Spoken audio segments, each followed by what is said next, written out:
L'ordre du jour. Ordre émanant du gouvernement, projet de loi émanant du gouvernement. Government orders, government bills, comments. Bill C-58, an act to amend the Access to Information Act, the Privacy Act, and to make consequential amendments to other acts.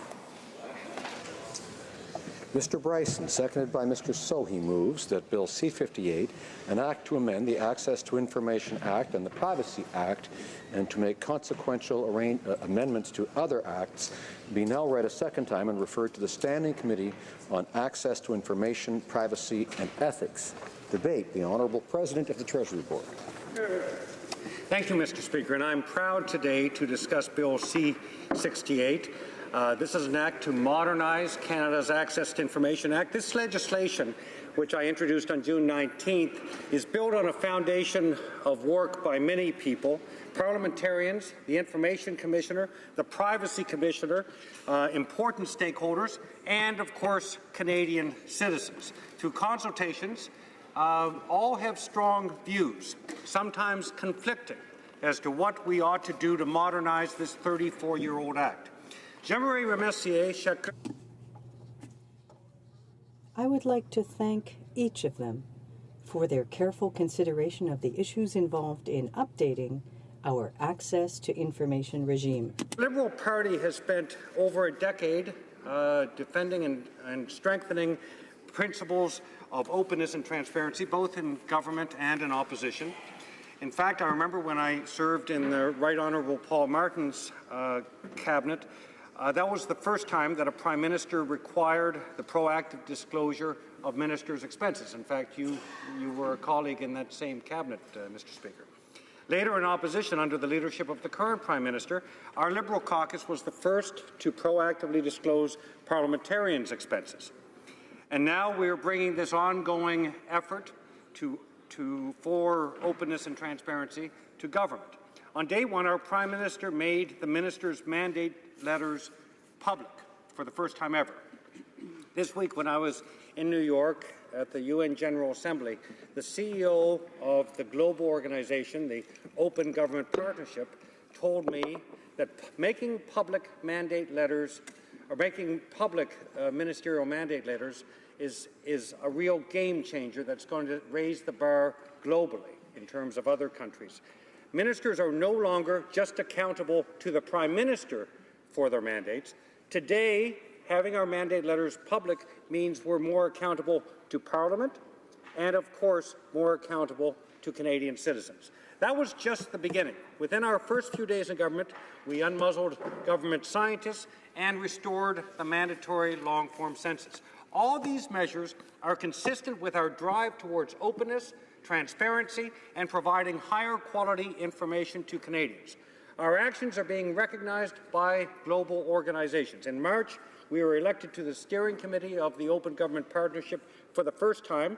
This week, we agreed to take on the role of co-chair of the OGP. This is the world's largest multilateral organization dedicated to open, transparent, and accountable government.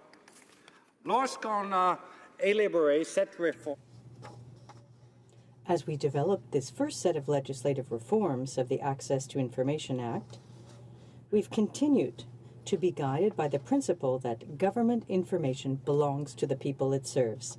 If anything, it's truer today than ever before. In 1983, first enshrined in law the following principles: that citizens have a right to government information, that transparency makes government more accountable and responsive to the needs of citizens, that access to information allows citizens to participate meaningfully in the democratic process and to hold their government to account.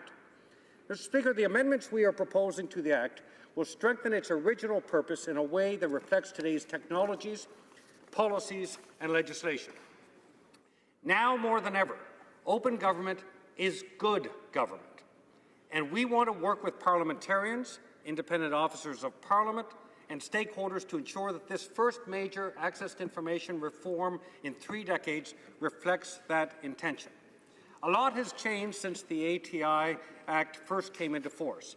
34 years ago, government information was paper-based, stored in filing cabinets. Since then, Information technology and our communications infrastructure have been revolutionized and personalized. Collected and held by government of information has grown, and the internet has made it easier for the government to make large amounts of information widely available. La loi sur l'accès. The Access to Information Act played an important role in bringing about a change in public expectations. It was, in fact, groundbreaking. Since the Act became law, in fact, more than 750,000 information requests have been processed. That's 85 requests every working day for more than 3 decades. Since 1983, the number of requests has grown by an average of 13% annually. 2015-2016, in fact, saw more than 75,000 requests. I'd like you to consider that number, Mr. Speaker. 75,000 information requests in 1 year. That represents almost 10% of the overall information requests that have been processed since 1983. So demand for information is actually growing. Il est évident qu'on Clearly, there is a rising demand for government information and government transparency. That demand has strained government, and it has frustrated Canadians who are accessing information. Complaints about government delays in responding to requests or in denying requests. We believe the changes we're making will help address some of these issues. Yet in 2015-2016, for example, 64% of all completed information requests were answered within the initial statutory time limit of 30 days. That number jumps to 86% if you consider the requests that were closed within an extension period provided for within the Act. More than 9 million pages were processed in 2015-2016, and more than 80% of the records were disclosed either in full or in part. In some cases, exemptions were invoked for some valid reasons, including the privacy of personal information, national security, and the ability of the public service to give full and frank advice to government. Quand même, on risque l'euphémisme. Nonetheless, to say reforming the 1983 Act has been a long time coming would certainly be an understatement. That's why we're modernizing the Act today. This is not just a one-off exercise that might have to wait another 34 years for an update. We are making it law that there will be regular reviews of the Act. We began these efforts just over a year ago. In May 2016, we issued an interim directive that enshrined the principle of open by default. This refers to a culture shift across government in which data and information are increasingly released as a matter of course, unless there are specific reasons not to do so. Cette culture de l'ouverture. This culture of openness helps Canadians engage with their government on policies, programs, and services. We believe that good public policy comes out of conversations and consultations with Canadians, and that it needs to be a two-way communication. Even in the last few months since introducing this legislation, we have continued to engage the Commissioners of Information and Privacy, along with many other experts on this subject. We've paid close attention to the concerns raised, and I look forward to pursuing that conversation with this Parliament and to parliamentarians here today and in the coming weeks. L'ouverture par Open by default involves providing more information to the general public, engaging citizens in identifying issues and problems, and helping to develop solutions around them. The interim directive we issued in May 2016 also eliminated all fees for access to information requests, apart from the standard $5 fee, and directed the release of information in more user-friendly and shareable digital formats whenever possible. Now is the time to take more steps on this path of open government. Les mesures qu'on propose vont améliorer. The legislative package that we have introduced proposes amendments that would further improve Canadians' access to government information. A new part of the Act relating to proactive disclosure. La publication proactive. proactive publication puts into practice the principle of open by default. With modern technologies making it easier to share information in real time, we're looking at new ways to meet Canadians' expectations by sharing government information more quickly and automatically, while relieving some of the pressure from our demand-based system. Cette approche va nous permettre.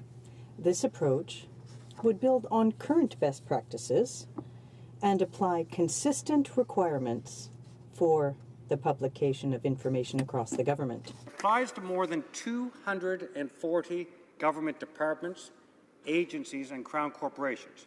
It includes the Prime Minister's office and Ministers' offices, senators and members of Parliament, institutions that support Parliament, administrative institutions that support the courts, and over 1,100 judges of the superior courts. We will be putting in law the proactive publication of travel and hospitality expenses for ministers and their staff, as well as senior officials across government. Contracts over $10,000 and all contracts issued by members of Parliament and senators. Grants and contributions over $25,000. Mandate letters and revised mandate letters. Briefing packages for new ministers and deputy ministers. Lists of briefing notes for ministers and deputy ministers, including the titles of the notes and their tracking numbers, and the parliamentary binders used for question period and committee appearances. We developed this list by examining some of the most sought-after documents in access to information requests. We expect over time, in fact, that this approach will guide us over time in terms of expanding proactive disclosure. In other words, if there are certain categories of information that are frequently being requested through the demand-based system, that would be a signal to our government and to future governments that we ought to consider proactively disclosing those categories as we move forward. Ça permettra au public de participer.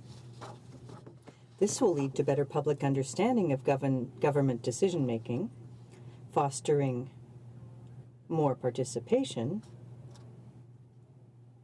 and public trust in government. We also understand that proactive publication does not absolve us of our responsibility to strengthen the request-based system. Developing a new plain language guide that will help provide requesters with clear explanations for any exemptions and exclusions. We will be investing in tools to make processing information requests more efficient.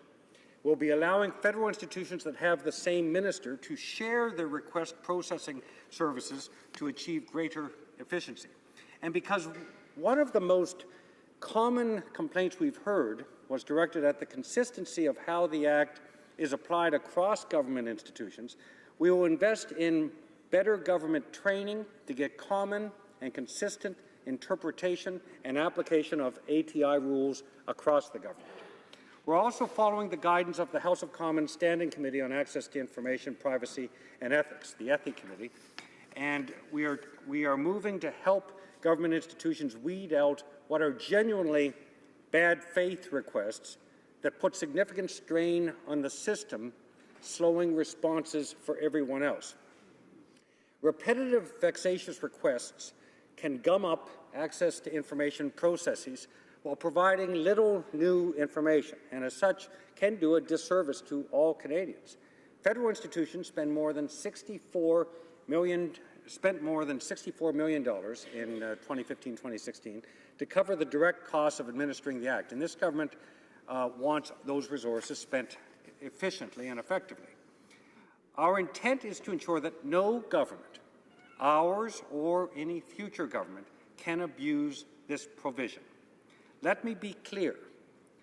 A large or broad request, or one that causes the government discomfort, does not of itself represent bad faith on the part of a requester.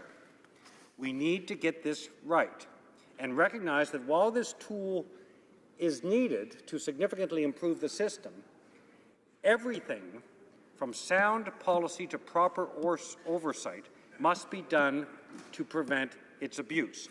I have faith that this House and this Parliament and the work that will be done at the committee can help us achieve that objective. Monsieur le Président, on a... Mr. Speaker, we're not stopping there. The proposed amendments would also give the Information Commissioner new powers. The ability to order the release of government records. This was a power long sought by successive information commissioners.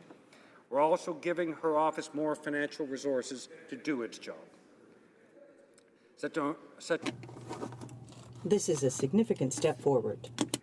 We will change the commissioner's role from that of an ombudsperson to that of an authority with the legislated power to order government institutions to release records.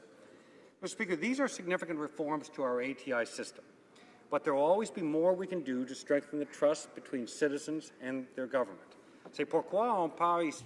That's why the reforms being proposed are only the first phase of our modernization of access to information. Amendments legislate a review of the Act every 5 years so that the law never becomes as outdated as it is today. The first review, or rather regularly review the information being requested under the Act. This is important because the trend analysis that we conduct on an ongoing basis will help us understand and increase the kinds of information that should be made more easily available, including through proactive disclosure. This analysis will inform as well the 5-year reviews and future changes to strengthen the Act. Mr. Speaker, after 34 years, we are the first government to significantly revitalize Canada's access to information law and system. It's the most comprehensive access to information reform in a generation. As I said, these reforms are only the first phase. This is a work in progress to strengthen access to information and openness and transparency in Canada, not just for our government, but for future governments. With the support of this House, we can continue to work together to modernize our access to information law and system, and to make governments today and in the future more open, transparent, and accountable to Canadians. Thank you, Mr. Speaker. Questions and comments? Questions et commentaires. The honourable member for Calgary-Shepherd. Thank you, Mr. Speaker. So I was attentively listening to the President of the Treasury Board speech, and I know it's interesting to note he talked about OpenSea and transparency in this House, but every time we submit an order paper question having to do with the middle class and what the definition is, we don't get an answer. Every time we do an access to information request, we don't get an answer. It gets blacked out. And none of that will change with this legislation. The government has refused to tell us the cost to middle-class Canadians, who they are, and what the impact will be of the carbon tax on them. So how can the President of the Treasury Board claim this is an improvement to the laws when they didn't even touch any of the exemptions in the current ATIP law? Honourable President of the Treasury Board. Mr. Speaker, first of all, there's 2 points to that question I'd like to address. First of all, by giving the Information Commissioner order-making power, if in fact a requester of information believes that information that was refused that the government refused to provide, or that decision was inappropriate or wrong, there's an appeal process. And the Information Commissioner, if she agrees, if her office agrees with the requester of the information, she can order that information be provided. And the government would have 30 years, or rather 30 days, goodness. The government would have 30 days, to provide the information. And if it didn't provide the information in 30 days, it would be violating the law. So you would have 30 days to provide the information. And if it chose not to, then it would actually have to take the Information Commissioner to court and challenge the Information Commissioner in a court of law, ultimately the decision being made by a judge. Government departments will be reticent to challenge the Information Commissioner in a court of law. So that is a game changer in and of itself. In terms of exemptions, there are legitimate exemptions around things like privacy, around national security, as an example. cabinet confidence. In fact, the Supreme Court has recognized cabinet confidentiality as essential to good government. I'll go back. The case was, in fact, Babcock versus Canada in 2002. The court said that the process of democratic governance works best when cabinet ministers charged with government policy and decision-making are free to express themselves around the cabinet table unreservedly. But, Mr. Speaker, I would disagree with my honourable colleague in that this legislation actually helps strengthen the concerns he's raised. Questions and comments? Honourable Member for Victoria. Speaker, I'd first like to thank the President of the Treasury Board for introducing legislation after 34 years that would modernize this essential right-to-know legislation. I'd also like to thank him for saying that this is only a work in progress, to use his phrase, and that he's welcoming input at the committee stage, presumably including amendments to this bill. Because, Mr. Speaker, the Centre for Law and Democracy and so many other groups have claimed that this, quote, this bill is far more conspicuous for what it fails to do, putting in place only one or at best 1.5 of the reforms called for Canadians. I continue to quote, it does nothing to address the broad regime of exceptions, if anything, expanding its scope slightly. And, of course, it doesn't fix the massive loopholes that currently exist. In fact, it introduces a new one, which I'll talk about later. So, Mr. Speaker, through you, what confidence can Canadians have that this will truly reflect this new openness by default of which the minister spoke? President of the Treasury Board. Speaker, first of all, again, I would have great respect for my colleague. The order-making power granted to the Commissioner, that was called for initially by a parliamentary committee in 1987, and that's been ignored by successive governments. But it does mean that when the Commissioner orders information be provided by the government, and as such agrees with the requester, the government only has 30 days. Within that 30 days, if the government disagrees, the department would have to challenge the Information Commissioner in court, with the decision ultimately being made by a judge. That is going to be, I think, a game changer in terms of the application of this Act and addressing some of the concerns raised. In terms of the exemptions that exist, the pre-existing exemptions, they are there, whether it's privacy or national security or cabinet confidence, those are legitimate. Now, I believe he was referring to frivolous and vexatious, that the category of frivolous and vexation. That was actually a recommendation of the Ethics Committee of the House of Commons, and it is one that is designed to apply to bad faith requests that gum up the system. For instance, I'll give you an example. The system can get bogged down, for instance, by bad faith requests.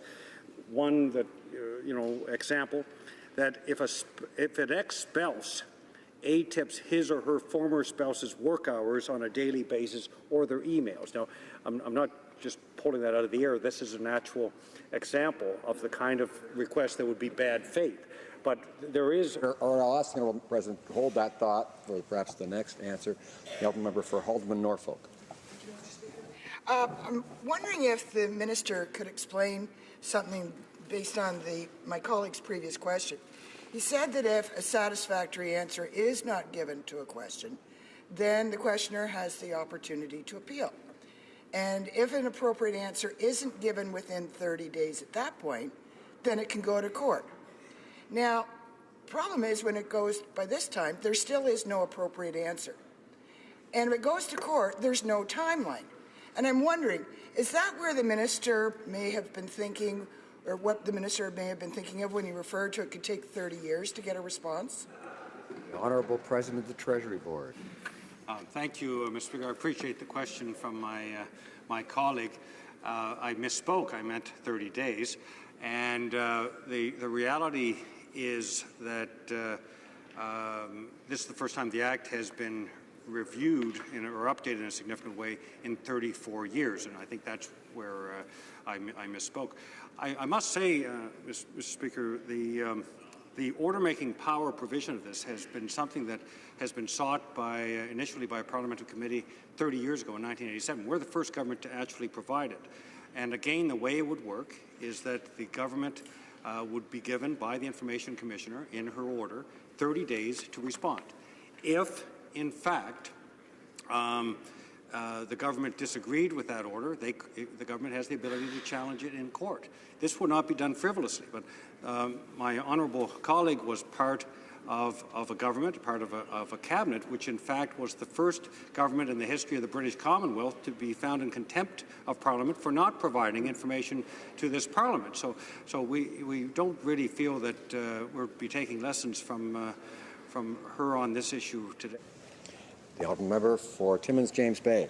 Thank you, Mr. Speaker. I listened with great interest about the issue of order-making powers for the Information Commissioner, and it's a very relevant issue because my office has spent 3 years trying to get the Justice Department to turn over the briefing notes on why they suppressed evidence going into hearings of the survivors of St. Anne's Residential School, suppressing evidence of serial pedophilia and torture against children to have cases thrown out. And yet this minister has ignored an order from the Information Commissioner to turn over these documents. So the question when we're talking about the Justice Department's role in suppressing evidence in legal hearings, is that vexatious?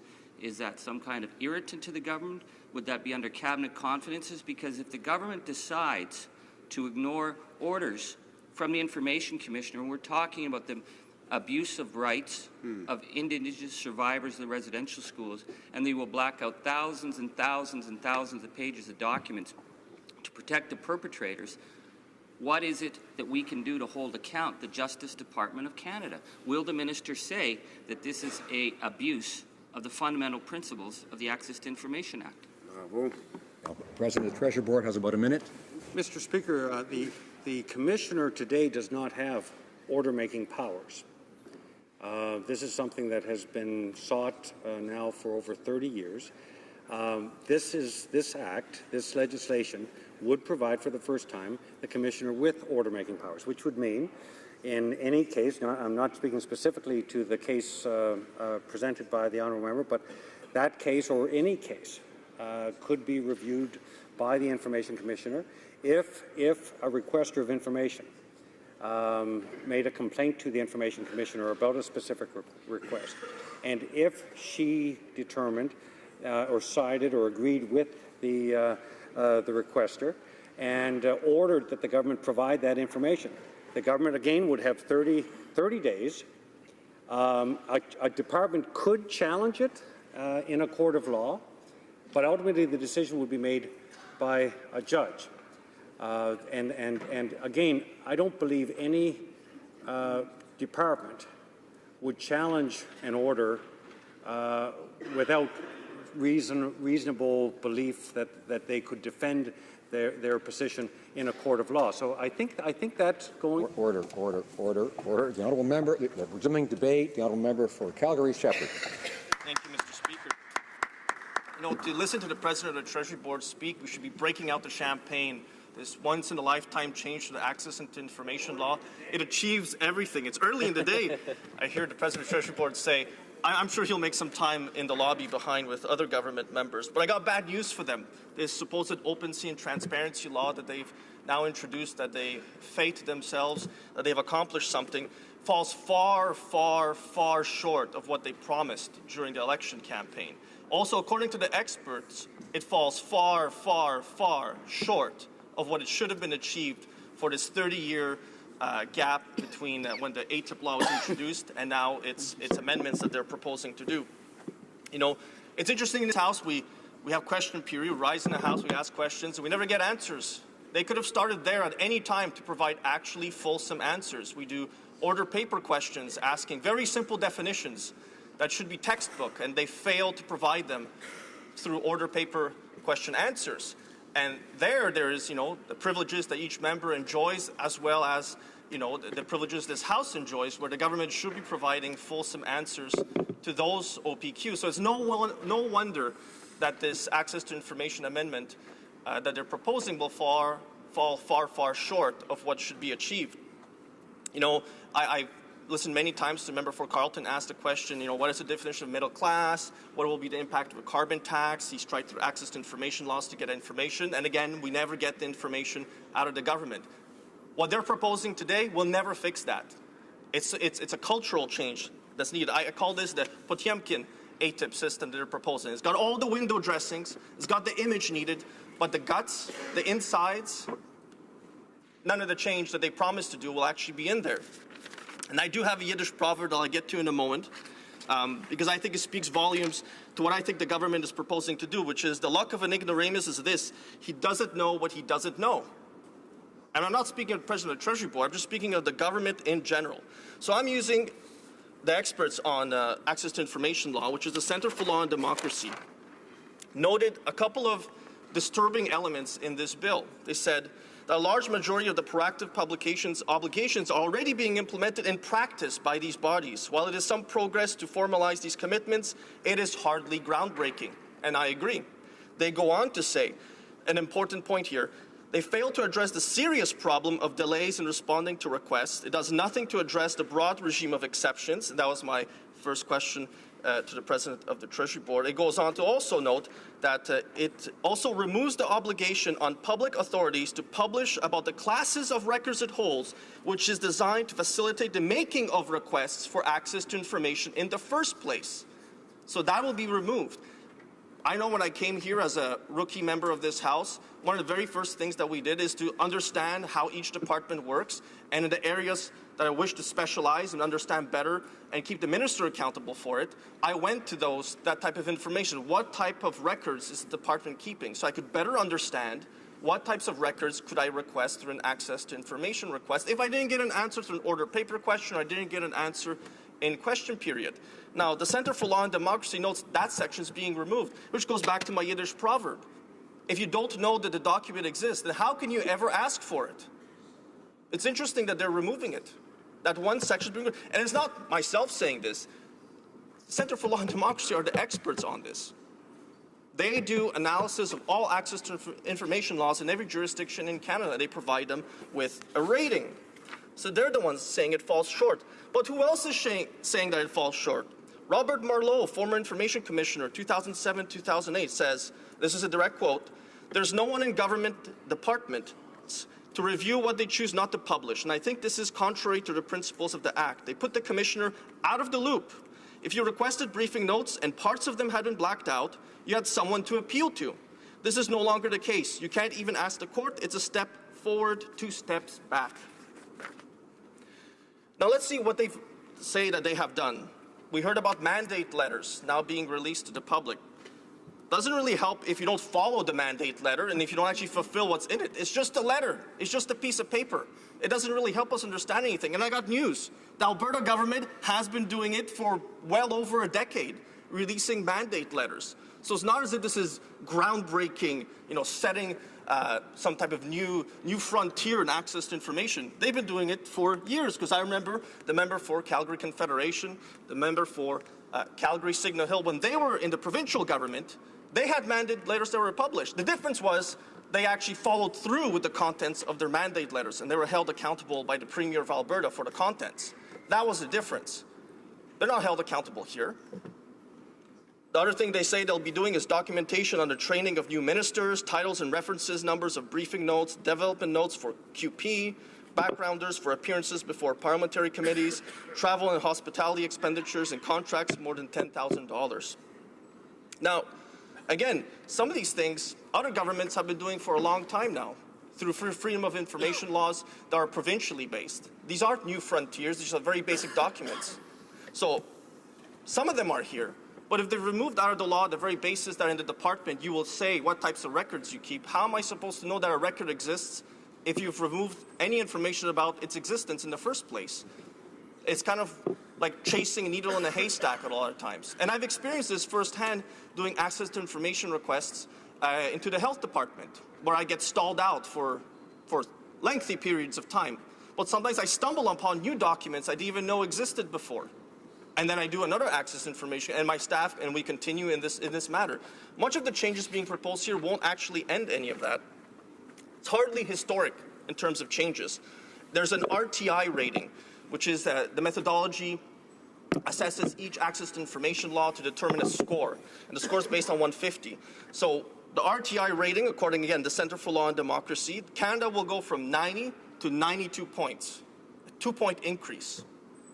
You would think that after 2 years, the government could have cobbled together an amendment to the Access to Information Law that, one, would live up to the promises they made during the last election, because they've broken them here, and two, they could do much better than a 2-point increase in their score from the experts on access to information laws. And again, it's not as if Canada will be rising greatly. It's not as if they didn't know how to increase their score. It's not as if they didn't have a comparator that they could look at. Serbia, for instance, has supposedly a much better one than we do. You know, I note that in the law, and again, many experts in the field have said that there are issues. There are interesting kind of oddities in the amendment. So one of them is that, when we've heard this before, frivolous or vexatious claims, access to information requests, the department will be able to say, well, no, you can't do that. According to Policy Options, a well-respected think tank publication, says that the power to prevent such abuse is included in many ATI laws, but that power should rest with the Information Commissioner, not with the department that is subject to the request. If the department can determine what's frivolous and vexatious, then they can block any type of request they feel is frivolous and vexatious, up to the individual civil servant who receives the request. Now, C-58 also includes a 5-year review, but the first 5-year review will take place only a year after the legislation comes into force, which, you know, given the glacial pace of how legislation walks and makes its way through this House and then through the Senate, it bounces back from the Senate because the government doesn't really know what it's doing there. I don't think we'll even have a review of it before 2019, before the next election. My other concern is that it doesn't have a sunset clause. And I mean that because even the Banking Act has a sunset clause set every 5 years. So it forces the committee, the parliamentary committee that is designated to review this piece of legislation, the mandatory review, knows that it will sunset unless it provides feedback on its contents. And I like the idea of mandatory reviews. I like the idea of mandatory sunset clauses in legislation because it forces us as parliamentarians to review legislation on a consistent basis. I know that when I worked as a staff member in the provincial legislature in Alberta, that was one of the things I kept pushing for in regulation and in statutes for the minister I had the privilege of working for, that every single piece of legislation, every single regulation should have that included, just to mandatorily force members to review the legislation that they had before them to make sure, did this still make sense? Did the amendments that had been proposed in the last 5 years and the fixes or improvements, were they worth actually carrying on through and actually including in the final legislation?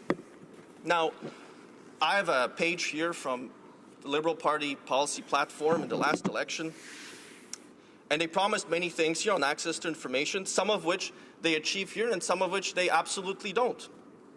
You know, they said that they'd expand the powers and the roles of the Information Commissioner. They've done some of that. They also said that government data and information should be open by default and formats are modern, easy to use. Again, I have no problems with that. I think it's a great idea. It's interesting that, you know, the previous president of the Treasury Board in the previous government is the one that started the Open Data, Open Government website. We actually download Excel spreadsheets of data, and I know this because we used to use them in the office I worked for before. We used to download bits of data and start using them to supplement Statistics Canada data that we were purchasing as well. Now, you know, when I talked about this, they talk about in this policy platform, you know, ensure that the system continues to serve Canadians will undertake a full legislative review of the Access to Information Act every 5 years. But I've been to many committees, parliamentary committees, where we get a cursory review. In fact, on the small business tax change, the biggest tax change in a generation, it was the Liberals on the committee that forced it through. 6 hours of witnesses. That's it. The Carter Commission took 6 years. If that's kind of the standard they're going to go by, then I really have worries about this mandatory 5-year review. Will we get 6 hours, maybe in 3 or 4 years to review the actual legislation? Will they have it already stuffed with members on their side of the committee who will simply say, no, we've already figured this out, it's not very important, you get 3 hours to consider it, and that's it, every 5 years, and they'll be done with it. They haven't lived up to this real change, open and transparent government. Center for Law and Democracy, I'm going to keep referring to them because they have a lot of information they've produced on the shortcomings and some of the improvements that they see. There's a lot of shortcomings, though. So they say that the bill also fails to address the very serious procedural problems, namely the highly discretionary power of public authorities to extend the initial 30-day limit for responses to requests. And I've been the victim of this before, where they told me that I asked for too many documents, or they were too difficult to get or too complicated, and they started to try and get me to pare down my requests. And that's when I knew I should keep pushing forward and get all the documentation that I was requesting. So that 30-day time limit for responding to requests, they also have a power has been applied with disturbing regularity, they say, often to create very lengthy delays in responding to requests. On one access to information request, I was told it would take 2 years to respond to me. I then reminded them that by then, I may no longer be a member of this House, and therefore the information they provide me may be of very limited use for me, which would be a shame, wouldn't it? It would be. It would be a shame. It would be a big shame, yeah. So, there are a number of options, they say, for reducing official discretion in this area. For example, by requiring officials to obtain prior permission from the Information Commissioner for delays beyond a set period of 60 days. In fact, many access to information laws say 60 days. You must respond within that time limit. That would be a vast improvement. No courts involved. No need to go to another body to actually get a piece of document that you have lawfully requested. Simply the release of the documents within 60 days. There's how many public servants in Canada? Hundreds of thousands who work for the federal government. Why can they not do this within 60 days for reasonable requests of documents? Why should I need to go to a court to obtain them as a member of Parliament? I mean, I'm not going to get questions answered in this House in question period or through an order paper question. Really, my only recourse is to get documentation through access to information. So the commissioners acquired new order-making powers, but they'd be largely crippled and counterproductive. And these are, I'm going to use Ken Rubin here, the CFE Senior Fellow, which provided a critique on Ryerson University's website on C-58. Says counterproductive and largely crippled because no amendments were put forward to change the numerous broad exemptions in the Access to Information Act that cut off access to these government records. So if you have a whole bunch of exemptions and rules that you can use to not release documents for national security reasons, which is perfectly legitimate, documents pertaining to cabinet confidences, perfectly legitimate, but then things like, third-party proprietary corporate information. At all times, are these really proprietary? Maybe it'd be better to shed some light on the procurement process so parliamentarians could better understand what's going on. We've seen delay after delay after delay and huge costs associated with their failed procurement process. Maybe it's time to shine some light, but they didn't do that in this legislation. They just did the trimmings on the edge. The Potemkin village I talked about, just the trimmings on the edge. The exemptions still exist, and the exemptions are the core of the access to information law. If I leave them as they are, the government has left them as they are, then you can always find an excuse not to release information, to black out information and not provide it under the exemptions. And I think that's what the majority of Canadians and those interested in access to information were looking for, is for the exemptions to be tweaked. They could have amended them, they could have diluted them, they could have removed some of them. It made it much more easy to access it, to actually know that you can get access to this information. Now, another point that Ken Rubin makes is that the Prime Minister has put forward other legislation that makes certain records off-limit to the Commissioner and the courts for review or their ability to order a release. Now, one of them is the National Security and Intelligence Committee for Parliamentarians. Again, on national security grounds, as long as it doesn't become overbroad and becomes an excuse, and we see these in some countries overseas, that they use national security to limit access to all types of information for all types of reasons. It's just a blanket catch-all. So I hope that doesn't become that way, but for national security, I can see legitimate excuses why the government would say we can't provide information because it would put Canadians at risk, or it would put the national security of the country at risk. Now, the Omnibus Budget Bill, C-44, contains a section devoted to setting up a Canada Infrastructure Bank. This was a big point of contention in the last session. And Section 28 gives the government power to decide unilaterally what is privileged information, commercial infrastructure, financial, and political transactions, with no independent review. It's already a controversial enough bill, but with those provisions, now we can see, they're saying this wonderful new once in a generation, openly and transparent access to information law, but they inserted Section 28 in C-44, the Omnibus Budget Bill. That limits the access to what we can find out about a Canada Infrastructure Bank. So they're already putting exceptions in other bills, but not in this main bill. So I think that's of great concern to parliamentarians. It should be of great concern to parliamentarians. That if you're not going to put the exemptions in the main ATI Act and you put it into other pieces of legislation, like what? Well, you can't claim to be open and transparent then. I don't think anyone would claim that. Now, another point that Mr. Rubin makes is that one amendment in Bill C-58 also directly increases secrecy by expanding and broadening the legal definition of what is able to be exempt under solicitor-client relations.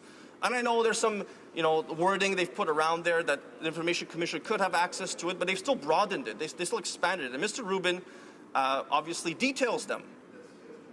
There's another point he makes. Overall, on C-58, on this piece of legislation that supposedly is meeting the government's promises that they made in the last election, he says it's a stopgap. Government-controlled, limited administrative information system, not subject to appeal to the Information Commissioner or the courts, containing a few sanitized offerings the government wants to provide. Now, I'm a big believer in access to information laws. When I worked in the provincial government in Alberta, the government there released information. And yes, it takes a long time to meet every single requirement. And yes, there were administrative problems. And yes, not everybody was satisfied with the level of customer service that they were receiving from the FOIP office there. But a lot of times, they released the information eventually and embarrassed the government to no end. And I was in the minister's office at the time, and sometimes it embarrassed our office. But at least we had the knowledge of knowing that people were getting the information, same information that we had. The briefing binders were perfectly available for someone to ask for them and ask for the contents of it. The only portions that were blacked out were portions that civil servants determined should not be released, and we played absolutely no role in that. I really think that access to information laws, and I'm sure some members on the opposite side will agree, hopefully all members will agree, it's also part of our democratic process. People should have a right to get the information, and I agree with it. I totally agree with it. You can't fight for the little guy. You can't fight for the middle class and then tell them they can't know things that the government is doing or how the government came about to a decision. So, Mr. Speaker, I won't be able to support this bill because it doesn't meet what the government said it would do during the last election. They fall far, far, far short of the majestic, historic promises that they made. And that's why I believe that members on this side of the House should all oppose this bill. But I look forward to continued debate on this. Thank you, Mr. Speaker. Questions and comments? The Honourable President of the Treasury Board. Speaker, I listened intently to my colleagues' arguments. I want to start with first on the frivolous and vexatious issue. These are designed specifically for bad faith requests. It's important that this recommendation actually came from House of Commons Ethics Committee, but beyond that, that 8 provinces and 3 territorial governments have some variation of this, as does Australia, the UK, and New Zealand. It's also important to realize that somebody who has the request denied on this basis will still be able to make a complaint to the Information Commissioner, and the Information Commissioner, now with this legislation, will actually have order-making power to order the government provide that information. In terms of the order-making power, he's sort of glossed over it and said this is no big deal. Well, if it's no big deal, why didn't the Conservatives, the Harper government, do it in 10 years? They didn't do it, and even though it's been called for since 1987. Also, in terms of mandate letters, he said mandate letters, making them public, that's no big deal. Well, if it was no big deal to make mandate letters of cabinet ministers public, why did the Harper government never do it? In fact, making mandate letters public ensures that ministers are not only accountable for commitments to the Prime Minister, but to this Parliament and to government. And thirdly, if the Conservative platform in 2006 pledged specifically to modernize the Access to Information Act and apply it to ministers' offices, why did the Conservatives not do any of these changes, any of the strengthening of the Access to Information Act in almost 10 years in office? The Honourable Member for Calgary-Shepherd. Thank you, Mr. Speaker. Well, obviously, the member knows I haven't been 10 years in office, so I can't answer what happened 10 years ago when I was still a student. But But it's interesting to note that that member has been an esteemed veteran member of this House, and I can reverse the question to him. When he was a member of the Martin government, why didn't he champion these changes then? I mean, we keep going back in history in this way. Thank you, Mr. Speaker. Member for Longueuil-Saint-Hubert. Mr. Speaker, we can appreciate the verve of this new member and the fresh air that he brings to the Conservative Party, but the fact is that this party was one of the most obscurantist of them all. It's the NDP that promoted this reform to access to information. Have they had a change of heart? The honourable member for Calgary-Shepherd. Thank you, Mr. Speaker. I'd like to thank the member for his question. As he knows, I am a relatively new member, and I would like to see greater access to information, as I said. This is a personal opinion I'm expressing. I worked for ministers provincially and federally, and access to information, if you're on the side of Canadians and the middle class, you should be in favor of their economic hopes and their desire for good jobs, but also access to information from their government that is at their service. And it shouldn't be used to divide. Well, Parliamentary Secretary to the President of the Treasury Board. Well, thank you very much, Mr. Speaker, and I've listened to the Conservative members' comments with great interest, and there was a lot of drive-by allegations that are not based in fact, and I wanted to just make a point about two of those. And one of them is that this legislation does nothing to address the issue of delays.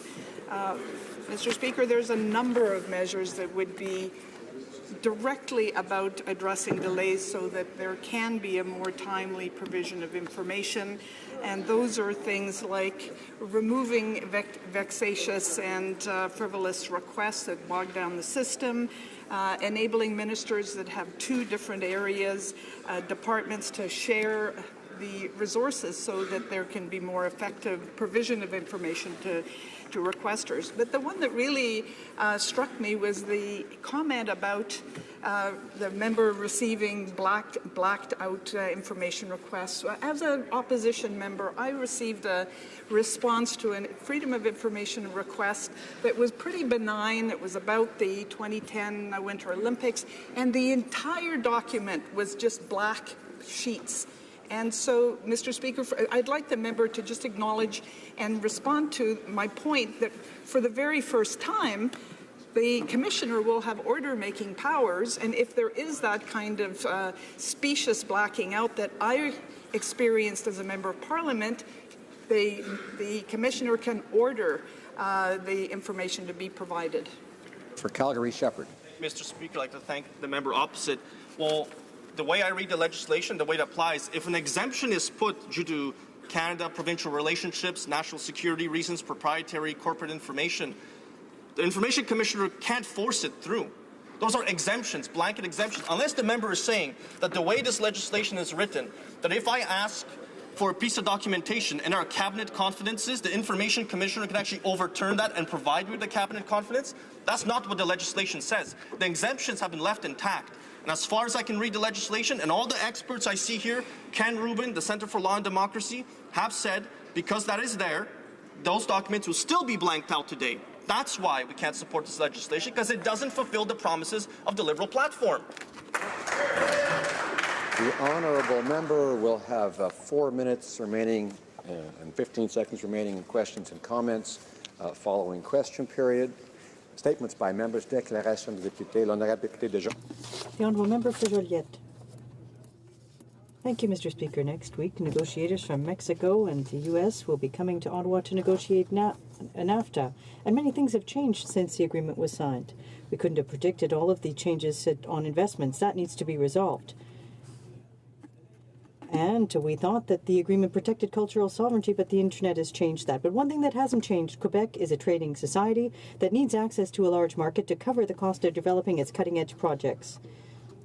I want to tell the workers of Quebec that for the Bloc, access to the U.S. market in these areas is a priority for us. Workers in the textile industry, aeronautics, forestry, transport material, and others, you can count on us. And the same is true for supply managed producers. The government can count on our support to resist pressure from the U.S. But if we have to protect or change sectors at home to protect the automobile and oil industry, they'll find us involved. The Bloc can count on workers. The globe observed the United Nations International Day of Democracy. Now in its 10th year, the International Day of Democracy has sparked important dialogue about strengthening our world's democracies since 2008. Here in Canada, we're lucky to have one of the most vibrant and healthy democracies on earth. We enjoy the privilege of that as a result of years of hard work by parliamentarians, academics, the media, civil society, advocates, and everyday Canadians.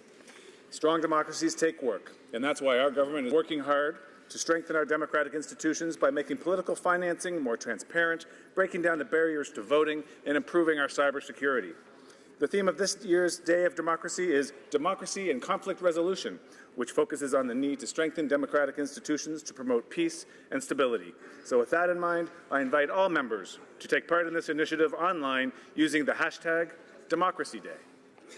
The honourable member for Kitchener-Conestoga. Mr. Speaker, my Armenian friends here in Canada joined with the Armenian diaspora around the world yesterday, September 21, to celebrate Armenian Independence Day. Over the past 11 years, I've had the honour of serving as Vice Chair and Chair of the Armenia-Canada Parliamentary Friendship Group. During that time, I've had the privilege of observing the incredible contributions that the Armenian community has made to Canadian life. Whether in the arts, medicine, politics, faith, technology, or any number of other sectors, Armenians have contributed much to the strength of our country.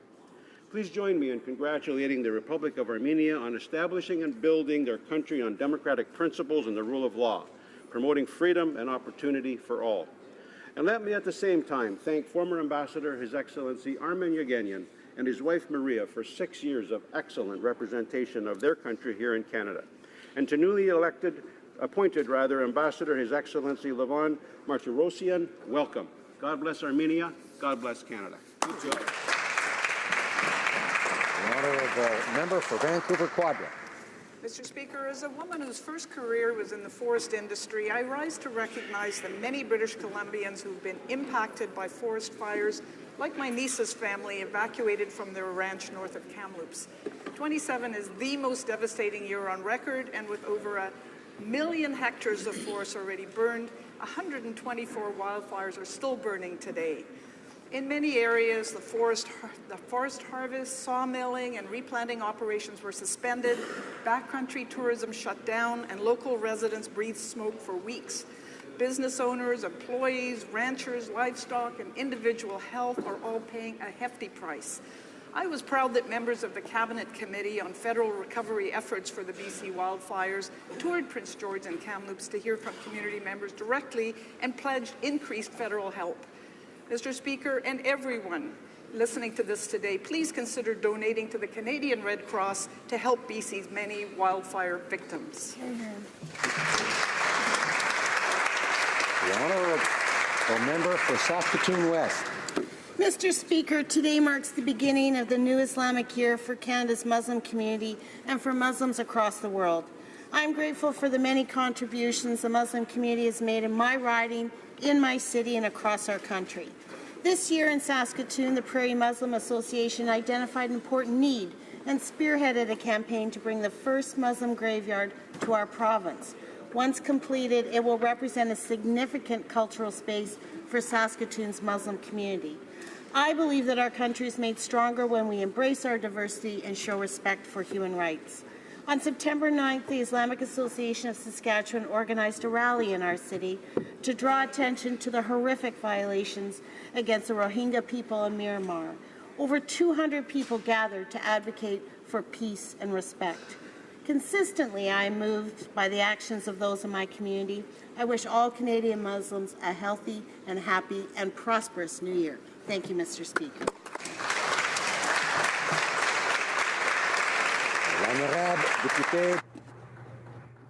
The honourable member for Argenteuil, La Petite Nation. Mr. Speaker, I rise in the House today to pay tribute to an exceptional person. Paulette Lalande has left her mark on the Outaouais region. She taught for 35 years. She went into political politics in Plaisance in 1997. Over the course of her career, she received many awards, including a medal from the Lieutenant Governor for Seniors and a Queen's Diamond Jubilee Medal as well. Often called the Prime Minister of La Petite Nation, she was Reeve for the RMC of Papineau for 15 years. Known for her strength of character and her straight talk, she was never afraid to take a stand to defend the region's interests. Paulette, you're an example, a model for women in politics. You always acted from the heart, and I wish you an excellent retirement. The member for Central Okanagan, Similkameen, Nicola. Mr. Speaker, I am certain that many members in this place know full well that the Ottawa knows best attitude is one that many Canadians find offensive. Those within the Ottawa bubble should never forget that they earn wages in many cases well above the Canadian average with fully funded pensions and benefit plans that many Canadians could only dream of. Yet the average Canadians pay the bills for this Ottawa entitlement. Let us never forget the private sector is what pays for the public sector. I mention this because on a recent Kelowna Chamber of Commerce survey, over 80% of small businesses said that this Liberal government's proposed tax grab will impact their small business. And in response, all we hear from the Minister of Finance is that Ottawa knows better than these small business owners how a tax increase will impact them and their families and their small businesses.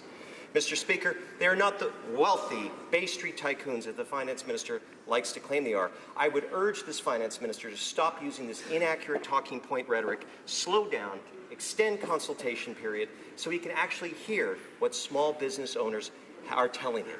Thank you. The Honourable Member for Thérèse de Blainville. Mr. Speaker, today I want to highlight the 50th anniversary of Collège Lionel Groux, which is a public institution devoted to college-level teaching and to adult training in Sainte-Thérèse. It's made its mark on the Lower Laurentian region because of its excellent relationship with its partners, as well as the quality of education. Its teaching in theatre is recognized throughout the province. And some of the big names that are from the college include Sophie Desmarais, Simon Bouleris, and Julie Le Breton. I want to underscore the excellent work by the administration at the college. Michel-Louis Beauchamp, Chairman of the Board, Samuel Bergeron. They have an excellent team, very passionate. Happy 50th anniversary. L'honorable député de Sackville, Preston Chesit-Cook. Mr. Speaker, last week, Peter Stouffer courageously shared his recent prostate cancer diagnosis. As a former member of Parliament for Sackville Eastern Shore, Peter Stouffer is a leader in our community and continues to advocate for veterans across Canada. I want to thank him for his tireless work and also wish him well.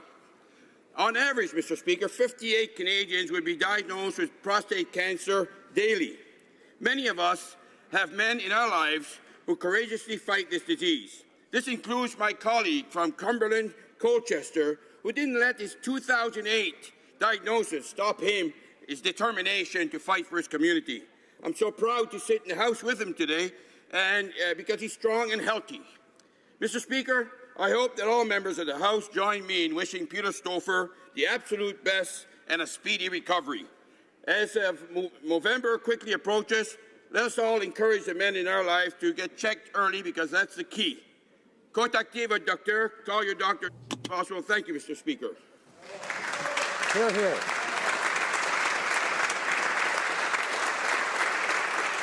Honourable Member for Bruce Grey, Owen Sound. I rise this morning sad and forlorn as all of Wharton continues to mourn. Sadly, good things do not forever last. Wharton's finest citizen has passed. For 13 years on a morning so chilly, out of his burrow came Wharton Willie. The world waited for his prediction. He gave it with accuracy and conviction. Beyond a shadow of a doubt, he did his job with zest and clout. He took his job seriously. He did not guess. That's why Willie stood out from the rest. Puxatawny Phil, Shubenacadie Sam, and Balzan Billy, they are mere rookies compared to Willie. One of a kind, an albino from head to toe. His white fur glistened like fresh February snow. At 8 a.m. he'd whisper to the mayor whether the day was snowy or fair. His life on earth was only 13 years long. He was always right and never wrong. Hearts will be heavy, eyes full of mist. Wharton Willie will be Willie missed. His time with us now has ceased. Wharton Willie, rest in peace. The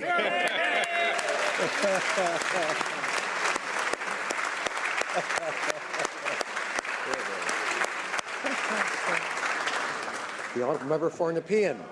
Thank you, Mr. Speaker. I rise today to recognize an organization in my riding that encourages creativity. The Artists of Stonebridge is a non-profit organization dedicated to increasing awareness, appreciation, and promotion of original art in the communities of Stonebridge, Barhaven, and Nepean. They provide local artists with the opportunity to interact, learn, and form their own art exhibit.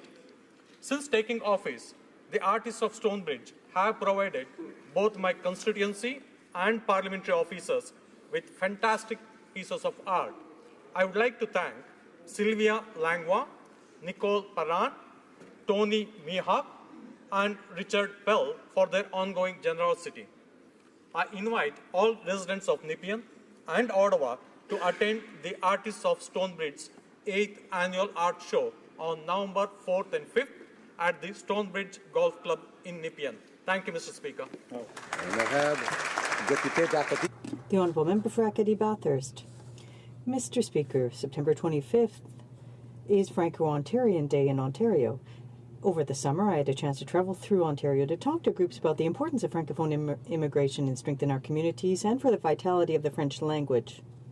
In Toronto, I met with many Francophones who want to work to ensure that all Francophones are well supported and integrated into the local economy. In Sudbury, the community put forth a number of ideas to not just attract and welcome newcomers, but also to keep them in our communities. And in Ottawa, Francophones want the government not just to meet its immigration objectives for Francophone immigration, but to exceed them. And that is exactly what we're going to do. As a member for Acadie-Bathurst, which is a primarily Francophone riding in New Brunswick, I appreciated the opportunity to meet with these Francophone communities in Ontario. So, Mr. Speaker, to all Franco-Ontarians, I wish them an excellent Franco-Ontarian Day. Député de Charlebourg, Haute-Saint-Charles. The Honourable Member for Charlebourg, Haute-Saint-Charles.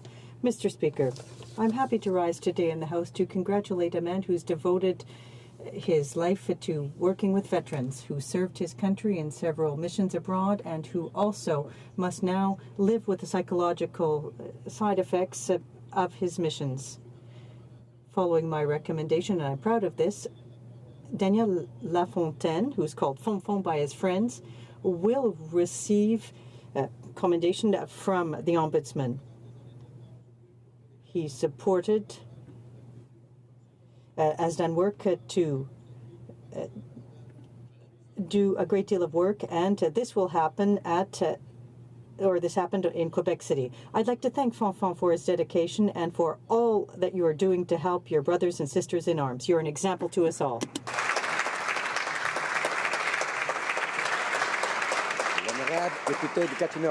The Honourable Member for Gatineau. Thank you, Mr. Speaker. Last week, I attended the 10th anniversary celebration of Moisson Outaouais, Harvest Outaouais, which is an essential organization in our region. We had a draw, Lotto Moisson, which is the largest fundraising campaign for the organization. I'd like to take a moment to thank those who have worked and continue to work to make this organization such a success, including Sylvie Turnbull and Sonia Latulippe, as well as the many volunteers who are involved on a daily basis. Clearly, as part of these celebrations, we can't lose sight of the fact that Moisson Outaouais' mission is to fight food insecurity. I'd like to invite all my colleagues and all Canadians to take individual and collective action to fight poverty and hunger, namely by meeting with the local stakeholders to know what the needs are and by getting involved in fundraising campaigns. Thank you, Mr. Speaker. Honourable Member for Regina Louvain. Mr. Speaker, it's the last day of summer. Students are back in school reporting on what they did over the summer, and I would like to do the same. I spent the summer knocking on more than 8,000 doors to meet and hear from my constituents, and often from their dogs as well. As part of this canvassing, we invited residents to free community barbecues in Albert Park, Harbour Landing, Lakeview, Rosemont, and Walsh Acres, where my staff served more than 3,000 hamburgers and hot dogs. But the people of Regina Louvain are also hungry for policy. On the doorsteps and at events, more than 4,000 residents eagerly signed our petition calling on the federal government to use its regulatory power over telecommunications to help keep SaskTel public. I look forward to representing my constituents on that and other issues as Parliament resumes.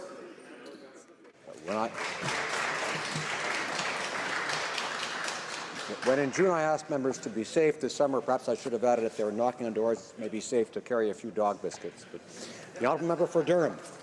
Mr. Speaker, next week Canada welcomes military members and veterans from around the world for the 3rd annual Invictus Games in Toronto.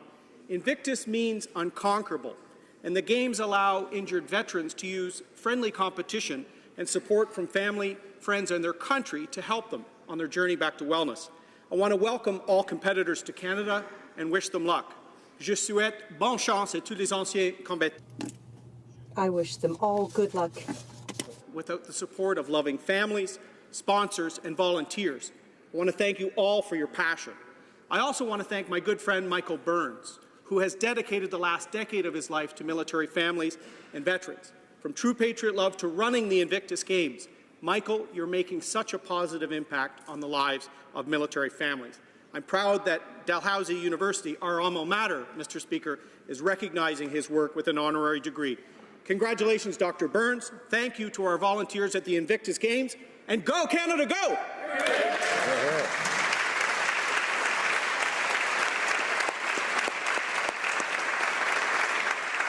Honourable member for Winnipeg North. Yes, thank you. Mr. Speaker, today marks 20 years that Hugo Dompierre has been in the House Leader's office. He has served 8 House Leaders with distinction and has survived 10 House Leader shuffles.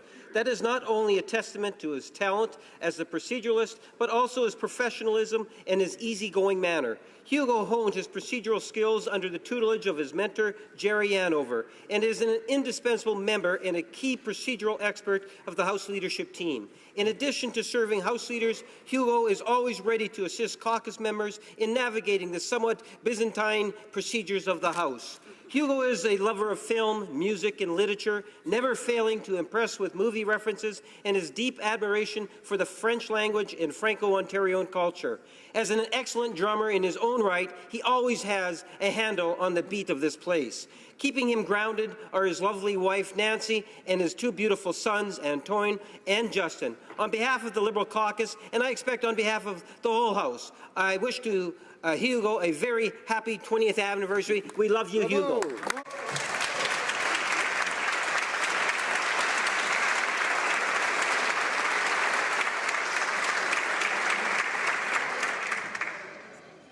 Questions orales, oral questions. The Honourable Opposition House Leader.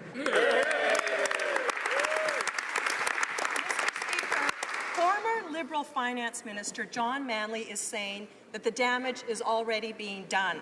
Manley says business owners are moving assets outside of Canada to avoid these Liberal tax hikes. His words, "You won't know about it because they're not going to buy ads or report it. They'll just go." Since we know he isn't listening to or believing middle-class Canadians, will the Finance Minister at least believe John Manley and scrap these devastating tax increases? Thank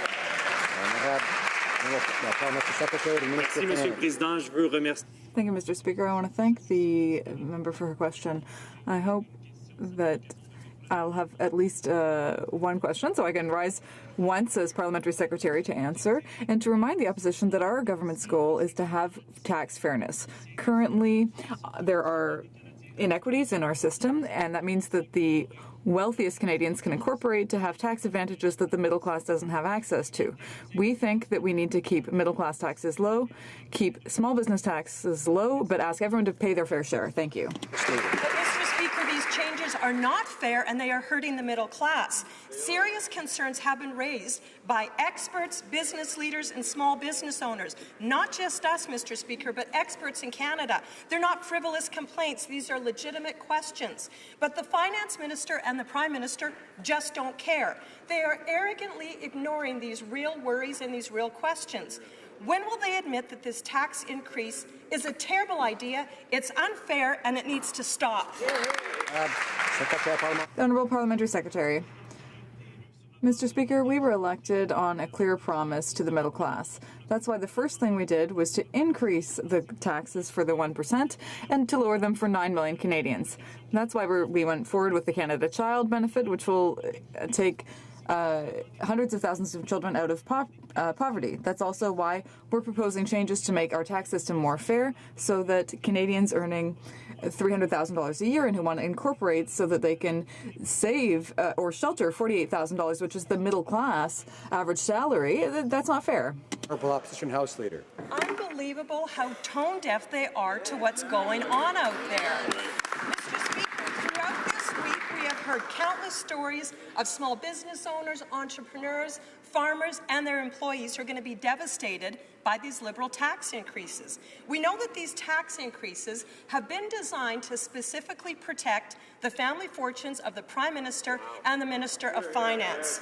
Why is the Prime Minister and the Finance Minister putting their own well-being and self-interest against the middle-class Canadians? Honourable Parliamentary Secretary.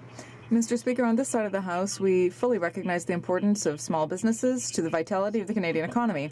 That's why the small business tax rate will not be changed. It's the lowest in the G7, and we are encouraging small businesses.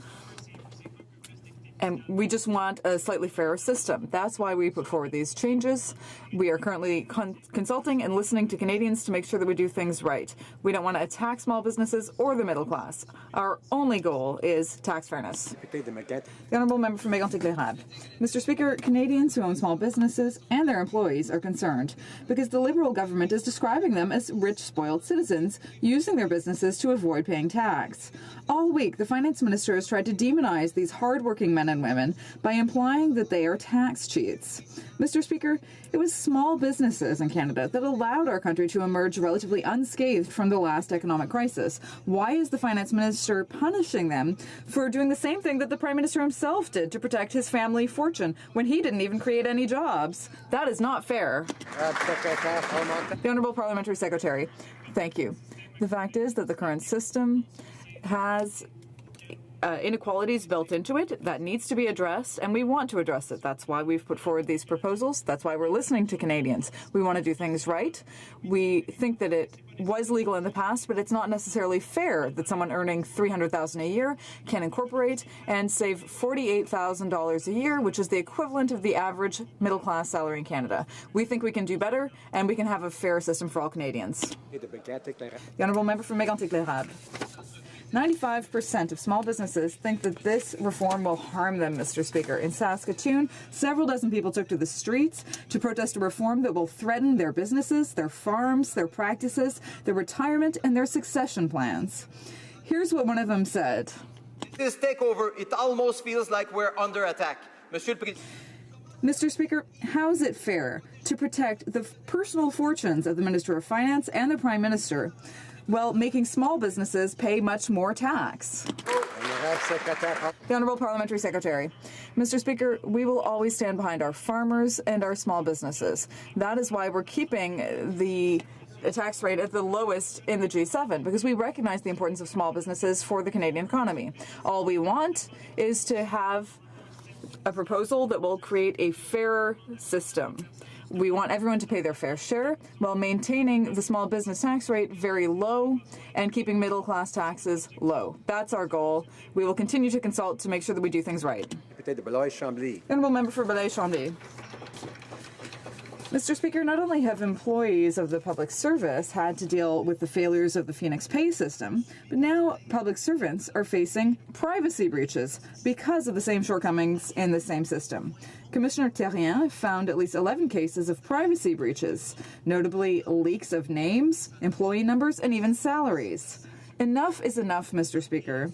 The Liberals have bungled this file from the beginning to the end. When will they finally deal with the fiasco? Honourable Minister of Public Services. Merci, Monsieur le Président. Thank you, Mr. Speaker, and thank you for the question. Our government takes the protection of privacy and personal information seriously. When someone is affected by an incident, we follow a systematic procedure to immediately close the breach and to correct the situation. For example, we send a message to the commissioner and to the affected employee. This procedure was set up following the privacy breaches related to Phoenix, and we have set up recommendations to avoid similar things from occurring in the future. Mr. Speaker, the Liberals seem to think throwing money at the problem is going to fix it. Well, so far, it isn't working. Not only has the Privacy Commissioner found 11 cases where employee names and salaries have been leaked, we also learned this week that the cost to fix Phoenix has now tripled, and it still isn't fixed. The NDP has repeatedly demanded that the government fix the issue, and there is no end in sight. Does the government actually have a plan, or just a box of Band-Aids? Honourable Minister of Public Services. Thank you, Mr. Speaker, and I thank my honourable colleague for her question. It is unacceptable that hardworking public servants are not paid the money they're owed, and resolving this is definitely a priority for our government. Mr. Speaker, we have taken a number of steps towards resolving this issue, including investing $142 million to recruit, hire, and train more employees, initiating emergency pay advances, implementing technological solutions, improving businesses processes, taking a whole-of-government approach by creating a working group for ministers. Make no mistake, this will be fixed, and we will leave no stone unturned. Thank you. Honourable Member for Essex.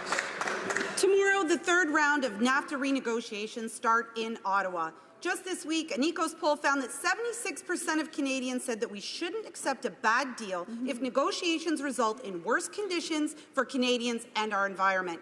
And 80% said NAFTA clauses that leave our water vulnerable to export and privatization should be removed. We agree. Bulk exports of our water resources do not serve the public interest. Will the Liberals stand up for Canadians and protect our water? The Honourable Parliamentary Secretary for Canada-U.S. Relations. Thank you, Mr. Speaker. In brief, yes, we will. We welcome the modernization of NAFTA in support of our middle class. Our overarching objectives are clear: protect NAFTA's record of job creation, growth, and, of course, to introduce contemporary, progressive policies. By the way, the Americans and the Mexicans both support this idea. Vis-à-vis the water, absolutely, and we will uphold the elements of NAFTA that are key to our national interest, both now and in the future. Thank you, Mr. Speaker. The Honourable Member for Belleuil-Chambly. Mr. Speaker, we want to protect NAFTA's record, but that also means that Canada is the most frequently sued country under NAFTA investor-state relations provisions. A private company can sue Canada simply because our environmental, health, or safety regulations might not suit them. The Liberals are insisting on keeping these provisions at our expense. So, can the minister tell us how this type of provision favors democracy, the protection of people, and the protection of the environment? Honourable Parliamentary Secretary. Mr. Speaker, NAFTA has created jobs for the middle class and economic growth. Our three countries are determined to modernize NAFTA, and to that end, we are looking at Chapter 11 and the related provisions, and that's being done as I speak. We will continue to make NAFTA better for Canada. Member for Chilliwack Hope. Well, Mr. Speaker, Chris Neal is a chartered accountant employing 5 people in St. John. He fears the Liberals' proposed tax plans could hurt his small business and has called the Liberal rhetoric on this highly insulting. Chris is not alone. Over 50 small businesses in New Brunswick have joined a coalition opposed to the Liberal tax plan. Supporters of the coalition include the Liberal MPs for St. John Rothsay and Acadie Bathurst. If the Prime Minister won't listen to small businesses in New Brunswick, will he at least listen to the members of his own caucus and stop this Liberal tax grab? The Honourable Parliamentary Secretary. Mr. Speaker, as I said, We will always stand behind our small and medium-sized businesses. That's why we're keeping their tax rate the lowest in the G7 so that we can encourage them to continue creating economic growth in Canada. We know how important they are. But there are inequalities built into our current tax system that allow certain of the wealthiest Canadians to use incorporation to have access to tax advantages that most Canadians of the middle class do not have access to. That's what we want to solve, and that's why we've put forward this consultation and these proposals. We're listening to Canadians so we can do things right. Chilliwack Hope. Well, Mr. Speaker, when they stand behind those small businesses, they put a knife in their back. In Newfoundland and Labrador, Dorothy Keating, chair of the St. John's Board of Trade, said her members were extremely disappointed after meeting with the finance minister. She likened the Liberal tax plan to building a leaky boat and promising to fix it only after putting it in the water. Will it take a full mutiny of his own caucus for the Prime Minister to realize his plans to raise taxes on small business just won't float? The Honourable Parliamentary Secretary. What the honourable colleague mentioned is not only fallacious, because we're not increasing the tax rate for small businesses. They're going to stay the lowest in the G7. We're helping our small businesses. But what we want to solve, Mr. Speaker, is simply to target tax inequalities. That's what we're targeting, and that's why we've put forward proposals, and we're consulting so that we'll do things right. Order. The Honourable Member for Pont-Neuf-Jacques-Cartier. Thank you, Mr. Speaker. The Minister keeps saying that the tax reforms will target the wealthiest. Plumbers, restaurant owners, florists, well, for Liberals, apparently these are millionaires. What planet do they live on? Guy from Pont-Neuf-Jacques-Cartier, who does business abroad, texted me to say that with the Liberals' tax reform, he would be transferring his operations abroad, leaving 24 middle-class families without jobs. The collateral damage to the middle class will be significant, Mr. Speaker. Will this government respect small businesses owners who create jobs? The Honourable Parliamentary Secretary. Mr. Speaker, I invite my honourable colleague to read the proposals that we've put forward because we are in a process of consultation. But the small business tax rate remains unchanged. It's the lowest in the G7, and it will always be possible for business to reinvest in the growth of their business. We encourage that because we know how important they are. Our goal here is to have greater tax fairness, and that's why we put forward these proposals, and we're listening. The Member for Peace River Westlock. A consultation that's happening during the harvest season. Mr. Speaker, farmers feed Canada, and in my riding, Gerald Finster is one of these farmers. He and his family work hard, and their fortunes are tied up in their family farm. Now the Liberals want to tax his farm family even more. Farmers like Gerald are being put in a tight spot.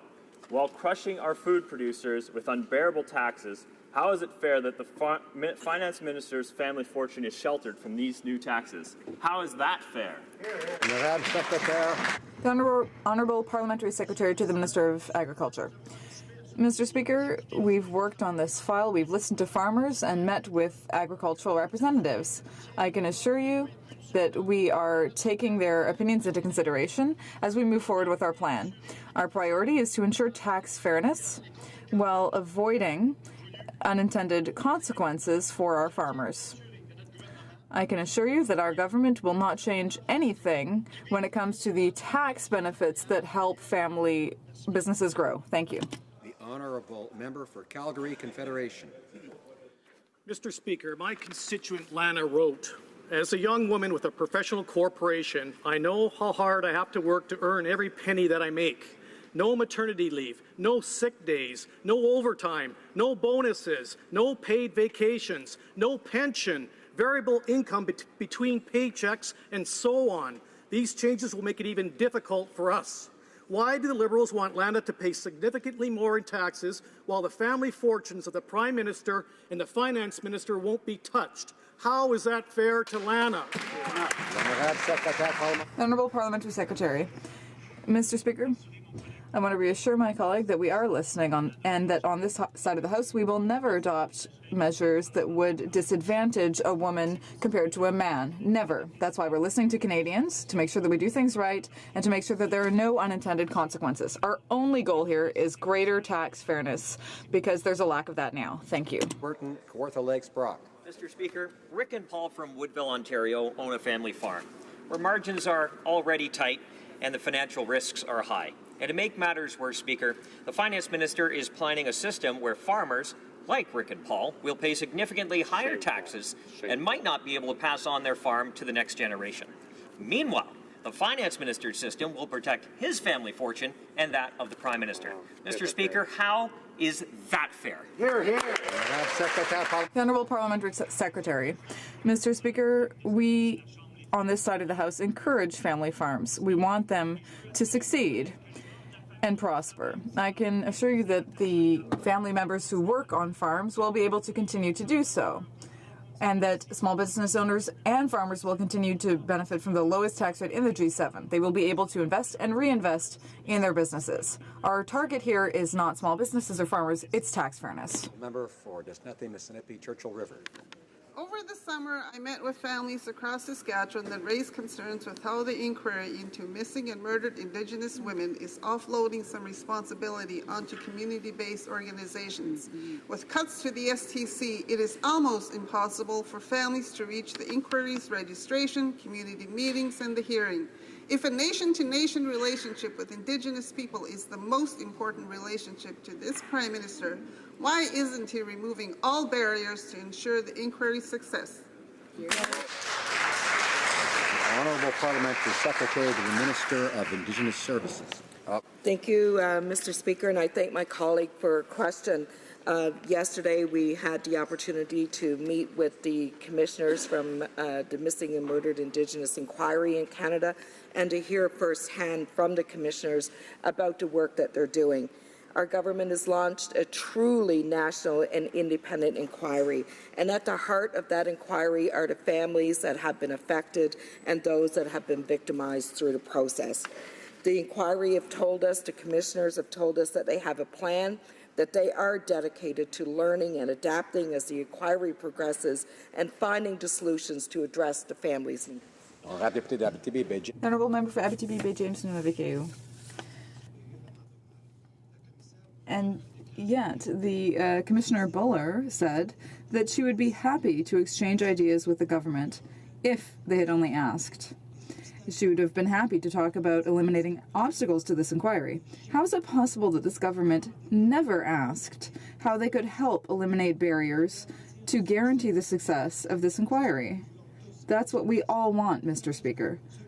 When will this government stop with the empty rhetoric and do everything possible to remove these barriers and to ensure the success of the inquiry? Secretary for Crown Indigenous Affairs. Thank you, Mr. Speaker, and I thank my colleague for his question. In our discussions with the commissioners, I think it was very obvious that they made the point that the process in which they're engaged is one that will require tremendous sensitivity. They are progressing on a road that we have not progressed on before, and they find it is very much a priority that they do this appropriately and they do it in a cultural, respectful way. That's what's been happening. As a government, we have been lending them the support that they need. We have been there to support them in this process, and I think it goes without saying that this is a priority for our government. It is a priority for us that we respond to the needs of families, and we intend to do that. The Honourable Member for Bow River. Thank you, Mr. Speaker. Rick, in my riding of Bow River, owns a 3-generational farm. He works it with his children and his grandchildren. The Finance Minister has designed a system by which Rick will pay a significantly higher taxes, putting his family's livelihood at risk. Meanwhile, the family fortune of the Prime Minister and the Finance Minister's family businesses won't be touched. That's not fair. How is that really fair? The Honourable Parliamentary Secretary. Mr. Speaker, I want to reassure my colleague that on this side of the House, we will always stand with farmers. We are listening to ensure that there aren't any unintended consequences. People who work on a family farm will be able to still have access to a very low tax rate and will be able to continue to reinvest in their farms. We also don't want to have any impact on succession plans. We are listening to Canadians so that we can do things right. And once again, our objective is greater tax fairness for all Canadians. The Honourable Member for Lévis-Lotbinière. Mr. Speaker, why should Françoise and Gordon, who own an agricultural services business, who have worked hard all their life, 7 days a week, 10 hours a day, and have employed some 30 people during that time. Why should they have to pay more taxes when they're about to retire? Mr. Speaker, why has the Minister of Finance designed a system where Françoise and Gordon will have to pay far more tax, while the Prime Minister's family fortune and the Finance Minister's business will not be affected? How is that fair? Honourable Parliamentary Secretary. Mr. Speaker, we recognize that the agro business is one of the most important ones in Canada. We're investing in R&D. We're defending that sector in Canada and abroad. What we're proposing today is greater tax fairness. That's why we've put forward proposals that won't affect small and middle-class family farms. Our only objective is to correct certain inequalities that are built into our current tax system. Thank you, Mr. Speaker. For Bruce Gray, Owen Sound. Mr. Speaker, the Agri-Invest program has been used by Canadian farmers for years as a way to set money aside to manage income declines, support investments, and more. However, while Agri-Invest encourages farmers to set this money aside, and it was previously taxed at 15% under the government's new tax plan, farmers are concerned that these funds could be taxed up to 53%. Does the Minister of Agriculture really think it is fair to ask farmers to set aside money in an Agri-Invest account and then turn around and tax these funds at a higher rate? Mr. Speaker, how is that fair? The Honourable Parliamentary Secretary. Our government is committed to delivering results for Canadian farmers. We presented a budget that identified agriculture as one of Canada's key sectors, and it set a new target for exports. We have improved grain legislation with Bill C-49, which the previous government never did. We signed CETA,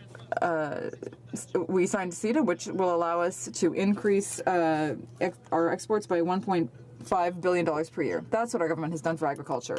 The CETA that was negotiated by the former government. Mr. Speaker, the objective of the Agri-Invest program states that it encourages producers to set money aside which can be used to recover small income shortfalls or to make investments to reduce on-farm risk. For years, it has allowed farmers to get by when times are tough or to make investments to save up for costly equipment. Again, to the Minister, does he really think it is fair to encourage farmers to open these accounts previously taxed at 15% to now tax these funds at almost 53%? How is that fair? The Honourable Parliamentary Secretary. Mr. Speaker, as I've said, we signed CETA, which will allow us to stimulate exports by $1.5 billion. We also secured $2 billion in canola exports to China. We secured access to the beef markets in China and Mexico, and we will continue to work to expand those markets. We're investing $350 million to modernize the Canadian dairy sector.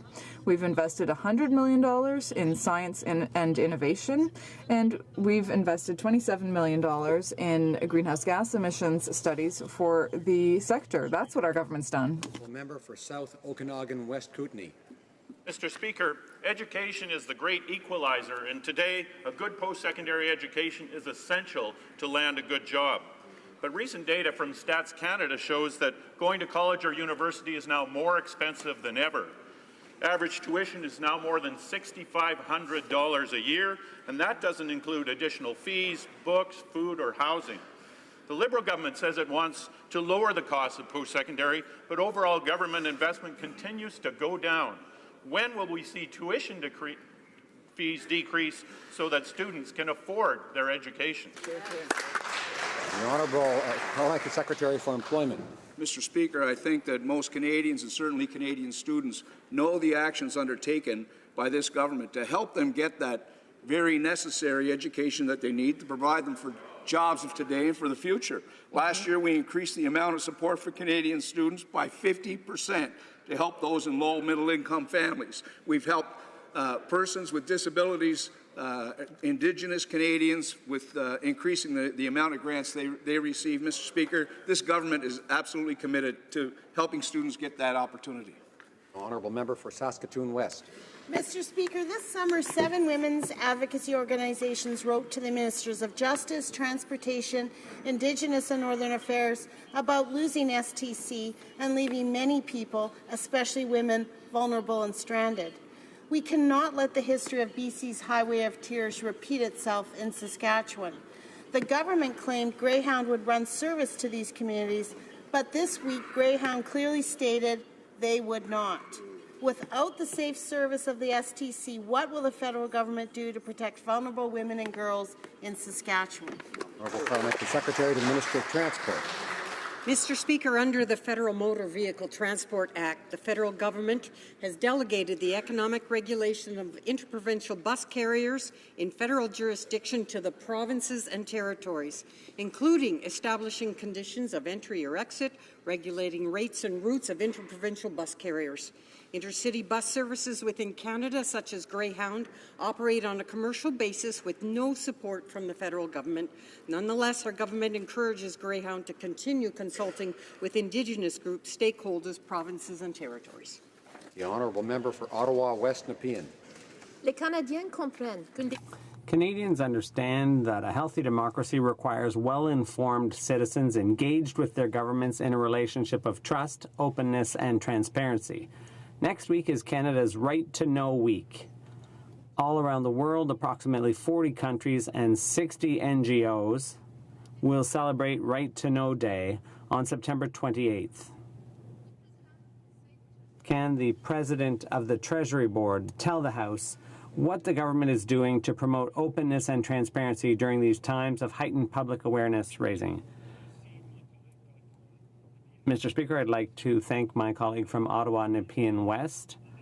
On the eve of Canada's Right to Know Week, today we are debating Bill C-58, the first significant reform to the Access to Information Act in 30 years. And recently, our leadership was recognized internationally when I accepted on behalf of Canada the role as co-president of the Partnership for Open Government. Thank you, Mr. Speaker. Mr. Speaker, Energy East is a $15.7 billion project that would create thousands of jobs for all of Canada. But it's at risk, all because the Liberals keep changing the rules. In January 2016, the Liberals said they might require emissions testing for energy approvals with no details, yet last month TransCanada was blindsided by the NEB's sudden direction to do so a year and a half into the new review for Energy East. So obviously, 2 years into reviews of reviews, no clarity, no confidence, no end in sight. When will the Liberals be clear to investors and finally champion Canadian energy? Honourable Parliamentary Secretary to the Minister of Natural Resources. Thank you, Mr. Speaker. We believe in a competitive and sustainable energy sector, and the good projects must go ahead with the full confidence of Canadians. That is why we have approved pipelines and energy infrastructure projects that create tens of thousands of jobs, while at the same time protecting our oceans, pricing carbon pollution, and working in partnership with our Indigenous peoples. TransCanada's request is a business decision. The proponent develops its project application in a business environment where factors like the price of oil do change. We are committed to ensuring that economic prosperity and environmental protection go hand in hand. Thank you, Mr. Speaker. The honourable member for Lakeland. Mr. Speaker, energy is Canada's second biggest export, with global oil demand increasing to 121 million barrels a day by 2040. New energy infrastructure is crucial for Canada. But the Liberal chaos, not prices, is putting projects like Energy East at risk. Meanwhile, the U.S. is removing red tape, ramping up exports, and rapidly pursuing their energy independence. The Liberal delays, uncertainty, and anti-energy agenda are threatening Canada's position as a global leader. When will the Liberals reduce red tape, kill barriers, and finally show the world that Canada is open for business? Honourable Parliamentary Secretary. Thank you, Mr. Speaker. And I'm pleased to once again remind the House that we've been able to do what the Harper Conservatives couldn't get done in a decade. We have approved infrastructure projects that will create tens of thousands of jobs for Canadians, and many of them indeed in Alberta. Nova Gas Pipeline, 3,000 jobs. Line 3 replacement project, 7,000 jobs. Trans Mountain Expansion Pipeline, 15,440 jobs. Keystone XL Pipeline, 6,440. Onard Aptite Mine, 910, wood fibre LNG, 700 jobs. I could go on and on, Mr. Speaker. These projects... I'm afraid not. The honourable member, The honourable member for Charlesbourg-Haute-Saint-Charles. Mr. Speaker, yesterday the minister said the marijuana file has been debated for 2 years, but the bill was only introduced in the spring. According to police, they won't be able to enforce the law when it comes to homegrown plants, and they don't have enough experts for roadside detection. What's worse, the provinces keep saying they can't be ready by July 1st, 2018. Mr. Speaker, can the Prime Minister explain why legalizing marijuana is his government's top priority and why they're so determined to ignore all the experts? The Minister of Health. Mr. Speaker, let's be very clear. What the police actually said is that they needed access to the resources and the training in order to do the job, and our government has responded. We've committed $274 million and to ensure that they have what they need to do the job. Mr. Speaker, the cost of delay is continued jeopardy to our children who are using cannabis at the highest rate of any country in the world, and billions of dollars more to organized crime. That's unacceptable to us. We believe it's unacceptable to all Canadians. Honourable member for Central Okanagan, Milkmean Nicola. Mr. Speaker, for the first time in 35 years, the BC Supreme Court in Vancouver was forced to close family and civil chambers for a whole day. Real families are facing issues of access, child support, spousal support, and are being hurt by this Liberal government and its inaction. Now, Conservatives have been asking for action, calling for action on judicial appointments, and with this closure, the Liberals have failed. If this minister can't get the job done in her own backyard, will the Prime Minister finally take some action and find a minister who will get it done for BC?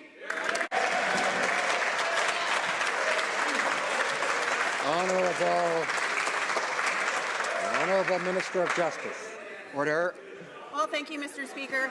I am pleased with the open and transparent judicial appointment process that our government is continuing to proceed with respect to judicial appointments. I have had the opportunity to appoint 109 Superior Court justices across the country, including 22 deputy judges in the north. I am going to continue to appoint judges to fill the vacancies across the country, vacancies that are filled by a diversity of Canadians that reflect the best that we have to offer. I am going to continue to fill the vacancies in British Columbia and in other jurisdictions. Now, member for Salaberry-sur-Roi. Mr. Speaker, after being criticized by the UPA, the Quebec Federation of Dairy Producers, and Quebec's Agriculture Minister for underfunding his aid package for dairy producers, the Minister of International Trade had the nerve to claim that the program wrapped up after only 1 week because it was a success. Producers in my riding and all over Quebec are flabbergasted by this response. The program was shut down because of insufficient funds. Is the minister listening when dairy producers say the program isn't enough? The Honourable Parliamentary Secretary. Mr. Speaker, our government is fully supporting supply management, dairy producers, their families, and the entire dairy industry. We are the party that fought to defend supply management. We will continue to. The agreement, the trade deal with Europe, will be beneficial to Canada, bringing in over $1.5 billion a year in trade. I am proud of everything we've done to help dairy farmers and processors to modernize their facilities and to be more competitive. Thank you, Mr. Speaker. The Honourable Member for Longueuil-Saint-Hubert. Mr. Speaker, this weekend most people will be enjoying the nice weather except for those who live near the Saint-Hubert Flying School because of the constant buzz of small planes. Despite the desperate pleas of those affected and my repeated requests to the Minister, Transport Canada refuses to enforce the flight restrictions the parties had duly agreed to. Transport Canada has been completely absent, and worse still, after 3 months of stonewalling, the Minister has the nerve to say they never got an official request to limit the hours of flights. Is the Minister okay with that? Could he undertake to pitch in and see to it that this problem doesn't come back next year? The Honourable Parliamentary Secretary, the Minister of Transport. Mr. Speaker, our government is cooperating with Canadians so that airports under federal jurisdiction are managed safely and in the public interest, thanks to regulations the Minister has recently made that are already in force. Canadians can now express their concerns so that decisions can be made about building airfields or modifying their use. The Honourable Member for Bellechasse-les-Etchemins-Lévis. Person, we need to help move our yardsticks. Mr. Speaker, this is what our Canadian Forces first wrote to retired Master Warrant Officer Barry Westholm for a position to assist the troubled Joint Personnel Support Units. But that was the response before this veteran wrote to the Prime Minister himself to expose the failure to our most wounded soldiers. He was then turned down. Will the Minister confirm that veteran Westholm was scanned because he was critical of this Liberal government inaction? Honourable Parliamentary Secretary to the Minister of Veterans Affairs.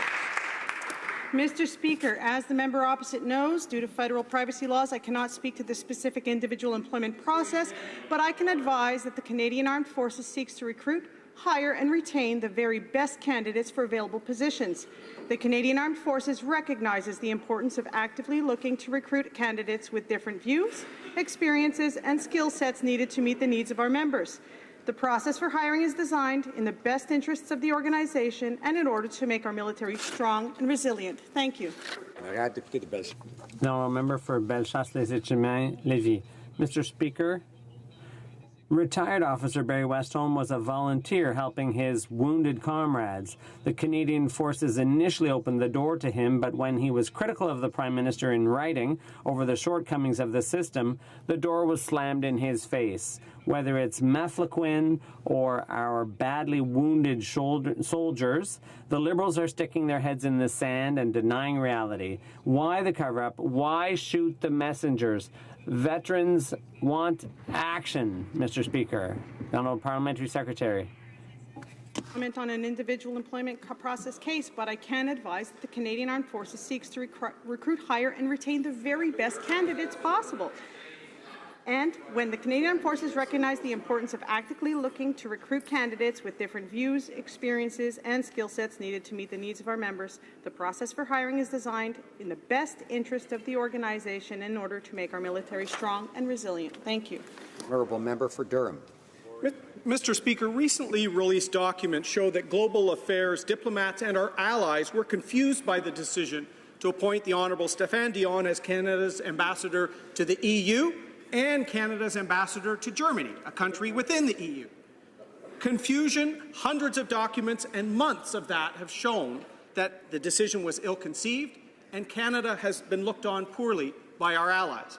Canadians know that it's not easy for Mr. Dion to set priorities. So will the minister inform this House whether his priority will be ambassador to the EU or ambassador to Germany? Which is it? Honourable Parliamentary Secretary to the Minister of Foreign Affairs. Thank you, Mr. Speaker. Canadians know that Stéphane Dion has fought long and hard for a better and more just Canada, and he continues to play a key role in advancing Canada's interests abroad, in Europe, working with our European partners on this government's progressive international agenda. Ambassador Dion's role demonstrates Canada's commitment to Europe and to Germany, which is Europe's biggest economy. Ambassador Dion will continue the vital and important work of ensuring that Canada's interests and values are shared in the world. The Honourable Member for Coastal Bay Central, Notre Dame. Mr. Speaker, recently I traveled to a small town in my riding of Embry. If you don't know where that is, it's next to Little Burnt Bay. You can't miss it. It's around 700 people. I had the honour of announcing close to $300,000 in federal money for their water system. After years of neglect, I joined the Newfoundland and Labrador government, local MHA Derek Bennett, to bring them an announcement for their drinking water system that has been in need for now 12 to 15 years. These are the type of investments we are doing, not just for the larger centres, but the smallest communities as well. Could the Minister of Infrastructure and Communities please comment on that and other small communities across this country? The Honourable Minister of Infrastructure and Communities. Mr. Speaker, I want to thank the Honourable Member from Coastal Bay, Central Notre Dame for his question. Our government is proud to be investing in communities of all sizes, including a $2 billion dedicated funding for small communities. Last month, we announced more than $11 million for 77 projects in the communities across Newfoundland and Labrador to provide clean water, recreational, cultural amenities. We will continue to work with our partners to make these investments to build strong, sustainable, and inclusive communities. Thank you. The Honourable Member for Beauport-Limoilou. Mr. Speaker, the committee presiding over the appointment process for the Official Languages Commissioner is currently reviewing applications. The opposition parties have yet to be consulted. The Federation of Francophone and Acadian Communities says it isn't reassured. Will the next commissioner be nonpartisan, or will they have donated thousands of dollars to the Liberal Party? How many candidates are there? When will they be evaluated by? Mr. Speaker, can the government enlighten us on this, please? Thank you. The Honourable Parliamentary Secretary. Mr. Speaker, I'd like to congratulate my colleague on his new role as official languages critic. Official languages are part of our history and our identity, and they are a priority to us. When it comes to the appointment, this government is firmly committed to an appointment process that is rigorous, open, and transparent. And we're determined to find the best candidate for every position. The role of Commissioner of Official Languages is very important, and we are determined to find someone who meets all the requirements. Speaker, developing Canada's early learning and childcare system is one of the most crucial investments in a government can make. I am pleased that shortly before this House rose in June, our government announced an historic framework agreement with the provinces and territories on early learning and childcare.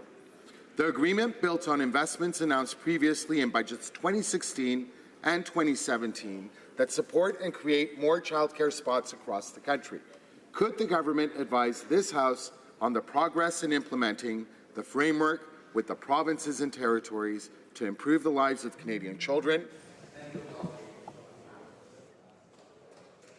The Honourable Minister of Social Development. Thank you, Mr. Speaker. As a former page of the House of Commons, I'd like to welcome the new cohort of House of Commons pages. We're lucky to have them.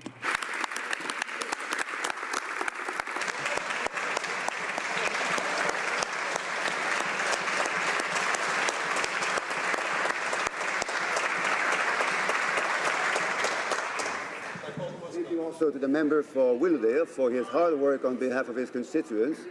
Our plan will give Canadian children the best possible start in life and provide support to families who need it most. We have now signed agreements with Ontario, PEI, New Brunswick, and Nunavut, and we are working very hard to achieve similar outcomes with other provincial and territorial partners.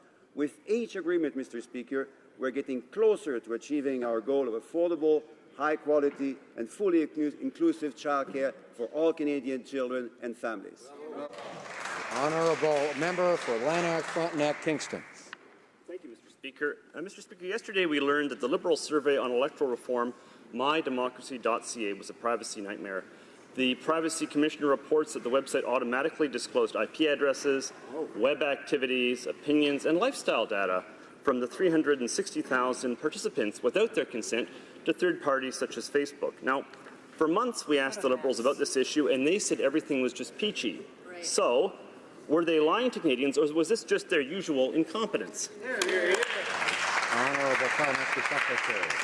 Mr. Speaker, our government takes the protection of Canadians' personal privacy extremely seriously, which is why we proactively reached out to the Privacy Commissioner to answer any questions that he might have had, and we thank him for his very thorough report, and we accept those recommendations unconditionally. MyDemocracy.ca engaged Canadians in a national conversation. in which individual responses received online remained anonymous. Paragraph 43 of the Summary of Investigation notes that the Privacy Commissioner, quote, found no evidence that individual responses to the My Democracy survey questions were disclosed to third parties, close quote. We'll continue to protect and uphold the privacy of Canadians as we move forward, Mr. Speaker. The honourable member for Repentigny. With free trade, Mr. Speaker, 17,000 tons of European cheese will flood our market to compete with our producers, and the government has abandoned them. After promising to compensate our producers for their losses, the government has merely offered them a meager modernization program that ran out of money after only 7 days. Today, the government of Quebec has no choice but to demand that the federal government do its job. Will the government commit to enhancing the program for dairy producers to meet the demand as per the government of Quebec's demands? The Honourable Parliamentary Secretary to the Minister of Agriculture. Mr. Speaker, Agriculture and Agri-Food Canada began accepting applications under the program on August 22nd, 2017. The industry has welcomed this program. The reaction has been so positive that the program stopped receiving applications 1 week later because funding for the first phase had already been spent. In the months to come, the government will announce the date when applications can be received for the second phase of the program. Thank you, Mr. Speaker. The honourable member for Repentigny. The Heritage Minister, as you know, is due to announce the new Canadian cultural policy next Thursday, and everything suggests that it will run counter to Quebec's needs. If Ottawa doesn't want to tax Netflix, Quebec will do it itself. European countries and Quebec want to play their full role in the new digital environment and protect their culture, authors, and artists. For its part, Canada is leaving it up to the free market, which will do nothing to protect Quebec culture. So if the minister is opposing the protection and promotion of Quebec culture, then what exactly is her role? The Honourable Parliamentary Secretary to the Heritage Minister. Thank you, Mr. Speaker. What we want to do fundamentally is ensure that our artists have the support they need, and that is what our government is doing. We have reinvested $22 million in telefilm, $13.5 million in the National Film Board, also millions for the Canada Council. These are concrete steps that have been taken to support our creators instead of imposing a new tax on the middle class. The honourable member for Joliette. Thank you, Mr. Speaker. Quebec is calling on the infrastructure minister to do his job. His job is to take our taxes for our roads, schools, and hospitals and give them to Quebec so that they can build our roads, schools, and hospitals. It's not to set conditions and slow everything down. It's not to create an infrastructure bank. The minister's job is to do the least possible harm to us. Is he able to do that? The Honourable Minister of Infrastructure. Mr. Speaker, we were very proud that yesterday all the provincial and territorial ministers came together to talk about our historic investments we are making in infrastructure. In the case of Quebec, we have approved 424 projects with a combined investment, with the federal investment of $1.6 billion. And we are approving $1.28 billion for REM project in Montreal, a top priority for the government of Quebec and the city of Montreal. We will continue to work in partnership with the province to deliver the commitment we have made. Thank you, Mr. Speaker. Amazing. Honourable member for Nunavut. Thank you, Mr. Speaker. My question is for the Minister of Crown, Indigenous Relations and Northern Affairs. Since last fall, I have visited 23 of Nunavut's 25 communities and had the opportunity to talk to many of my constituents face to face. What I heard unanimously were concerns about the Nutrition North program. Since the release of the What We Heard report 5 months ago, people in my riding have been patiently waiting for the changes recommended in the report. Can the Minister inform the House of when Nunavut can finally expect these changes to be implemented? The Honourable Parliamentary Secretary. Thank you, Mr. Speaker, and I thank my colleague from Nunavut for that question, and I know that he agrees with us that the program for Northerners and the struggles that they have in trying to feed their families are completely unacceptable. That's why our government has expanded the program to include 37 other communities. We've also invested $65 million a year over the next 5 years, but most importantly, we know that the previous program failed Northerners. We intend to get it right this time, and we're hoping that we'll be able to launch the new initiatives under Nutrition North that are culturally sensitive to the people who need the program. This will conclude question period for today. Tabling of documents.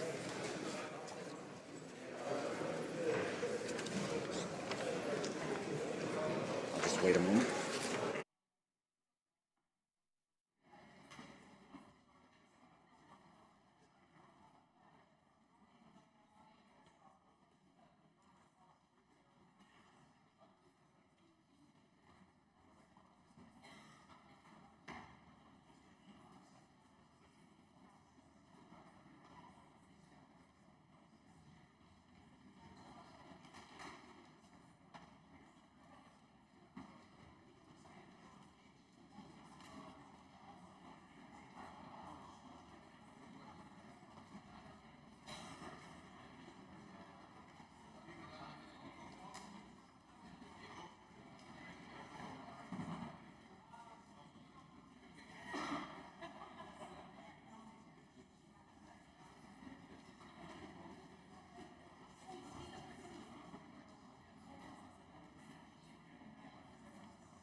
Introduction of government bills. Statements by ministers. Rapport de délégation. Reports from interparliamentary delegations. Presenting reports from committees. First bills. Mr. Cannings, seconded by Ms. Malcolmson, moves for leave to introduce a bill entitled An Act to Amend the Species at Risk Act, Amendment of the List. This motion is deemed adopted. The honourable member for South Okanagan, West Kootenay. Thank you, Mr. Speaker. And I'm happy to rise here today to introduce my bill that would amend the Species at Risk Act, or SARA, to close a loophole that allowed governments to completely ignore scientific advice regarding the status of our most vulnerable species. Under SARA, that advice comes from the Committee on the Status of Endangered Wildlife in Canada, or CSIWIC. The Act gives the Minister of the Environment 9 months to make a decision whether to list or not. Unfortunately, the former government felt there was enough ambiguity in the Act to say that the clock began ticking only when the Minister told Cabinet of CSIWIC's advice. So during the former Conservative majority government, CSIWIC assessed 82 species as requiring protection. The government did not make a decision on any of those species, not one. Shame. My bill will simply amend the Act to clearly start the clock when CSIWIC sends its letter advice to the Minister, and I hope the government will support this bill and return the Species at Risk Act to its original intent and force. Thank you. Mr. Canning, seconded by Ms. Malcolmson, moves that the bill be now read a first time and be printed. This motion is deemed adopted. First reading of this bill, première lecture de ce projet de loi. When shall the bill be read a second time? At the next sitting of the House. As always. Première lecture de projet de loi. First reading of Senate public bills.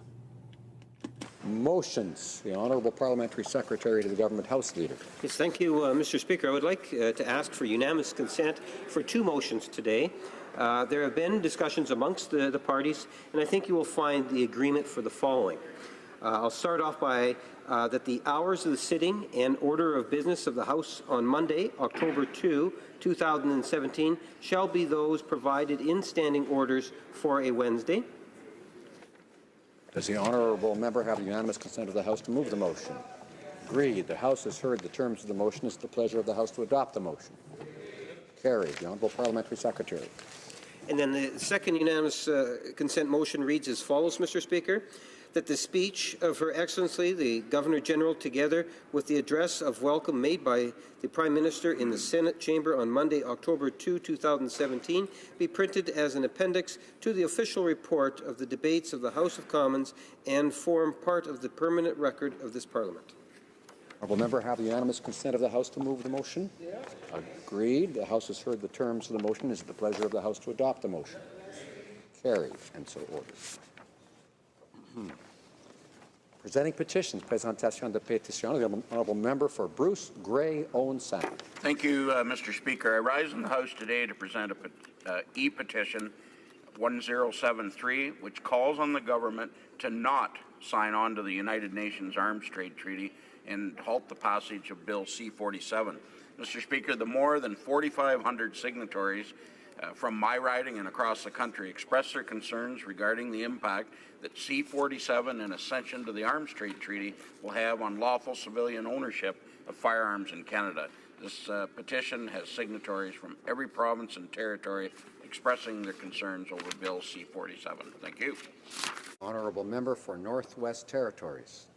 Mr. Speaker, I'm presenting an e-petition that expresses the concerns surrounding the construction of the Site C Dam. Thank you.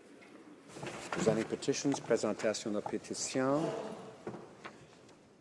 Questions on the order paper. The Honourable Parliamentary Secretary to the Government House Leader. Yes, Mr. Speaker, I would ask that all questions be allowed to stand at this time, please. Is it agreed? Agreed and so ordered. Orders of the day. Ordre émanant du gouvernement, projet de loi émanant du Government bills comments. 58, an act to amend the Access to Information Act and the Privacy Act and to make consequential amendments to other acts. Il reste 4 minutes. There are 4 minutes remaining for questions and comments for the speech made by the member for Calgary-Shepherd.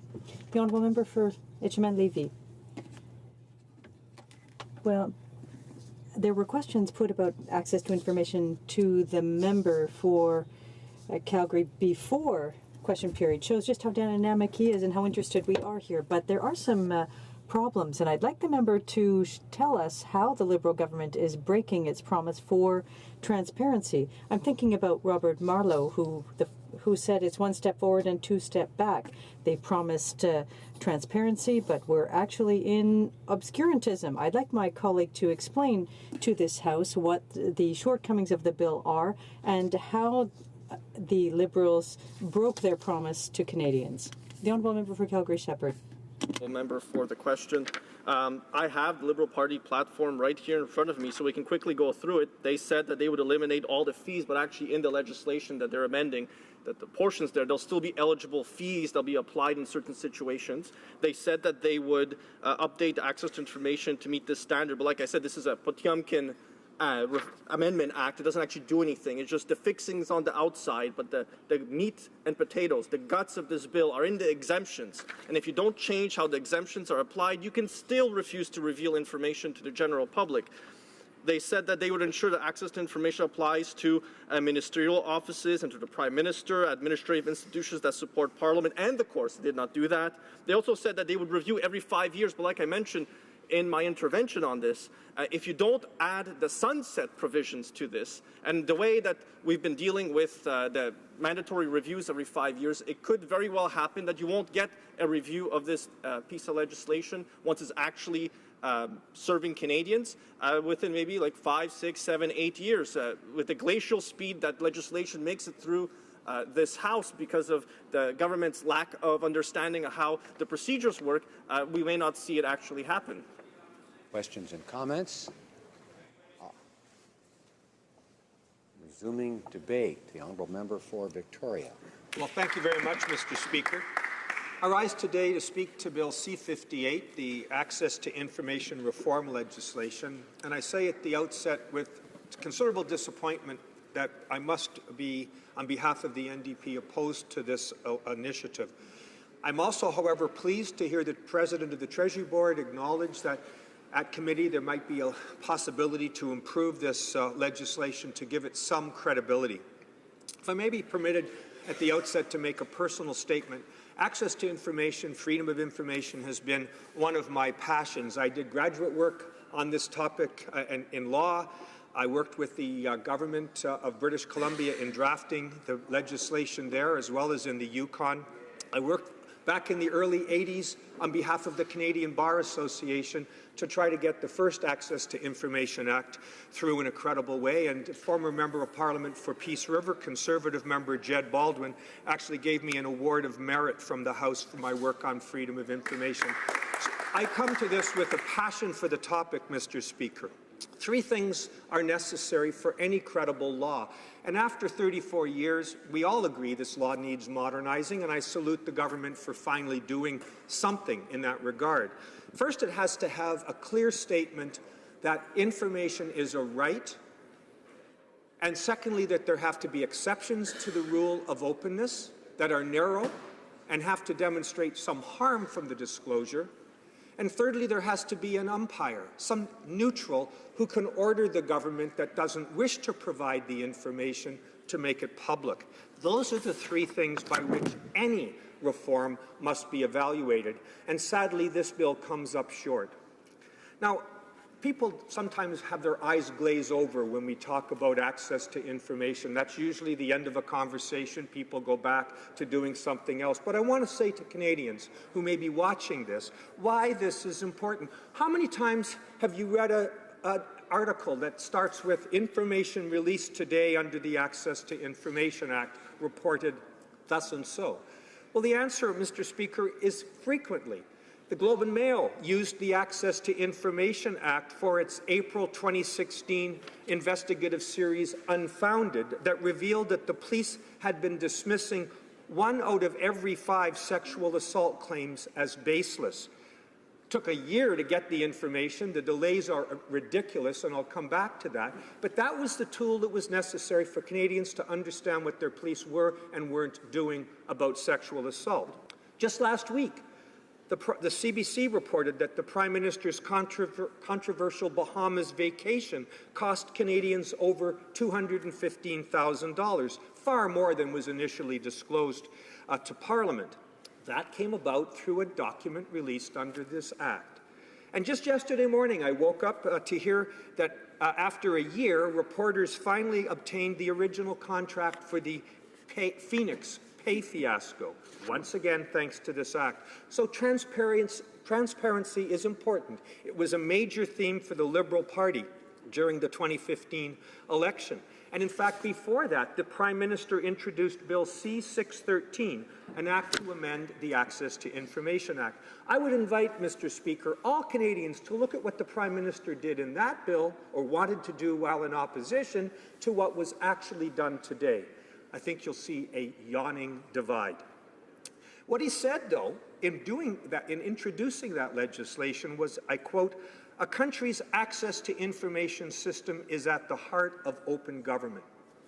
He's right. Our Supreme Court also said that what we're talking about today is, in fact, quasi-constitutional in nature. This isn't an ordinary bill. It's something that courts have recognized as essential to an open, modern democracy. The New Democratic Party has introduced private members' bills to modernize this Act. So many times I don't want to list them all, but you can check in 2006, 2008, 2011, 2014. This is something that we've tried to fix as well. Every time the Conservatives and then the Liberals voted them down. Now, in March of 2015, the Information Commissioner released 85 recommendations to modernize the Act. I would invite Canadians to look at that list of recommendations and what we're left with today. So, Mr. Speaker, the point is this is essential to fix.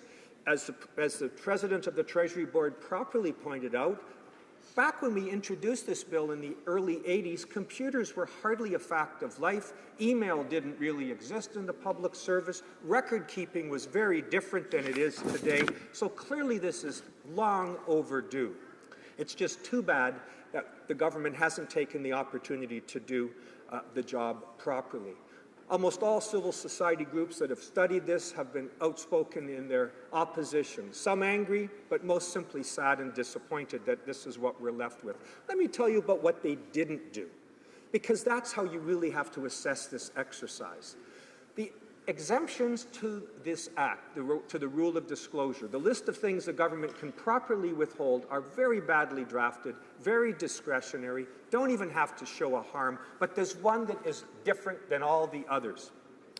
Because back when this bill was introduced under the former Prime Minister Trudeau regime, they decided to cut out a category of records called, are you ready? Cabinet confidences. It doesn't even apply to cabinet confidences. And everybody who's ever studied this has said this is the Mack truck clause. In fact, some of my more humorous of the commentary describes this as cabinet laundering. Because all you have to do, Mr. Speaker, if you don't want something disclosed, is slip it into a cabinet briefing book, voila, the black hole.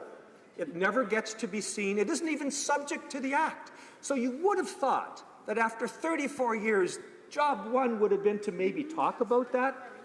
Not even mentioned. The black hole remains. Cabinet laundry can continue. Information delayed is information denied. Every journalist in the land understands that. I had one stop me on the street the other day, and she said, you know, when I get asking for information, I usually get it at the very last, say there's a 30-day period. Day 29, I'm told I'm going to ask for a delay, and then they ask for another delay. And if she complains to the Information Commissioner, well, that office is swamped. It might take several months to get the story out. And even then, if the government doesn't want to do what the Information Commissioner recommends, they can say no. So, Mr. Speaker, information delayed is information denied. That won't be fixed by this bill in any meaningful way. The other thing is we live in an oral culture. In fact, one of my colleagues refers to it as the post-it culture. Let me explain. If you want to have a record that you know is going to be subject to the Act and disclosed, maybe you put a little post-it note on the document that says what the real juicy bits are. That happens, Mr. Speaker. I know you'll be surprised to know that.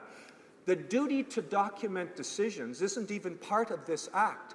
I talked earlier about computers where we can delete transitory records and the like, but the fact is an oral culture is alive and well and living in Ottawa. So let me get to the bill. What does C-58 do, and why can we not support it?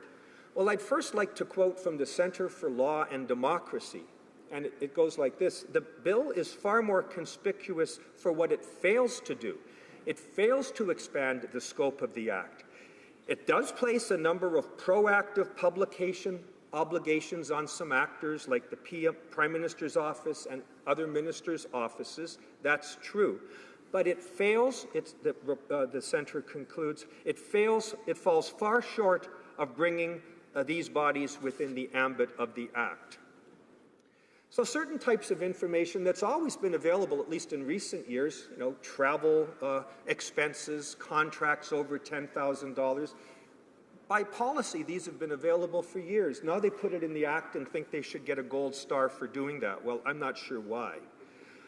Again, quoting from the Centre for Law and Democracy, quote, while more proactive disclosure is always welcome, as anyone who is used to the Act knows, it is absolutely not a substitute for the right to be able to request the information one is interested in from public authorities. So that, I think, is clear. Now, Mr. Speaker, the minister today made a lot of the notion that there is to be order-making powers under this bill.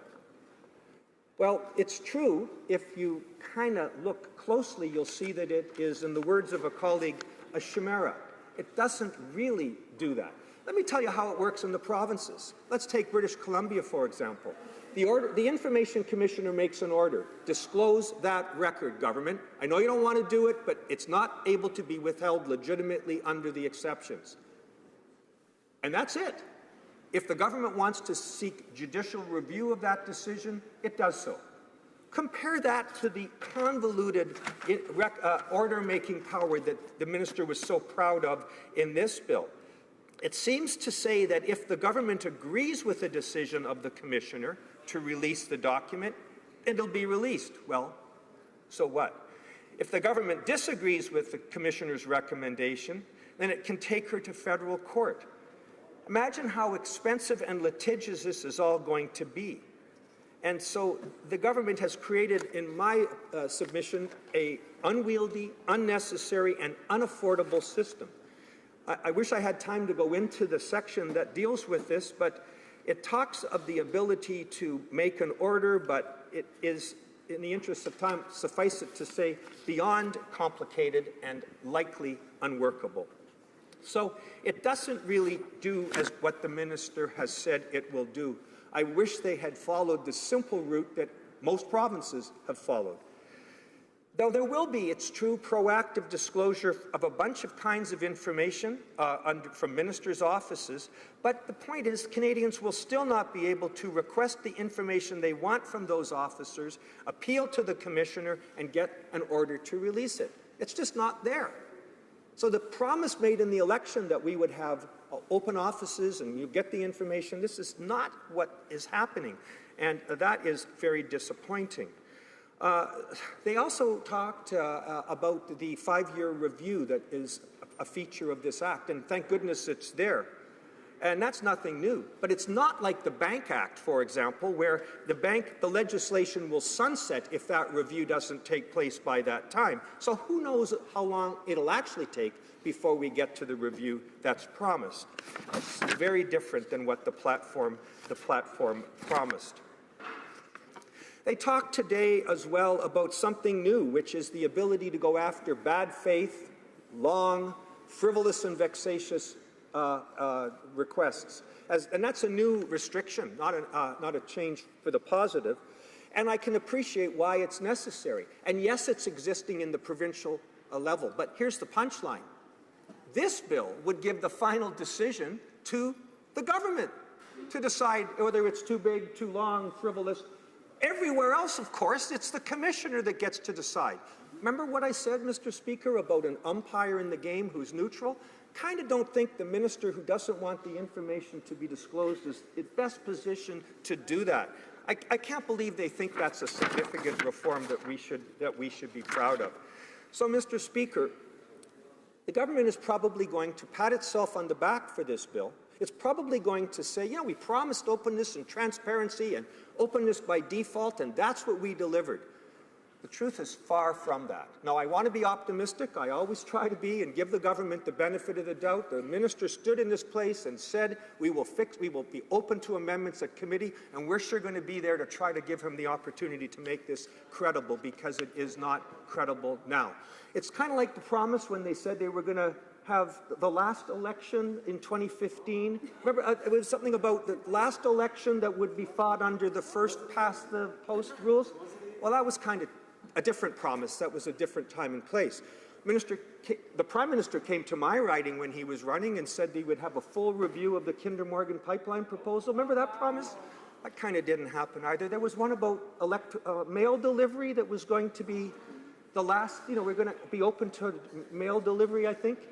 That was another promise. This bill Canadians deserve better than this bill. It's a start to the extent that it frankly adds exemptions. It doesn't go after the big changes in exemptions. You heard me talk about cabinet confidences. Let me tell you the other nice one, which is the policy advice to the minister. They didn't touch it. But all you got to do is put all these documents in something that you give to the minister, and that's policy advice to the government, and that massive loophole remains. Once again, Mr. Speaker, it's what they didn't do is how you judge their reform initiative. It actually adds a loophole which allows the department to refuse to process a request if they deem it to be overly broad, they deem it would unreasonably interfere with the operations of government, or deem it to be made in bad faith. It's quite remarkable, Mr. Speaker, that they're patting themselves on the back. Again, by simple comparison to the other legislation in the country, it would be obvious that this bill doesn't pass muster. The bill also ignores so many of the recommendations made by the Information Commissioner, as I pointed out, and by the Ethics Committee that also studied this legislation. It appears the government didn't even read those. Much like the Harper government, the Liberals continue to disregard the recommendations made by the nonpartisan watchdog. One sympathizes with the the Herculean efforts made by Ms. Legault over the years to try to get all governments, both sides of this place, conservative and liberal alike, to take the citizens' right to know seriously. I salute her for her efforts, futile though they have been to date. So, Mr. Speaker, I want to say, by way of conclusion, that the New Democrats have long advocated for giving the Information Commissioner real oversight and review powers, order-making powers. We believe that proactive disclosure is important, and congratulations for putting in legislation what has been the practice to date so far. But I point out the Commissioner doesn't have oversight powers with respect to that proactive disclosure, so I guess we have to take the government's word for it. And even if the Liberals were well-intentioned, remember, we're making legislation that applies for future Canadians, for future generations of Canadians. How long did it take to get to this place with a new bill? 34 years. So, Mr. Speaker, we have to get it right. We can't say, oh, don't worry, we're going to have a review in 5 years. Well, maybe another year or two after that, because they don't have to do that if they don't want to. That's been our history, except in the Bank Act. So I have to say, we have to do it better. We can do it better.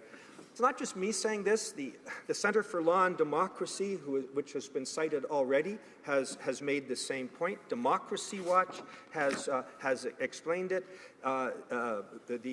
Mark Weiler, the Web and User Experience librarian who testified before, and he wrote to our critic on this file, the honourable member for Skeena-Bulkley Valley, and he stated as follows, Mr. Weiler, Professor Weiler, I'm greatly concerned that Bill C-58 will actually diminish the capacity of Canadians to access unpublished materials held by the government. The Access to Information Act should enhance the ability of Canadians to access information the government chooses not to publish. Bill C-58 would actually make the Access to Information Act more difficult to use. So, Mr. Speaker, what are we going to do about this? Back to the basics.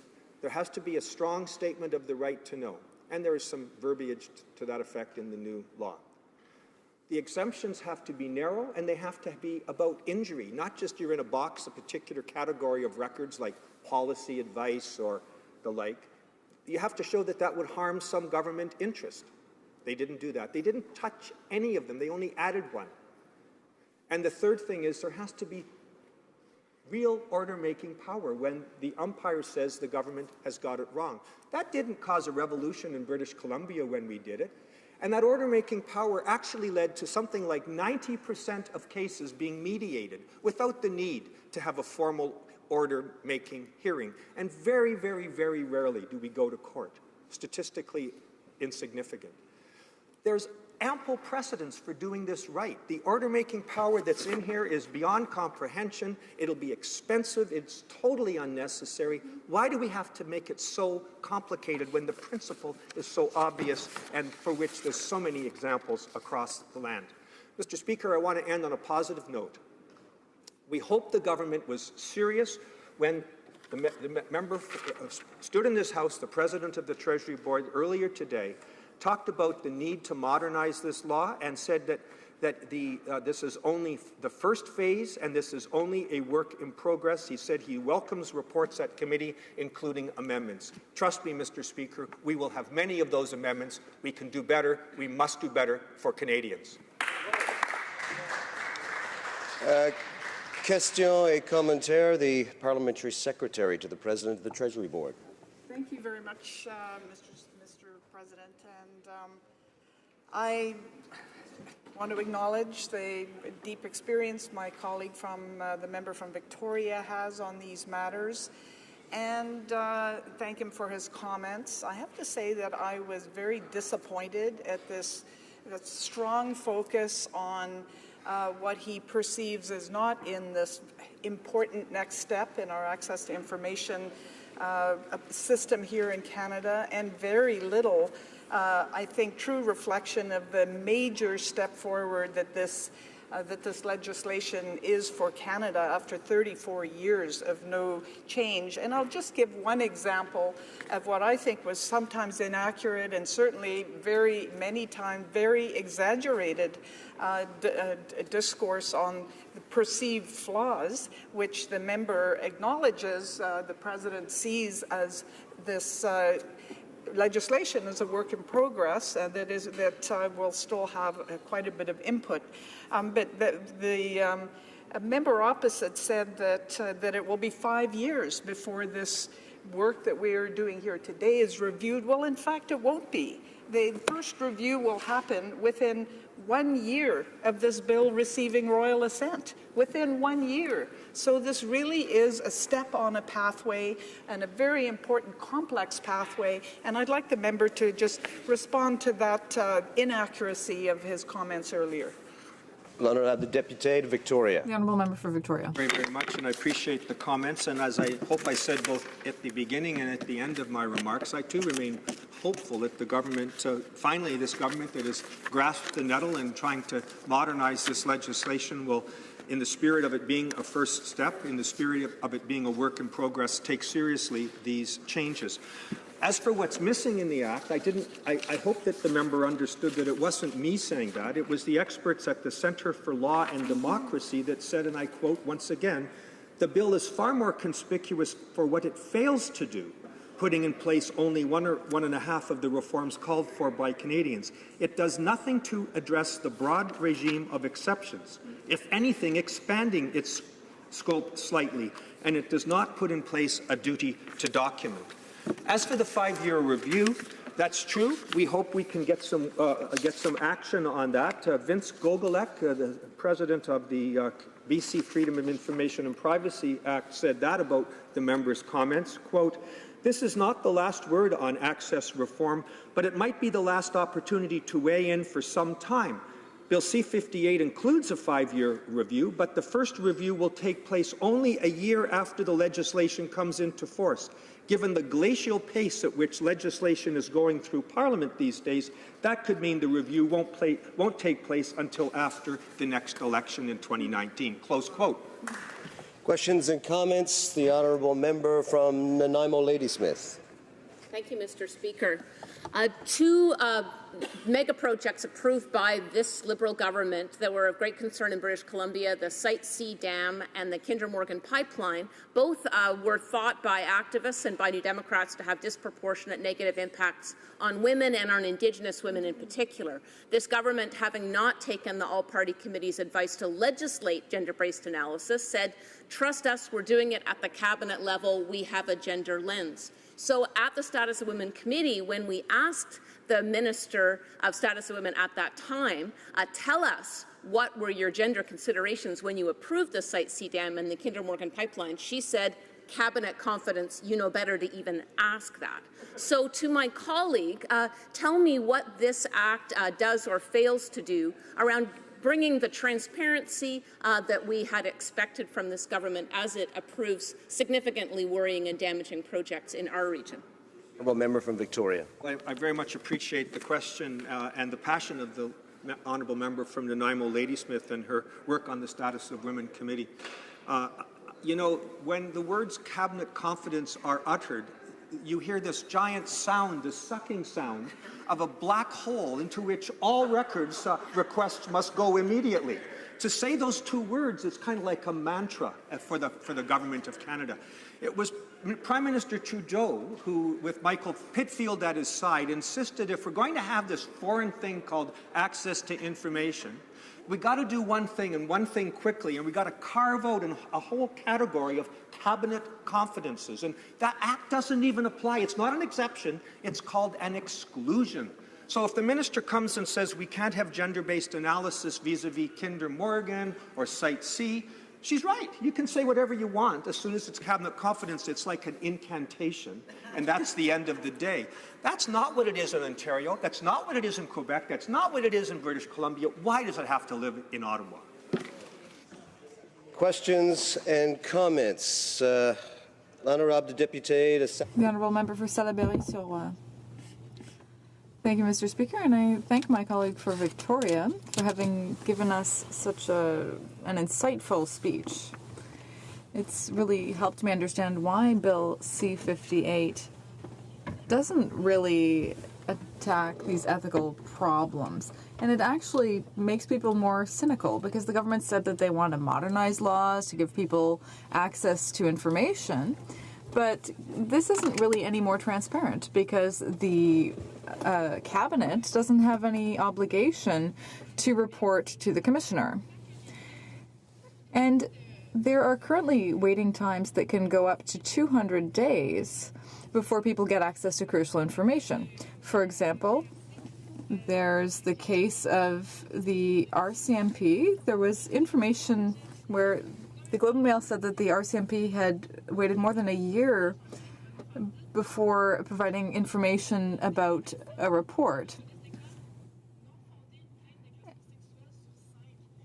And this was the information that had to do with the fact that 1 out of 5 sexual assaults went undealt with.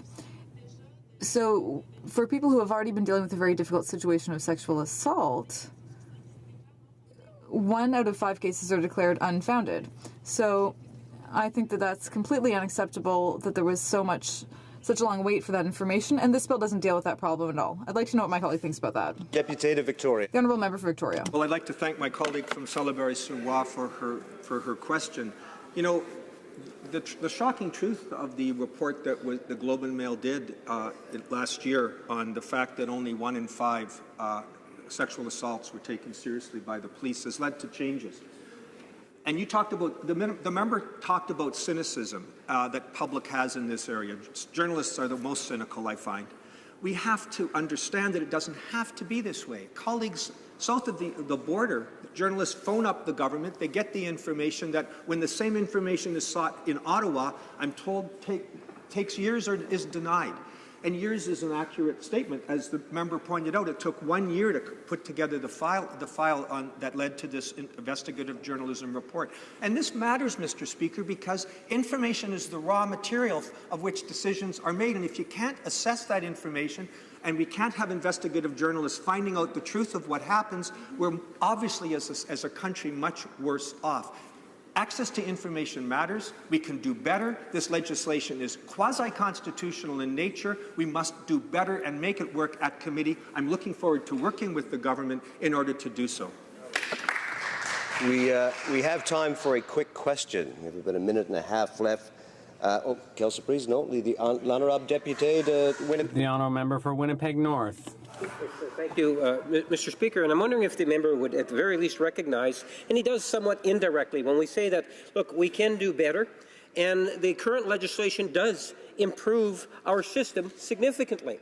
And the government has been fairly clear in terms of even when we go into the committee process, we look forward to hearing potential amendments from the NDP, and I would suggest that they might want to even share some of those amendments sooner as opposed to later, if in fact they show confident in terms of some of those amendments. And let's wait and see what happens at the committee stage. But this is a significant improvement on transparency and open government by this legislation. We should all be supporting it.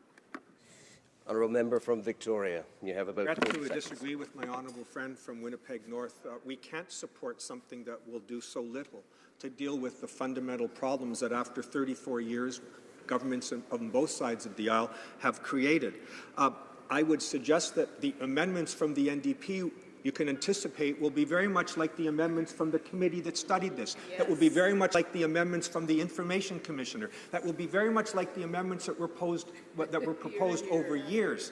And may even be like the amendments that the Prime Minister sought to make to this legislation when he was in opposition, which I will suggest to you, Mr. Speaker, are very, very different than what we see before us today in this legislation. Resuming debates, the Parliamentary Secretary to the Minister of Democratic Institutions. Thank you very much, Mr. Speaker, and I'll be splitting my time with the member from Vancouver Quadro today. I'm proud to rise in the House and speak about Bill C-58, an act to amend the Access to Information and Privacy Act. Mr. Speaker, our government was elected on a promise to reinforce public trust in our democracy, and over the course of our time in office today, we've put action behind our words. For example, we're reforming campaign finance laws to make one of the world's most respected democracies even more transparent. We've introduced legislation to make Canada's democracy more accessible to all Canadians. And the debate here today is about another of the fundamental concepts of any modern democracy. We know Canadians can't meaningfully participate in democracy when they're in an information vacuum. Access to government data is vital. Without it, neither the public nor the media are able to hold governments to account. So that's why our government promised to firm up one of the key pillars of our democracy, access to information. We told Canadians that we would make information open by default and in formats that are modern and simple to use. Canadians pay for the information that is assembled in the Government of Canada, so why shouldn't they have access to this data? This greater openness, in turn, will lead to greater confidence in our democracy. That's why this government has put such a great emphasis on amending the Access to Information Act with Bill C-58. It's the first major overhaul since our predecessors in this very institution voted in favor of the current Act 35 years ago. So it's long overdue. Think about that. The Act, which was enacted in Parliament in 1982 and took effect the following year, came long before anyone had ever heard of the Internet. Governments in those days had far more administrators and clerks because there was just so much paper to file and record. You couldn't just flip a written message to a colleague by email, and if you wanted to send an interesting news article to a counterpart in another department, you couldn't just forward a link. Your options were limited to things like a fax machine or an inter-office courier. Well, today, technology has dramatically changed how governments operate, and we need to align our laws to take into account this new reality. We have a responsibility to make it easier to obtain information, and once Canadians get it, that information should be in easy-to-use formats. Think of the graduate students like those at Dalhousie University or St. Mary's University in my riding of Halifax who are out there doing groundbreaking research but operating on tight timelines. We want them to be able to, when possible, obtain an electronic version of government records so that they can more easily navigate and analyze the documents. Think of the time that will be saved if they don't have to go through hundreds of pages to find what they're looking for. Now, Bill C-58 has many components, but for now I'd like to focus on how it impacts parliamentary institutions. I'm talking about the Library of Parliament, the Parliamentary Budget Officer, the Parliamentary Protective Service, the Office of the Conflict of Interest and Ethics Commissioner, the Office of the Senate Ethics Officer, and the administration of the Senate and of the House of Commons. These institutions are foundational components of our democracy, and C-58 proposes to bring them under the Access to Information Act to make them more accountable. This legislation will require these institutions to publish each quarter their travel and hospitality expenses, as well as disclose over the same timeline any contracts with a value above $10,000. Another important component of C-58 is the new powers it would give to our Information Commissioner. This is of particular interest to me, both in my role as a parliamentary secretary to the Minister of Democratic Institutions, as well as a member of Parliament for Halifax. Not too long ago, I met with representatives from a group based in Halifax called the Centre for Law and Democracy, whose mission is to, quote, promote, protect, and develop those human rights which serve as the foundation for or underpin democracy, including the rights to freedom of expression, to vote and participate in governance, and to access information, and to freedom of assembly and association, end quote. Some of you may be familiar with the Centre's work on the Right to Information Rating, or RTI, which is developed along with access to Info Europe to calculate and rate the overall strength of countries' right to information laws. The topic of the Information Commissioner was one I discussed with this group in my office during a meeting in the spring. They believe, as I do, and so too does our government believe, that the Information Commissioner ought to have the ability to order the release of records, so-called order making. Well, I'm proud to say that Bill C-58 gives the Information Commissioner that power, and I'd like to congratulate and thank the Centre for Law and Democracy on their strong advocacy on this point and for their ongoing work here in Canada and across the world to strengthen democratic institutions. Now, it's also important to note that the legislation also gives government institutions the ability to decline requests that are excessively broad or request information already in the public domain.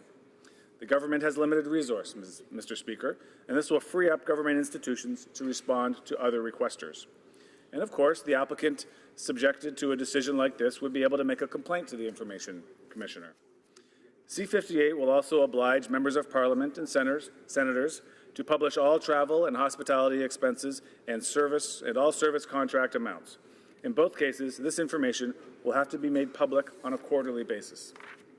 We, of course, know senators and members of Parliament already publish travel and hospitality expenses pursuant to their own internal rules, and senators disclose service contract information while MPs publish the total cost of awarded service contracts. Importantly, C-58 will enshrine the current practice while also requiring additional details on the service contracts and travel costs of MPs. This legislation will require a review of the Act every 5 years, starting in 2019. This will give Canadians an opportunity to look for further improvements. Mr. Speaker, we believe Canada deserves a vibrant democracy that is transparent, open, and accountable, but our efforts don't begin and end with changes to the Access to Information Act. We have been relentless since taking office to look for other ways to improve our democratic system. For instance, Bill C-33 would amend the Elections Act to increase voter participation and improve the integrity of our electoral system. C-50, meanwhile, if passed, would make important changes to the same act to make political fundraising even more open and transparent. And we're also taking action against cyber threats and the danger they pose to our electoral system. Mr. Speaker, we live in one of the most respected democracies in the world, but our government will remain relentless in ensuring that any weaknesses are dealt with. C-58 is a major part of this effort, and I'm proud to work with the Minister of Democratic Institutions to advance it. And with that, Mr. Speaker, I welcome any questions from my colleagues. Thank you. Questions and comments? The Honourable Member for Calgary-Shepherd. Mr. Speaker, I'd like to thank the member for his intervention on this. The Centre for Law and Democracy actually also gave a rating out of 150 points, and the rating says that this improvement, so-called this amendment law, only improved the rating by 2 points. 2 points for all of this supposed historic milestone that they've reached in amending the law.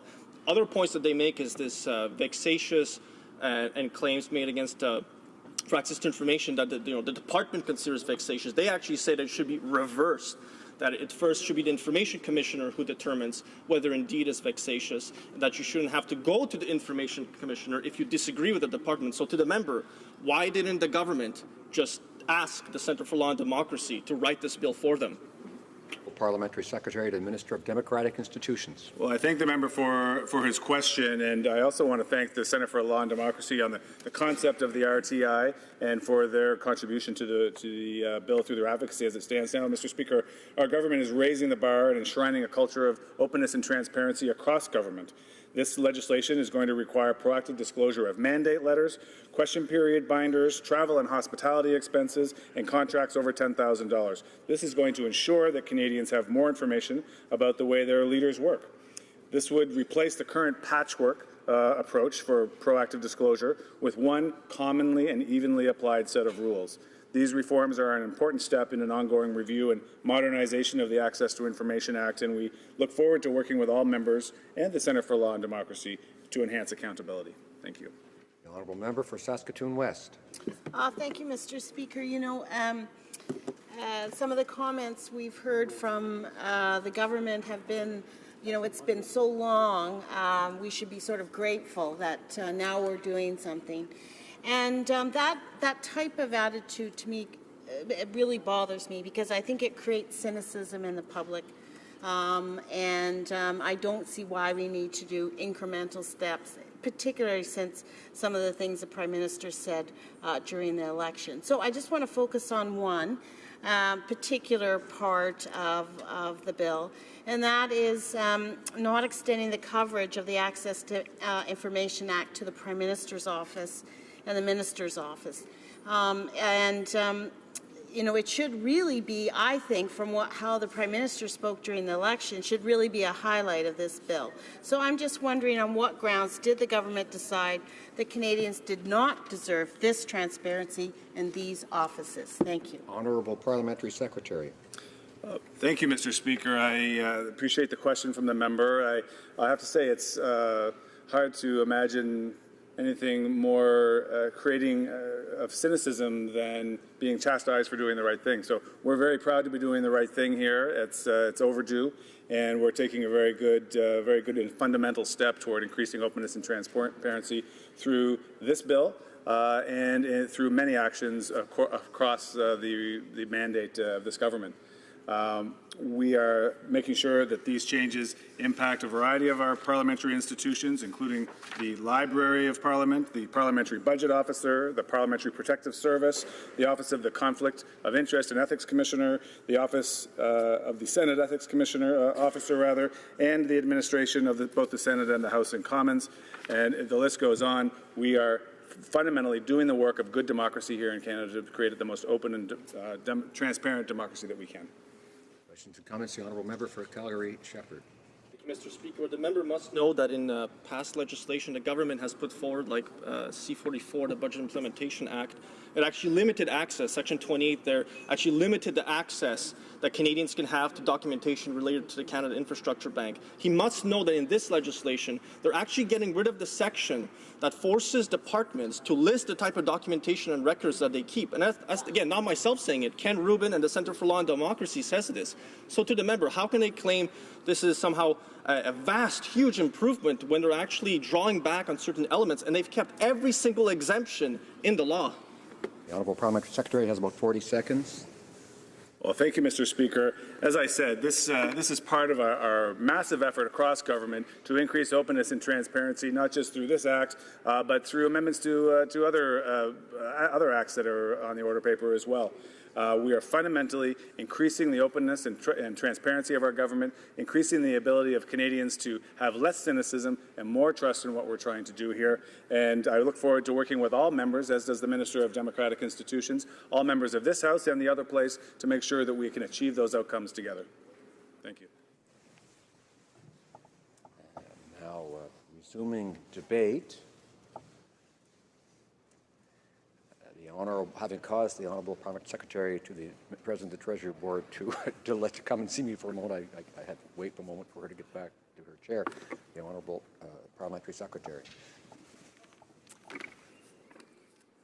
Mr. Speaker, I welcome the opportunity to speak to Bill C-58, a comprehensive set of amendments to the Access to Information Act that delivers on our government's key commitment to improve openness and transparency in government. And if passed, these amendments would make progress in bringing Canada's access to information legislation in line with the communication advances of the last 3 decades. The Act has not been significantly updated since it came into force 34 years ago, when fax machines were cutting edge and information was stored in huge filing rooms.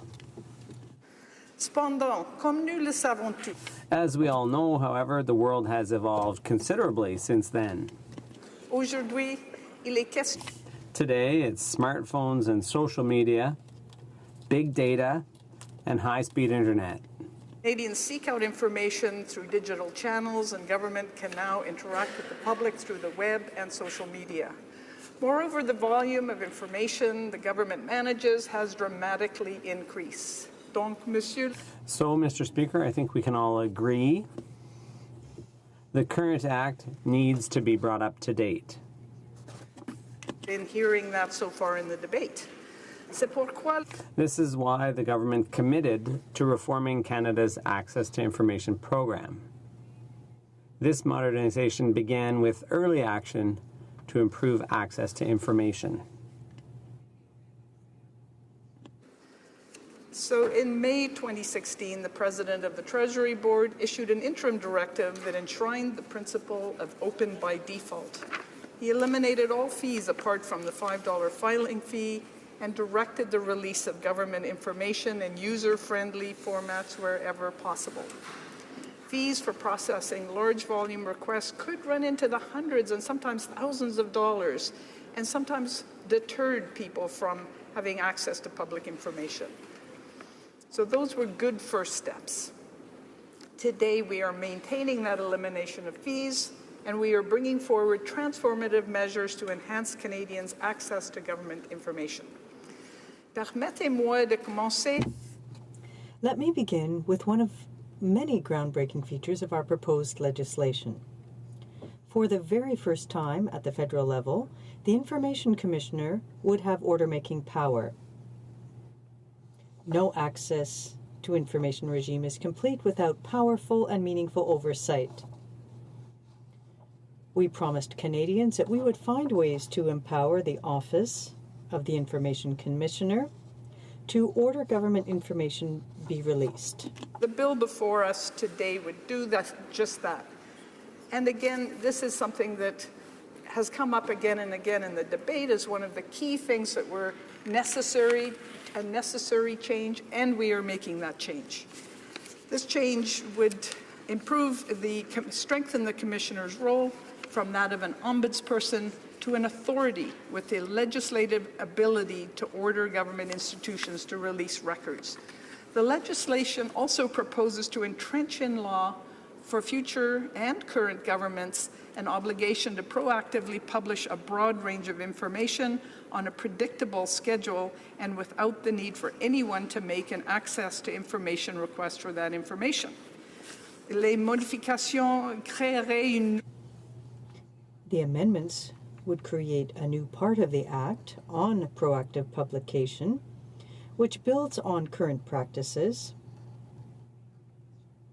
applies consistent requirements across government institutions, and seizes on the opportunities of our digital age. These amendments would result in the proactive release of key information throughout the government. This is a process that would take place across literally hundreds of offices and departments of the government. It would allow our citizens a greater understanding of government and demonstrate effective stewardship of public funds. Here's another first, Mr. Speaker. Through this legislative system of mandatory proactive disclosure, the Act will, for the first time ever, include ministers' offices, the Prime Minister's office, institutions that support Parliament, administrative institutions that support the courts, and over 1,100 judges of the superior courts. Ce système de publication proactive oblique. This system of mandatory proactive disclosure puts a strong emphasis on increasing the information that is open by default and making information that is of interest to Canadians freely available on the web. Mr. Speaker, I would like to take this opportunity to highlight a few more features of the reforms we will make to our access to information regime. So having just spoken about the proactive publication, which is key to our commitment to openness by default, I also want to mention a few other things that we are doing in this bill. We'll develop a new plain language guide that will provide requesters with clear explanations for exemptions and exclusions. We'll invest, this will be laid out, the rationale for these exclusions, rationales that will be in the public interest. We'll invest in tools to make processing information requests more efficient. And that's an important way to address one of the key weaknesses of our current system, which is how many access to information requests are not responded to in a timely way. It will allow federal institutions that have the same minister to share their request processing services for greater efficiency and timeliness. It will support the new legislation with government training. There's many things that we are doing, Mr. Speaker. It's important to note that many of our changes were initiated at the recommendation of the Standing Committee on Access to Information, Privacy and Ethics.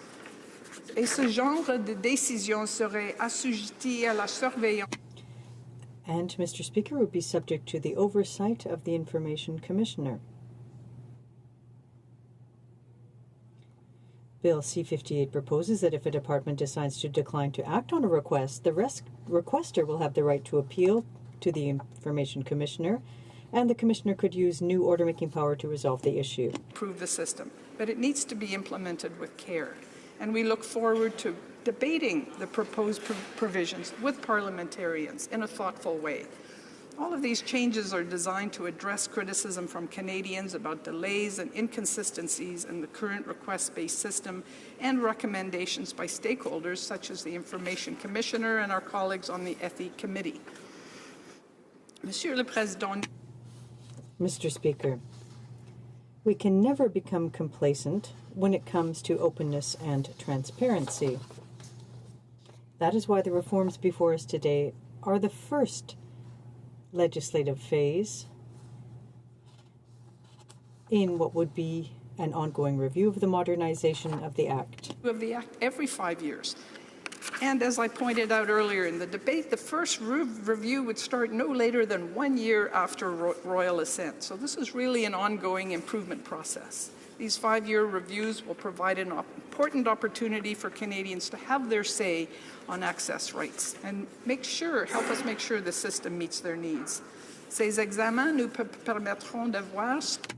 These reviews will assess what is working and how, and ensure the Act is never allowed to become so outdated again.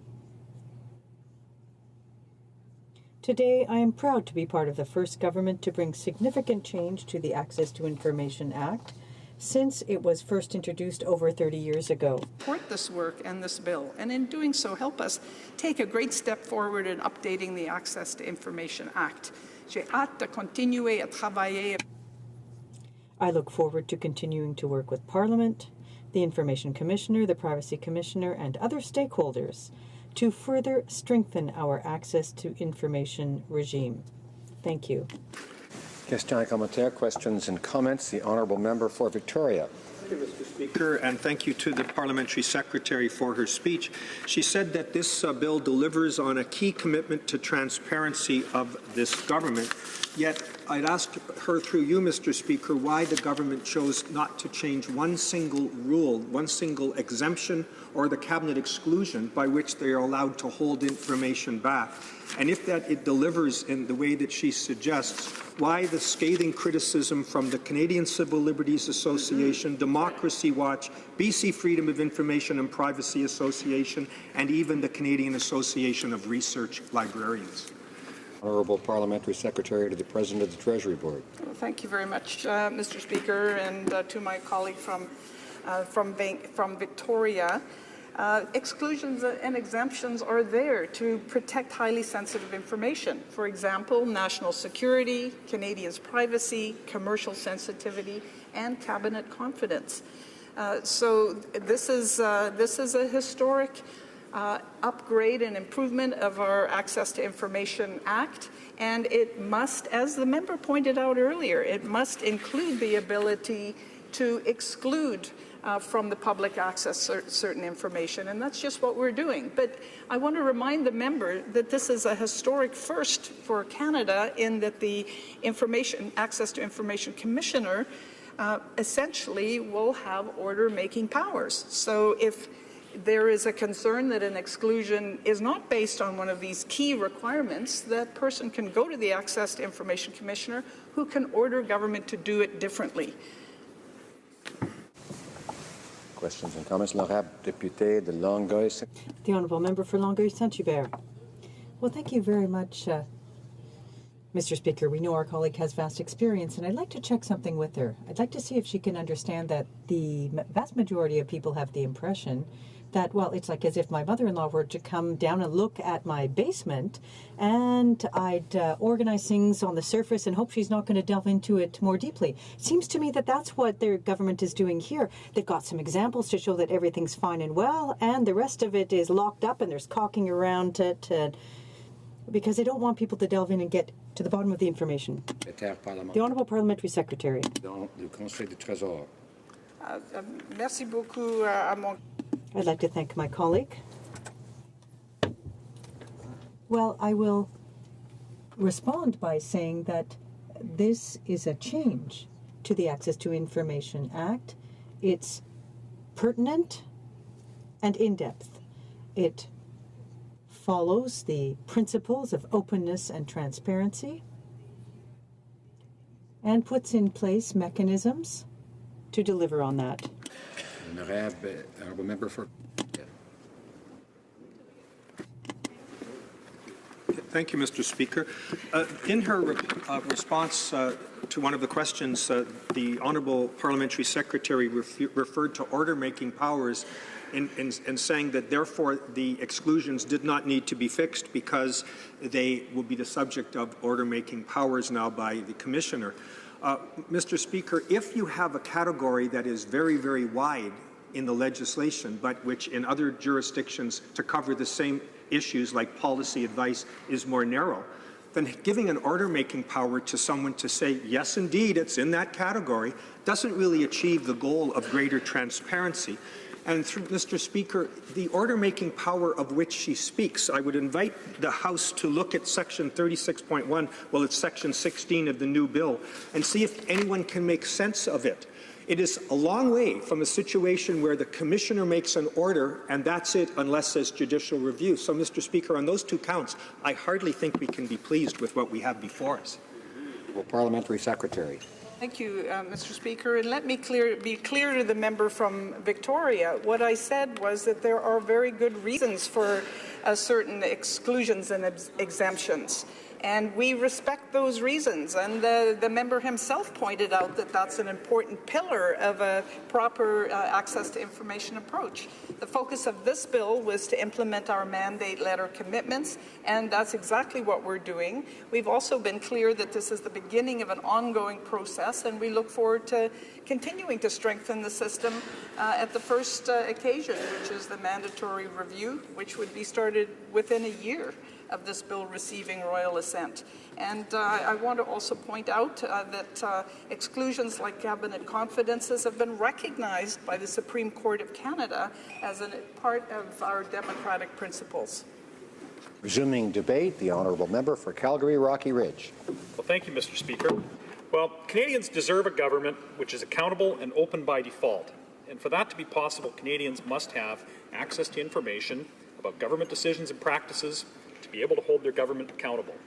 While this government pays lip service to those ideals of openness and accountability, it has consistently fallen short of actually implementing them. And we've seen this in a variety of areas, particularly with the Prime Minister's statement on open and accountable government. So Bill C-58's stated aim is to update the Access to Information Act with necessary reforms, but as with many Liberal promises, it fails to achieve them.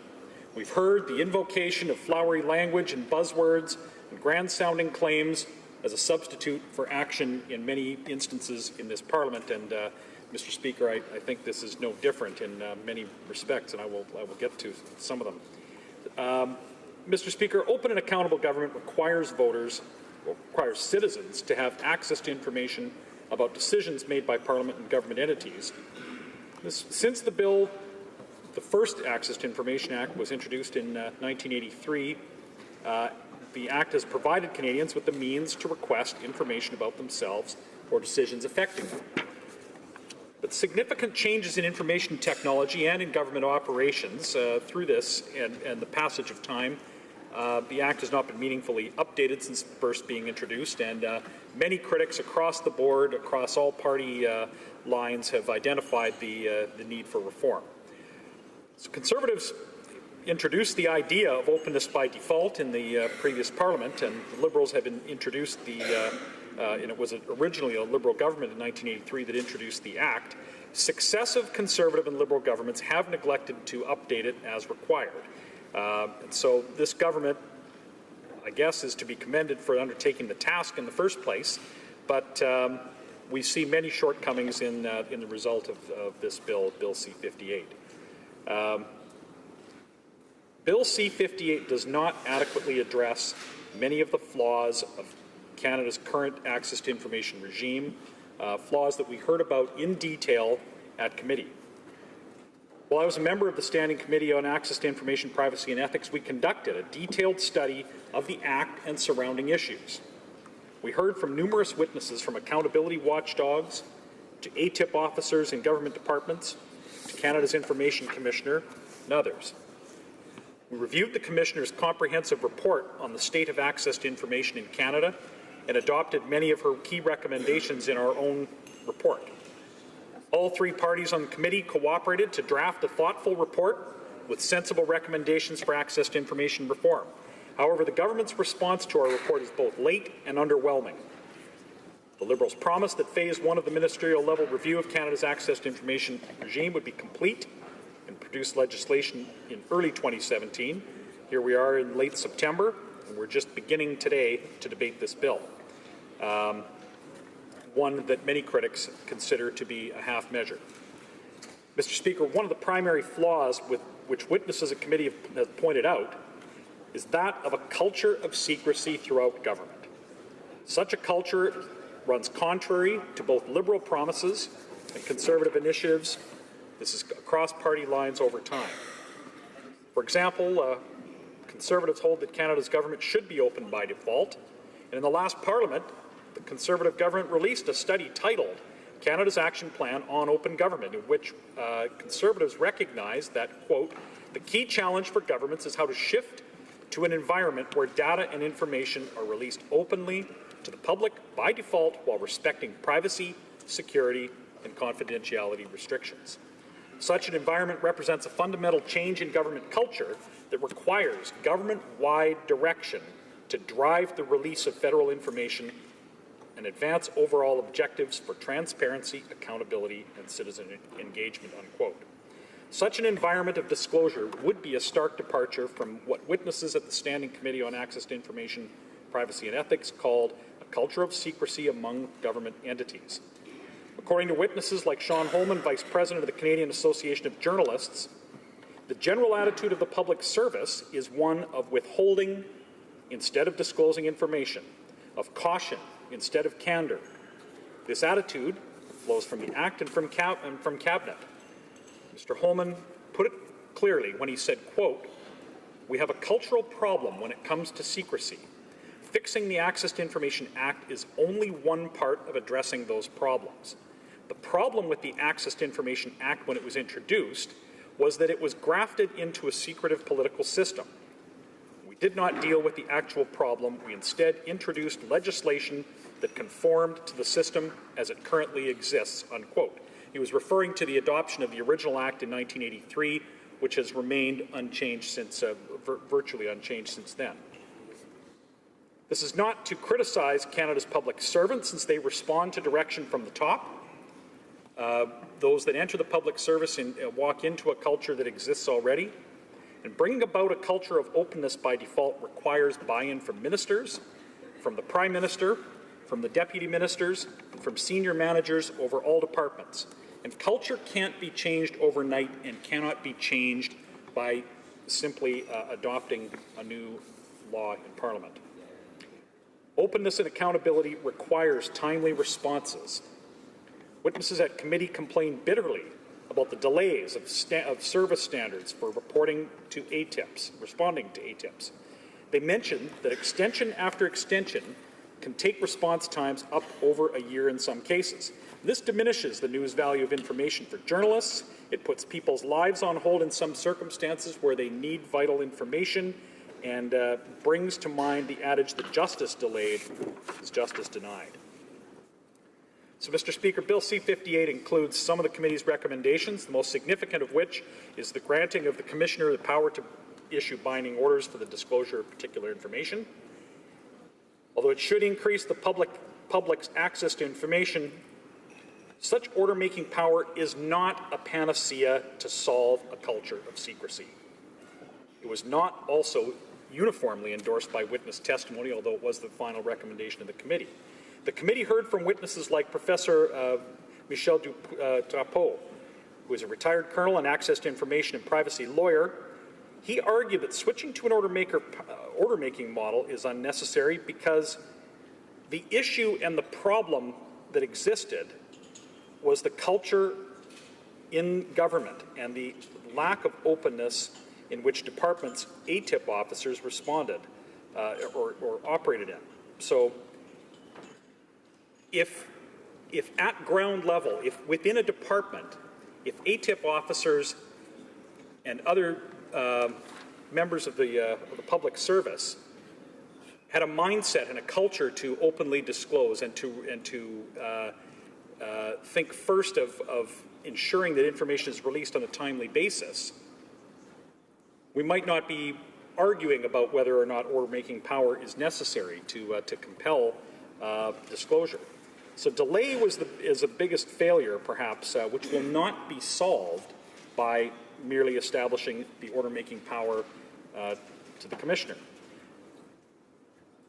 Now, we're glad to see that C-58 requires the minister to undertake a review with at least within 1 year of royal assent and every 5 thereafter. Hopefully, that'll prevent us from going another 34 years without review of this act, but and it's important because we know that the pace of information technology is, and the evolution of information technology is very fast, and as long as political will continues to exist to review this act in the future, it's good to have the built-in provision for review. Bill C-58's provisions requiring proactive publication of materials related to Parliament, Minister's Office, Superior Courts, and other government institutions are a welcome addition to the access to information regime and should contribute to the culture of openness by default, but there is certainly a long way to go to establish that change of culture. Proactive disclosure of sought-after information should increase democratic accountability and preempt many requests. However, proactive disclosure by various parliamentary and governmental entities is not the same as extending the scope of the Access to Information Act to cover them. It is not what the committee recommended, nor what the Commissioner recommended, and not what the Liberals promised in their 2015 election platform, and it's not what the Prime Minister ordered in the President of the Treasury Board's mandate letter. The Minister's mandate letter instructs him to lead a review of the Act and implement certain reforms, such as ensuring that, quote, the Act applies appropriately to the Prime Minister's and Ministers' offices, as well as administrative institutions that support the Parliament and the courts, unquote. Ensuring that the Act applies to the Prime Minister's and Ministers' offices requires more than proactive disclosure of a limited list of useful information. But this is not the only recommendation which this bill either ignores or only partially addresses. Mr. Speaker, I mentioned that our report suggests several matters in which the government should consider or consult on during the second phase of its review, and welcome an update from this government on the state of those considerations and consultations. Mr. Speaker, open and accountable government requires an access to information regime which ensures timely responses to ATIP requests, which applies to all elements of the Government of Canada, with a few important exceptions, which protects parliamentary privilege, cabinet confidence, and national security, and which prevents government entities from wiggling out of disclosure obligations. That's why the committee recommended that the minister consult the organizations which support Parliament, such as the clerks of the Senate and the House of Commons and the parliamentary librarian, to determine how to effectively protect parliamentary privilege and create an independent review process for such provisions. To improve timely response to ATIP requests, we recommended limiting extensions to only those cases where strictly necessary, and even then only for a maximum of 30 days. We also recommended repealing exclusions in the Act and replacing them with exemptions as needed. As Ken Rubin mentioned when responding to a question at committee, we cannot expect to change a culture of secrecy just by giving order-making power to the Commissioner, especially not if all the carve-outs remain in place through the retention of an extensive list of exemptions.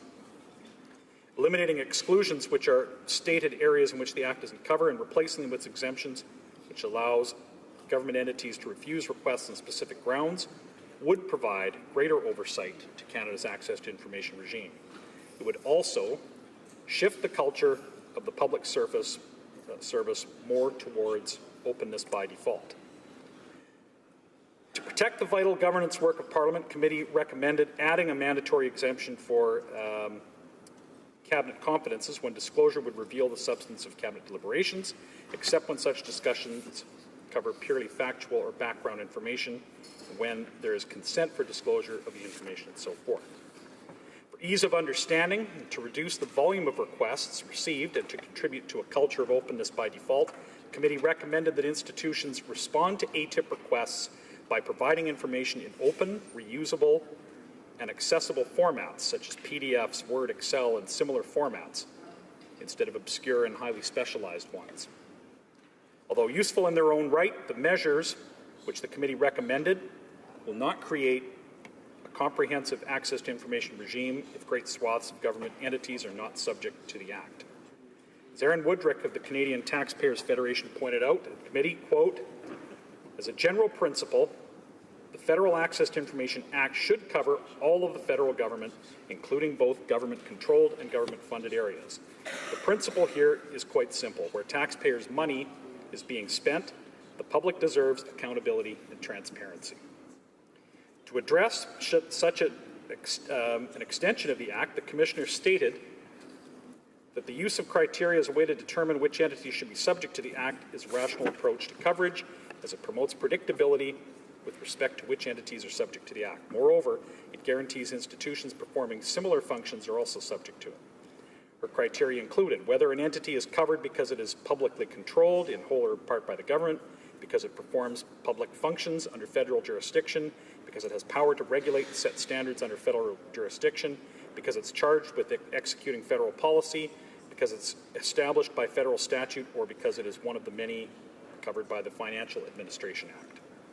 So, Mr. Speaker, the government has undertaken a review of Canada's access to information regime and has made a first attempt at updating the Act. But we're disappointed that the President of the Treasury Board has ignored many of the committee's recommendations. What could have been a good start on a worthy project has become something of a disappointment to the members, witnesses.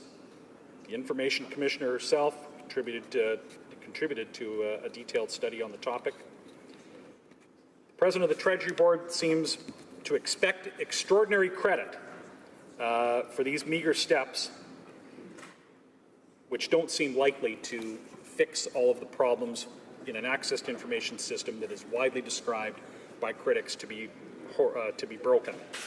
This morning, the minister made it out as if this act, or that C-58, will instantly transform Canada into a world leader in access to information, and that's just simply not the case, Mr. Speaker. I mean, many of the problems will remain in place, and comparatively, when you have a country like Serbia, which was not even a sovereign nation, was part of a federation under a communist dictatorship in 1983 when our system, our act, was brought in, to now lead Canada and be ranked ahead of Canada by international observers is not a credit to our current system. Nor when you compare to countries like Sweden that have had access to information law for 250 years and where witnesses couldn't believe here in Canada that would take months and months to get information that in countries like that would routinely be released in 24 hours. So I think the government is trying to take far too much credit for this reform. I urge the minister to reconsider C-58 and correct its many deficiencies. I encourage the new members of the Access to Information, Privacy and Ethics Committee to take advantage of review stage and amend it. Canada indeed deserves open and accountable government with a sensible and comprehensive access to information regime. We deserve better than Bill C-58. So I will not support this bill. To do so would be to reward this government for breaking its election promises, for taking credit for window dressing, which it has described as a grand and comprehensive solution. Thank you.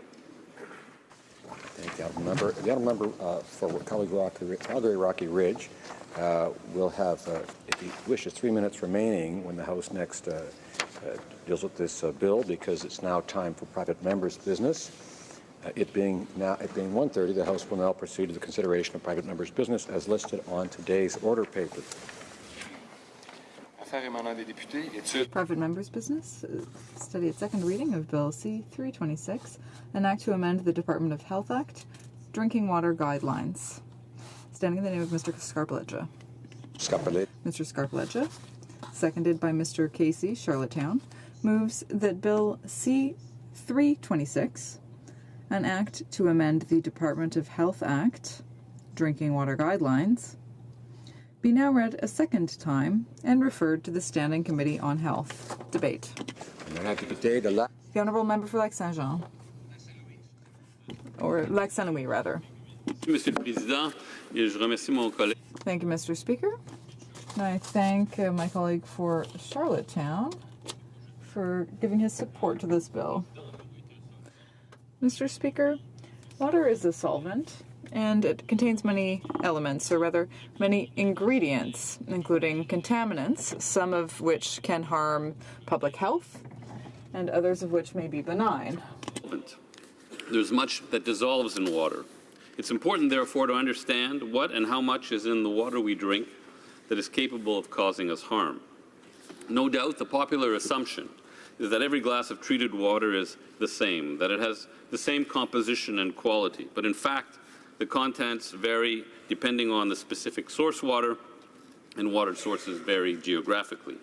A 2006 report by the David Suzuki Foundation found that 75% of the guidelines for Canadian drinking water quality for chemical contaminants have weaker acceptable limits than at least one of the countries included in the comparison, or than the World Health Organization's limits. In other words, Canada's maximum acceptable concentrations were lower than at least one country in the comparative survey.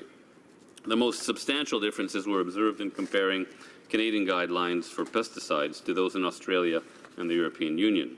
The aim of Bill C-326 is to strengthen the quality of Canada's drinking water over the long term, simply by requiring that Health Canada, in developing its recommendations for Canada's drinking water guidelines, take account of any higher standards in any OECD country.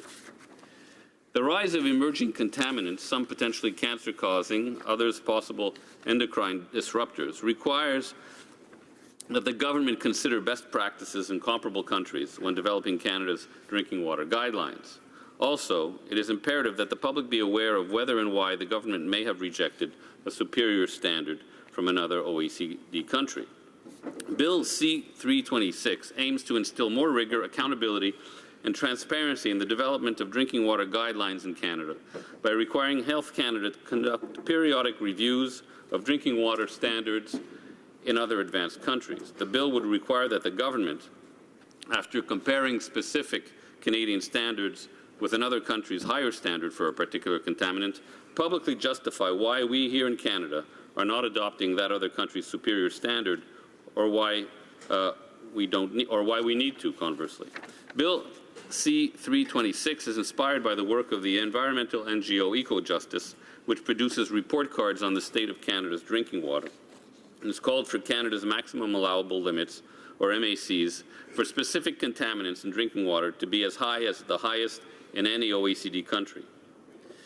Monsieur le Président, Mr. Speaker, the idea of this bill is not to make Canadians anxious about the quality of the water that they drink.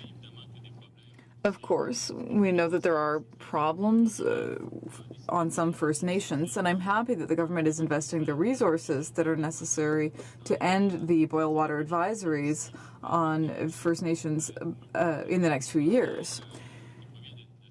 Water that comes from municipal systems is good water, Mr. Speaker. And big multinational companies like Coke and Pepsi, which produce Aquafina bottled water and Dasani bottled water, respectively, take their water from public municipal systems rather than from glacier water or underground sources. They take water from municipal reserves in Mississauga, Brampton, Calgary, and Vancouver. To many watching this debate that there is no national drinking water legislation in this country that guarantees all citizens a legal right to clean drinking water. What's more, drinking water standards are not consistent across the country. They vary from province by province and territory. Our unique federal system makes addressing a matter of national concern as vital as ensuring consistent high drinking water standards for all Canadians a challenge that calls on us to smartly and creatively address the issue within the existing constitutional framework. In Canada, water is constitutionally a provincial resource. Authority and responsibility for water, including drinking water, falls to the provinces. The federal government's jurisdiction is limited to drinking water in First Nations, on ships, planes, and trains, in national parks, and in national defence facilities. But while Health Canada does not enjoy authority to impose legally binding drinking water standards across the country, it does have a role to play in developing provincial and territorial standards, namely through research, analysis, and evidence-based recommendations. This is why Bill 326 invokes the Department of Health Act. Briefly, Health Canada and the Federal Provincial Territorial Committee on Drinking Water develop and publish the guidelines for Canadian drinking water quality. Provincial and territorial governments then voluntarily adopt these guidelines, which they manage and enforce at their own discretion. A specific guideline may include a number of different elements, including a maximum allowable concentration, that is, a numerical value that describes a safe level of exposure to a particular contaminant over a lifetime of water consumption. In other words, this is the threshold above which human exposure to a contaminant through drinking water is deemed unacceptable in terms of known or suspected adverse health effects. In establishing MACs, Health Canada relies almost exclusively on the review of published literature that includes toxicological information on a contaminant and information on the treatment options that exist with respect to that contaminant. For this purpose, the Department gathers information from academic articles, conference proceedings, and materials produced by other jurisdictions. Consequently, guidelines may not necessarily be developed based on the most relevant or latest scientific evidence. In cases where there is no usable evidence available, there may be no guidelines at all. Drinking Water Committee members, namely the provinces and territories, provide input to the discussion on guidelines. They will, for example, raise the technical and economic feasibility around achieving a specific guideline value, or raise the real risk the contaminant poses, in which case, and in some cases, it may not really pose a significant risk, and therefore a guideline may not be in order. So in reality, what we have in Canada is a patchwork of laws and regulations in an area that, intuitively, to most Canadians, should involve a standardized national approach. Thus, only 8 of Canada's 13 provinces and territories have established legally enforceable drinking water standards. What's more, only 16 of 94 guidelines are applied uniformly across the country. Also, discrepancies exist along rural-urban lines, where larger communities test for a wider range of contaminants than do smaller communities. Monsieur le Président, Mr. Speaker, in Canada, our federalist system is adapted to our geographical realities, our cultural and economic regional realities. And this system is our own system, which is adapted to our own needs. And we need to work within that system. Bill C-326 aims to work within the constitutional structure that we already have. Constitutional framework is the context in which I have introduced Bill C-326, a bill that works to move us closer to more or less consistent high-quality drinking water standards for Canadians wherever they may live. The nature of Canada's drinking water regime can also be understood by comparing it with the drinking water regimes in other countries, notably the United States and European Union countries. In the U.S., drinking water is regulated on a federal level through the Safe Drinking Water Act. Legally enforceable national regulatory limits exist for many contaminants. Some call this the cookbook numbers approach, because the system is focused on implementing specific numerical thresholds for an array of contaminants.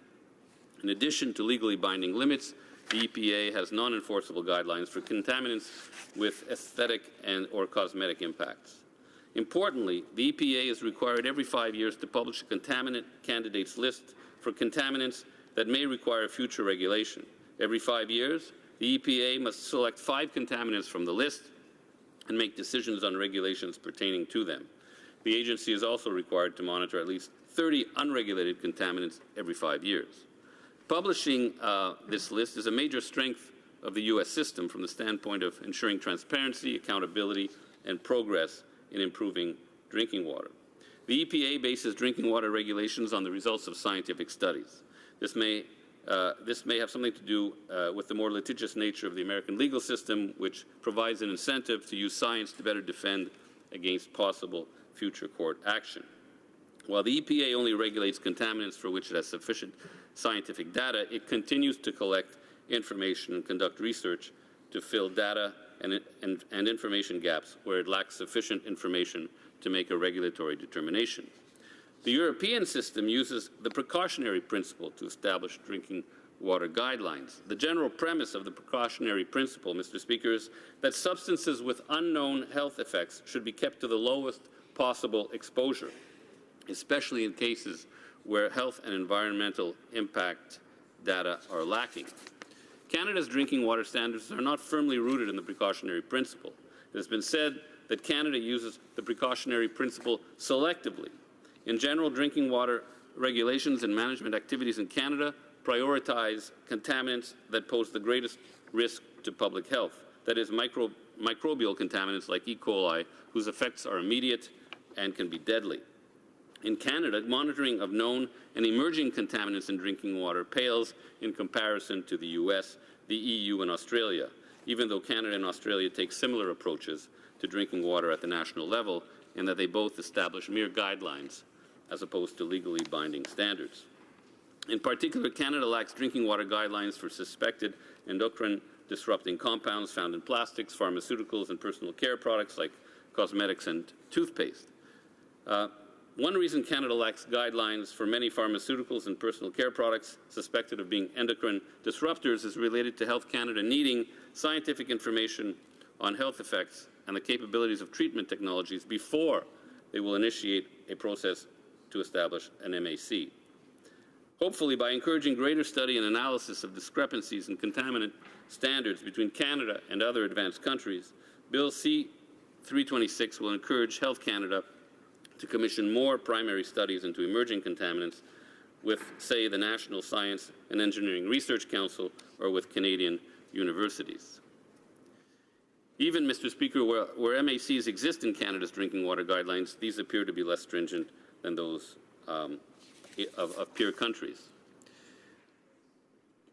Mr. Speaker, simple measures are sometimes the most effective in creating change in complex areas of public policy. Sometimes it's not the most elaborate, detailed, and legal solutions that bear fruit. And I'd like to give as an example, and I don't mean to elicit partisan reaction, but I think it's an interesting example that this government has decided to change the way senators are appointed as a way of bringing broad change to the nature of the Senate. This was a very simple measure.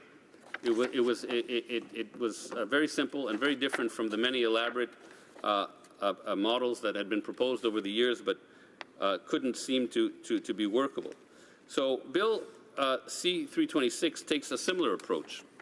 By requiring that Health Canada better monitor and publicly report on comparisons of Canada's drinking water guidelines with those in countries similar to Canada, the bill aims to spur progress toward achieving, in the words of Dr. David Boyd in the Suzuki Foundation report entitled The Water We Drink, quote, national standards for drinking water quality that are equal to or better than the highest standards provided in any other industrialized nation.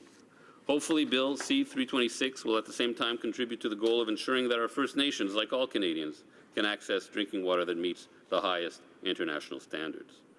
The Safe Drinking Water for First Nations Act, adopted by the previous government, essentially defers to provincial regulations in drinking water for First Nations. Provincial regulations are influenced by the guidelines for drinking water quality. It is intended, therefore, that through its influence on these national guidelines, Bill C-326 will, among other things, impact positively on the quality of First Nations drinking water in the long run. Thank you, Mr. Speaker. Now have a 5-minute period for questions and comments. The Honourable Member for Abitibi, Bay James and Navikiu. Yes, thank you, Mr. Speaker. And I'd like to thank the member for Lac-Saint-Louis for his presentation.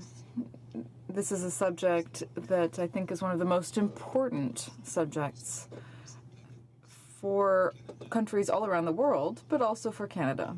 This is a fundamental right, and that's why it's important to have robust standards for drinking water in all countries, including Canada. Mr. Speaker, Canada is one of the wealthiest countries on the planet. And yet, it's 2017, and there are still Indigenous communities that don't have drinking water, or that are facing problems with the drinking water in their communities, including one community that I mentioned yesterday during question period. There are currently 172 communities facing those issues, and I believe there's something like 159 boil water advisories. Now, one of the key promises of the Liberals during the election campaign was that they would get rid of those boil water advisories over a 5-year period.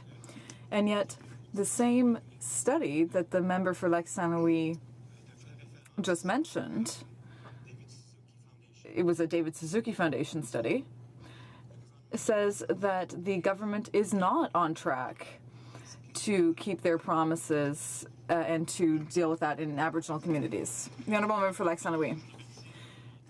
Thank you, Mr. Speaker. I thank my colleague for his question, and I did take note of what he said yesterday during question period about that. It's a file that I've been following closely for some time.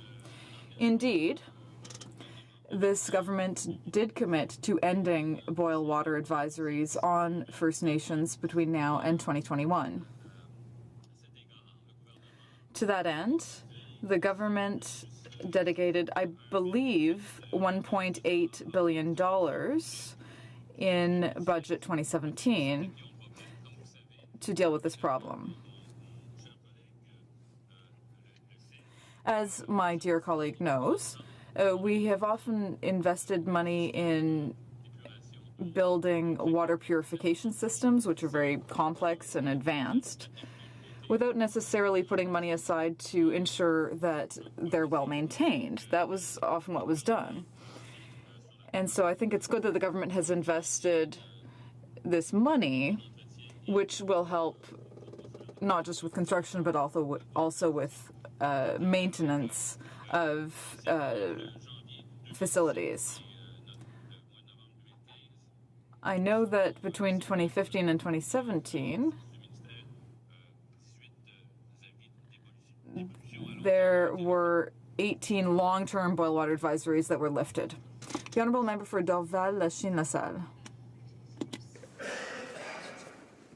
Thank you, Mr. Speaker, and I thank the member from Lac Saint-Louis for raising this very important issue. I would like to ask the member if he could propose some concrete solutions to strengthen the quality of our water in Canada.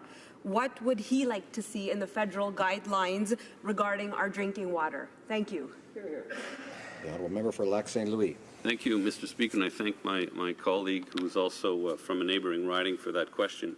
Essentially, what I would like to see is I would like to see more comparative analysis with guidelines in other advanced countries that are stronger than ours. I think that's the starting point. Perhaps we don't need to have the same guideline in this country because, you know, guidelines, even the WHO, the World Health Organization, will say that, you know, guidelines are country-specific. They have to be tailored to specific situations, geographical and otherwise. But I think the starting point is to do an analysis so that we know why we are not emulating a certain guideline. Maybe there's good reason. Maybe there isn't. But if the Minister of Health is required to produce an analysis, then we as parliamentarians, environmental NGOs like EcoJustice, and the media and Canadians generally will be able to come to their own conclusion. And that kind of accountability, I think, is essential and something as important as providing the best possible drinking water for all Canadians. Resuming debate, the Honourable Member for Markham-Unionville. Thank you, Mr. Speaker. Mr. Speaker, I rise today to discuss Bill C-326, an act to amend the Department of Health Act, a private member's bill sponsored by the Member of Parliament from Lac St. Louis. I would like to touch upon the few reasons why this piece of legislation is one that I stand in favor of. We all know suitable drinking water is necessary for human life. Without water, there is no life. The average adult human body is made of up to 65% of water. Mr. Speaker, we can all agree that Canadians deserve better than the bare minimum, especially when it comes to their health. When we think of Canada, we think of a country that is clean, healthy, and thriving. That is why it is essential that drinking water in Canada be the highest quality. In my riding of Markham Unionville, we depend on the Lake Ontario for all our drinking water. We are blessed to have one of the Great Lakes at our disposal. In Markham, we have a great fortune of being able to enjoy clean drinking water straight from the tap. Unfortunately, not everyone has this great fortune. We know all too well the tragedies that come from contaminated water. I can unfortunately think of far too many examples that come to mind when I think of the danger of contaminated water supplies. As of July 31st, 2017, in 101 First Nations communities south of 60th parallel, there were 48 short-term drinking water advisories, meaning there was a temporary water quality issues on specific water system. And there were 102 long-term drinking water advisories, meaning the advisory has been in place for more than 1 year. Among Canada's First Nation communities, Ontario's have seen the highest number of drinking water advisories. This problem hits close to home for many of us. Reasons for inadequate drinking water include E. coli, inadequate disinfection, and source of water contamination. Among many others, this is simply unacceptable in Canada. There are many parts of Canada that rely solely on groundwater for their day-to-day needs. This legislation will ensure that those people have better drinking water. Access to safe, clean, and reliable drinking water is an important priority for Canadians, which is why previous Conservative government passed Safe Drinking Water for First Nation Act in 2013. No matter where we live, every Canadian should have access to safe, clean drinking water. I am very proud Conservative Member of Parliament, and I stand in agreement with my colleagues on this legislation. Bill C-326 will include that Government of Canada recognize that national guidelines respecting drinking water are required to ensure such quality. The reality is that Bill amends the Department of Health Act to require the Minister of Health to conduct a review of drinking water standards in 35 of the member countries. Of these, Organization for Economic Cooperation and Development, and, if appropriate, to make recommendation to amend to the national guidelines respecting drinking water. Creation of federal, provincial, territorial responsibilities will ensure a higher standard of drinking water for Canadians from coast to coast to coast. This federal, provincial, territorial committee on drinking water is designed to protect the quality of drinking water in Canada. This will be done by developing and maintaining national guidelines. The bottom line is Canadians need to have access to safe drinking water. We can all acknowledge the need for the national guidelines to be in keeping our highest international standards respecting drinking water. Mr. Speaker, keeping in mind the best interests of Canadians is essential to every single parliamentarian. Accountability is essential to this process. This legislation would require the Minister of Health to ensure that a review is conducted on drinking water standards is the best deal for our constituents and Canadians overall. Further, the bill would create a stronger partnership between the OECD countries and sharing the best practices, which would ultimately allow Canada to have a higher standard of drinking water. Bill C-326 would require the minister to compare Canada's water quality standard with the other OECD countries. This practice is not currently taking place. Moreover, Bill 326 seeks to have the Government of Canada recognize that national guidelines respecting drinking water are required to ensure the highest quality, as well as it It seeks to ensure that main responsibilities of the Federal, Provincial, Territorial Committee on Drinking Water is to protect the quality of drinking water and to develop and maintain national guidelines. Ultimately, this bill would lead to the creation of better guidelines and the goal of safer water for all Canadians. However, there are a few observations that I would like to address. The first being that some OECD countries don't currently base their guidelines on science, and many contaminants found in other countries are not found in Canada are already banned. This has potential to become problematic. The second observation I want to draw some attention to being that Canada also share information with the other government agencies such as the United States Environmental Protection Agency in the area of drinking water quality. We do already share best practices with our southern neighbors, but we can do better. Third, I would like to highlight that Canada is World Health Organization Collaborating Center on Water Quality practices in developing and World Health Organization guidelines for drinking water. As a nation, we hold ourselves to a high standard when it comes to water health and safety. This legislation will be able to make water quality in Canada better. Finally, I would like to add that implementing water quality guidelines fall under provincial and territorial authority. This could hinder the process and create an issue of authority. Our country has abundant fresh water, yet water in many Indigenous communities is not safe to drink. Small towns and villages across the country face the issue of accessible water. The water on many First Nation reserves in Canada is contaminated or hard to access. Oftentimes, the treatment system and infrastructure in place are not acceptable.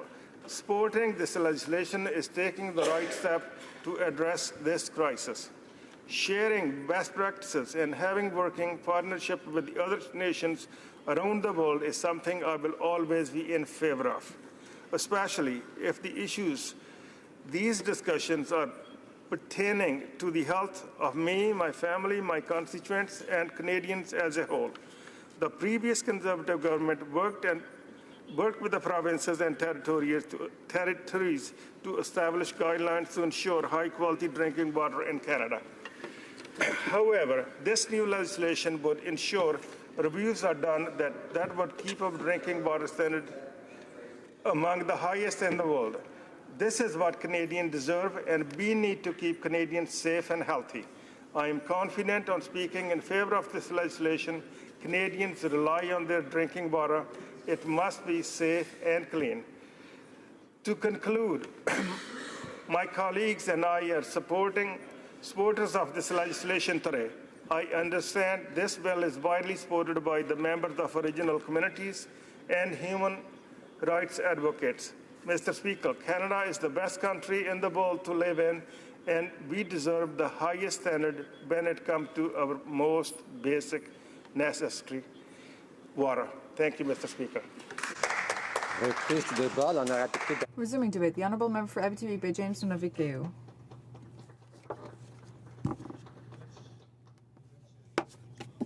지지했으면 이메고 부스tungan 그거 중요한 게 아직 비스고얀 지지 야 모두만 저건 가야 모두만 지스 네비 생각해요 오해 미텐 마가 그거 중요한 지지 부스만 디모 Monsieur le Président, merci beaucoup.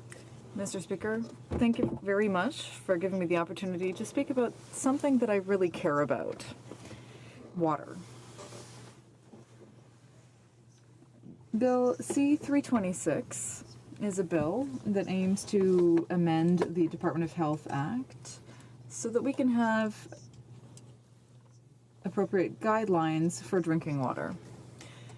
Mr. Speaker, I'm sure you know that the bill aims to ensure that the drinking water standards that are in force in OECD countries are appropriate and that Canada can have similar guidelines. Why am I talking about OECD countries? Well, I think it's important to also look at the World Health Organization and other organizations. So I think that there are countries there that can be added as well. I think when we talk about the major challenges of our times on this planet, whether it's climate change, environmental protection, resource development around the world, we often forget an essential element, essential to our survival, and that is water. I don't know if you've ever had the opportunity to fly over northern Canada. I do so virtually every week because I have the privilege of representing one of the largest ridings in the country. 64% of the Quebec landmass. So I represent half of Quebec here in the House. So I see the resource that water is every day when I fly over my riding. And I think it's important to recall that access to potable water, safe drinking water, is essential to Canadians and human beings, and it's a fundamental right. I think we need to remind ourselves every day it's a fundamental right. And our mandate here in this place is a public interest mandate. We're here to represent the public interest. It's important to remember that. We have abundant fresh water in Canada. It's very important. It's so important, in fact, that we have to consider it our duty to protect that resource. Mr. Speaker, during the last election campaign, and I raised this earlier, Mr. Trudeau, the Prime Minister of Canada promised to put an end to boil water advisories in our communities within 5 years. Within 5 years. I don't know if you've ever visited an indigenous community. I don't know if you've ever visited places where water is treated.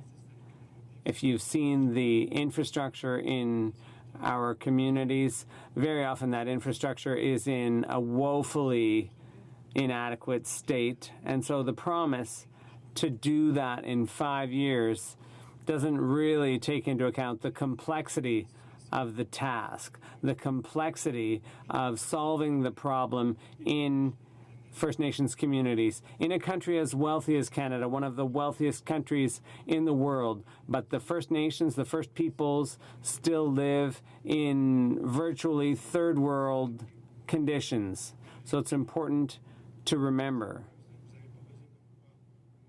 And you don't have to believe me, Mr. Speaker, the member for Lac Saint Louis talked about the David Suzuki Foundation report, which confirms precisely what I've said, solving this problem within 5 years.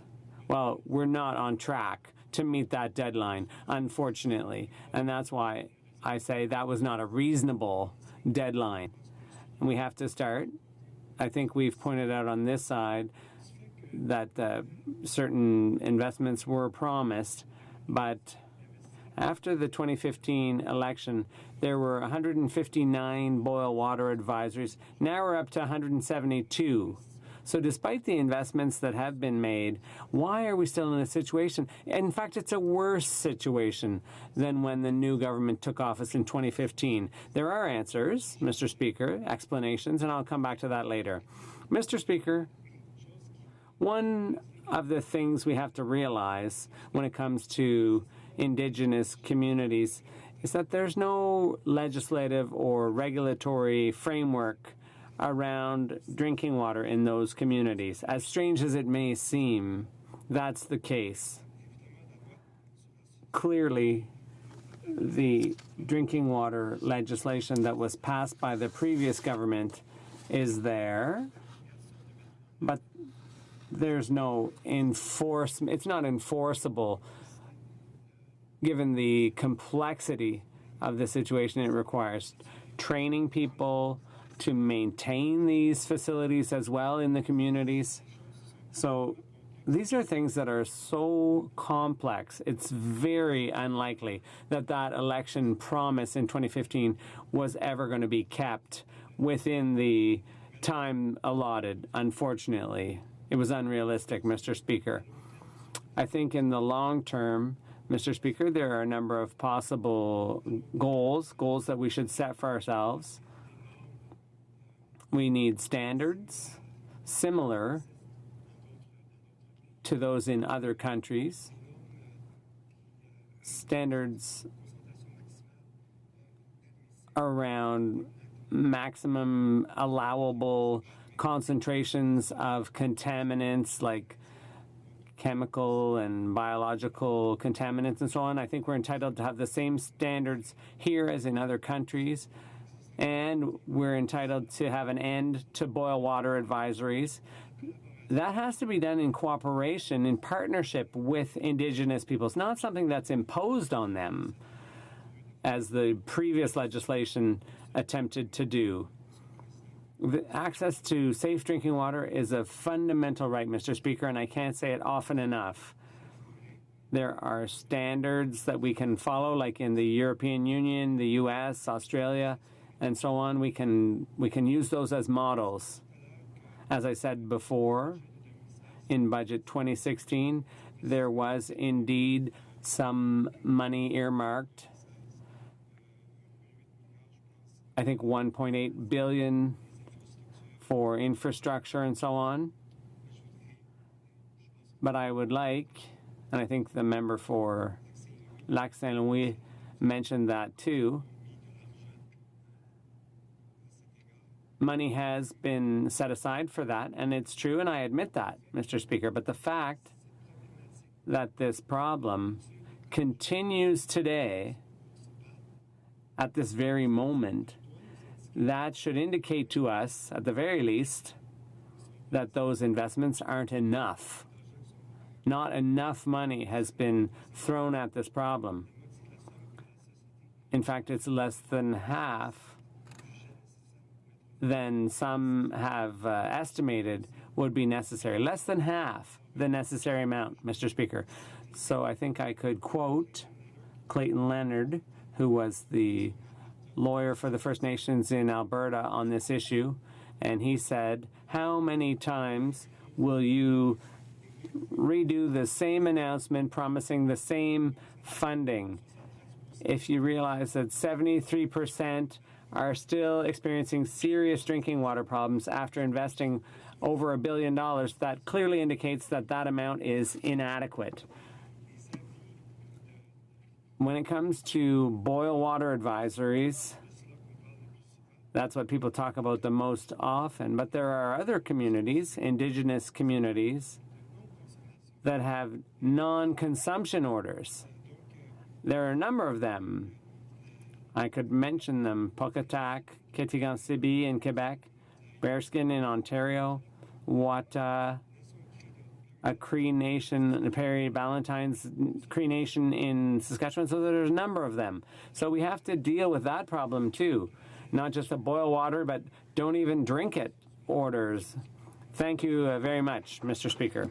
Honourable Parliamentary Secretary to the Government House Leader.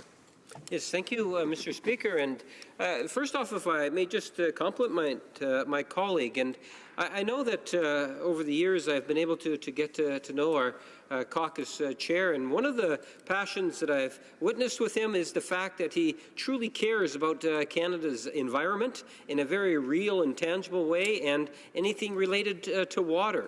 I know I've had the opportunity in the past, and a number of my colleagues in the province of Manitoba in particular, to talk about Lake Winnipeg and how important Lake Winnipeg is, not only just to the residents of Winnipeg or Manitoba, but indeed all of Canada, as it even crosses, and that water basin crosses international border lines. So I know that he has a very strong passion on this particular file, and I have had the opportunity to ask him, basically in a nutshell, what it is that he's hoping to be able to achieve with this piece of legislation. And I respect the fact that, Canada, most people would think, has a fairly high bar in terms of water quality. But sticking to what the Prime Minister himself often says, that we can always do better. And I think when I reflect on what it is that the member has brought forward for us to debate this afternoon, is he's accepting the Prime Minister's challenge. We can do better. And we think of Canada as a wonderful, vast nation with literally thousands of lakes and water and rivers and so forth, creeks, you name it. We are a water nation in a very real sense. Many would have thought that we have the best water in the world. In certain areas of our country, I suspect that we do, I would suggest, Mr. Speaker. But the member brings up a valid concern. We have other jurisdictions in the world that tend to have a different criteria, a higher criteria at protecting or ensuring that the quality of their actual drinking water is of a high standard. And it begs the question in terms of why is it Canada, being what it is, has some standards or criteria that are less than some of those international countries or countries around the world that maybe might be doing a little bit better than us. And I respect the fact that we should not be taking our guidelines for granted. And we should be looking at what it is that's happening here in Canada. We need to recognize that we live in a federalist society, community, where we have different levels of government, all of which play an important role. The national government does have a leading responsibility in many ways, in many areas. But it would be irresponsible of us to think that this is something in which it's just the national government's lone responsibility. Provincial jurisdictions also have an incredibly important role in this, and ultimately even our municipalities. Winnipeg just got a brand new water treatment facility, and I say brand new, well, I think it was finalized, 2009, 2010, in and around that area. And you'll find that it is an incredible facility. Winnipeg as a community, has been very blessed in terms of water, I must say. Coming from Shoal Lake, virtually, here's water, nice, beautiful, crystal clear water that's coming down a pipe that's based on gravitation, pulled into the city of Winnipeg, and it has been providing water for generations of Winnipeggers and Manitobans. And we have been very fortunate with that. It's one of the reasons why I think we have some of the lowest water bills in North America. I myself still drink from the tap, Mr. Speaker, and that is something in which we could all be somewhat proud of, because in many jurisdictions that is the case. In fact, there are some that would argue that drinking from the tap, quite honestly, can be healthier than even drinking bottled water.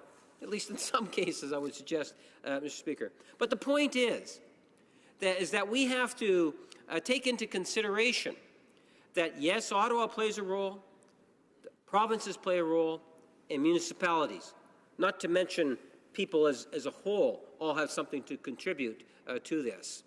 Well, let me suggest to you, Mr. Speaker, that we do have a fairly competent and able Department of Health, and the Department of Health has, in fact, been working with the different partners or stakeholders. And we continue to do that with provinces and territories through Federal, Provincial, Territorial Committee on Drinking Water, as an example, with the idea to develop and update guidelines for Canadian drinking water quality. my colleague from across the way raised some valid concerns in regards to Indigenous people and what it is and the important role that we do have to play in terms of working in cooperation with Indigenous leadership across this country and trying to ensure that the quality of drinking and bathing water is equal as much as possible to and fair to all regions of our country. And I believe, once again, we have a Prime Minister and a government that is committed to doing just that, Mr. Speaker. Wherever it is that we can improve that quality, that we need to do so. So in looking at the legislation, members here know that we encourage private members of all political stripes to generate ideas, bring them to the floor, and to challenge us as legislators. In terms of looking at the specifics of Bill 326, government is saying that we need to take into consideration the Canadian context and priorities before conducting an internal review. That is something that is important for us to look at, and I know my colleague and our caucus chair is very much aware of that. Limiting any review of standards and guidelines to those considered to be of leading international agencies and to the guidelines designated as priorities for development here in Canada. I say that because these are two of the concerns in which, from what I understand, that we do need to at least attempt to get more clarification and possibly address, which could in fact enhance my friend's private member's bill. There's a lot to be gained on this, Mr. Speaker.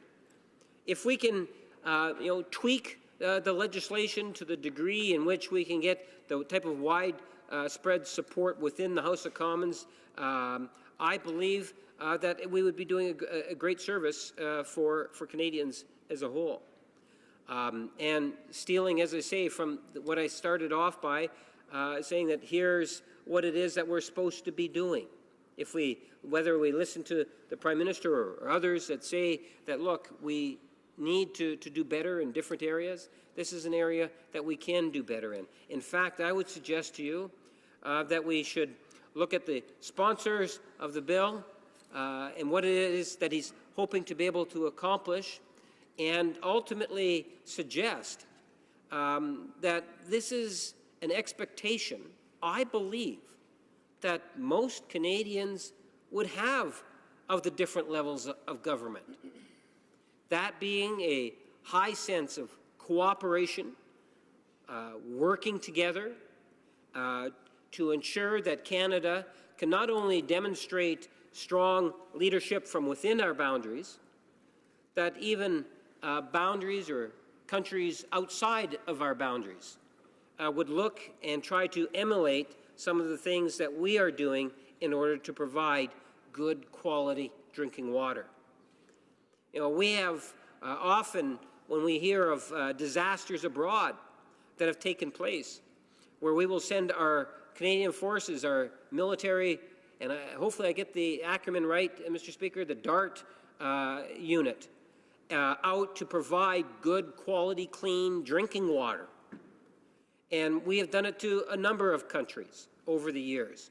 And it's because, in good part, Canada is perceived as a country that understands the importance of water and providing that good quality water.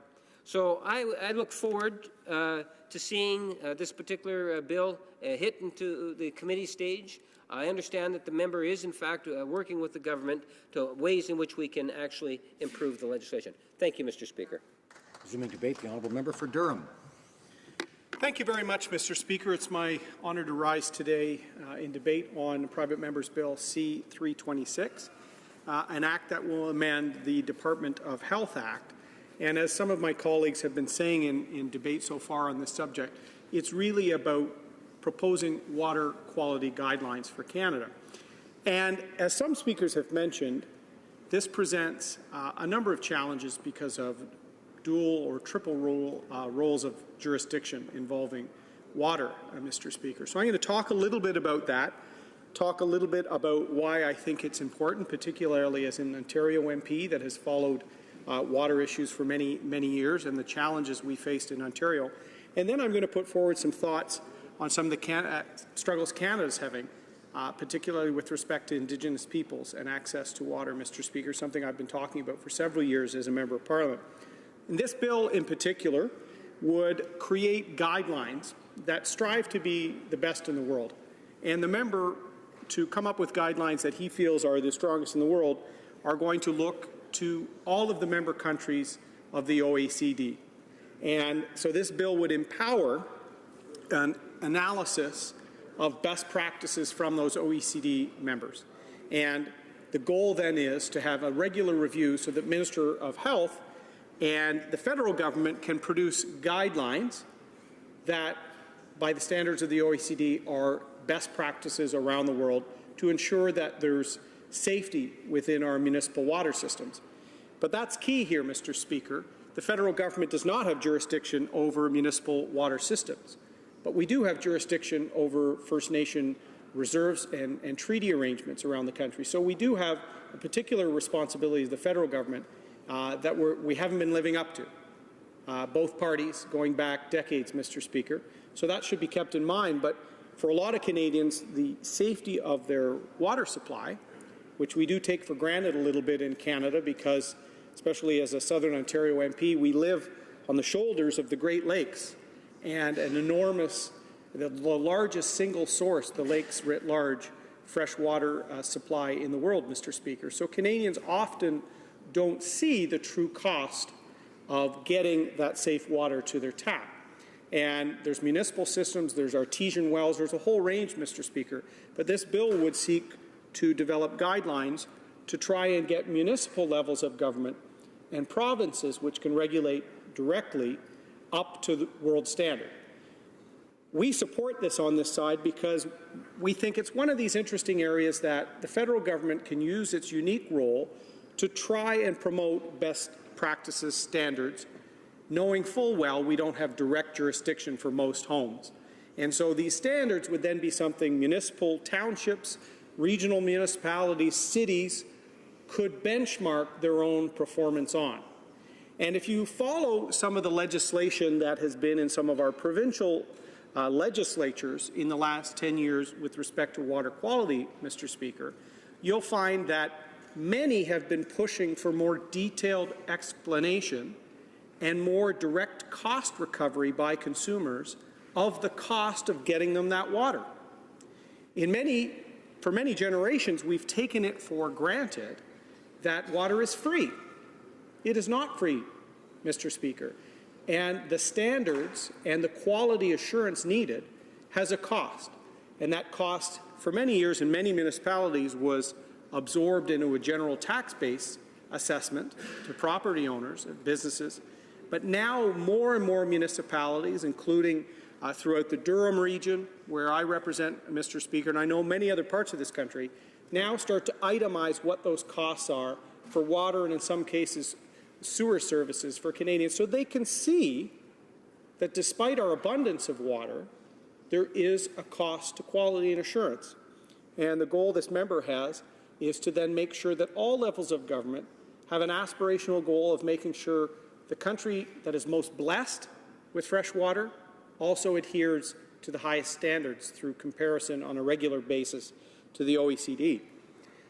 So I support that aim and the member's work.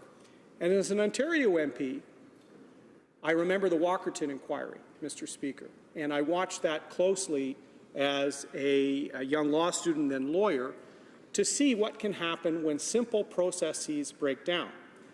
And in Walkerton, in Ontario, in the year 2000, 7 people died as a result of E. coli contamination of a rural water source. 2,300 were ill as a result of the Walkerton crisis, Mr. Speaker, and it made national and international headlines because we don't normally see such an outbreak like that from a municipal water source. And Justice Dennis O'Connor, one of the most respected jurists in Ontario, was tasked to look at an inquiry into how that happened. And the cause of the E. coli contamination was manure from one of the farm fields in the area, Mr. Speaker, getting into the water table in the system, and then chlorine levels and E. coli tests not being applied on a daily basis, Mr. Speaker. So that inquiry showed how quite simply a standard community could have a water system that was taken for granted for years, suddenly become derailed and cause death. And Mr. O'Connor's recommendation, and there were many, was for more training for the people. The brothers in that case that had run the Walkerton system for many years had little to no training. There wasn't the chlorine testing done daily, and there wasn't a positive requirement upon this small municipal township to publish to the province E. coli levels when there's a warning or a bad indication. So a positive reporting requirement in Ontario came as a result of that. They also found, as one of the findings, that warnings were not sufficient. So even early, when there was some indication that the water system was at the cause of the E. coli sicknesses and deaths, there wasn't wide enough public education and warning to people, and they were still using the water system, Mr. Speaker. So I would invite that member and members interested in the subject to consult the O'Connor Inquiry report, because around the same time, North Battleford, Saskatchewan had a similar E. coli contamination of their water source. 5,800 people in that context became ill. So I think we should, all parliamentarians, try where the federal government can provide that aspirational guideline for municipal partners, for provincial partners, we do that. But, Mr. Speaker, where is our jurisdiction with respect to water? It is with our First Nations. And all parliaments in my lifetime have been failing on this front, Mr. Speaker. My friend, the Deputy House Leader, said we can do better. We can collectively do better on this front, Mr. Speaker. And the Prime Minister yesterday outlined the challenges facing Indigenous peoples in Canada, and there are many. What I'd like to see with respect to water is a much more robust plan, because between 120 and 140 First Nation communities at any one time have a boil water advisory of some type. Some, like the Niskanga First Nation near Kenora in my province, Mr. Speaker, has had one for 23 years. There are some unique problems to this, and the old ways of doing things are not going to solve them. I had the good fortune of putting out some ideas on this in the last year, Mr. Speaker, that came as a result of consultations with some young, dynamic First Nation leaders, and I appreciated their advice with the private sector. We need to unleash the potential of Canada to solve the problems, not wait for one or two ministers or this party or that party. We should be using Crown agencies like Sustainable Development Technology Canada to empower innovative companies to come up with solutions. Because I'll tell you, Mr. Speaker, I sailed on a naval ship which is able to clean and provide drinking water in a confined space for about 300 people. Why don't we adapt these technologies for First Nation or remote community use?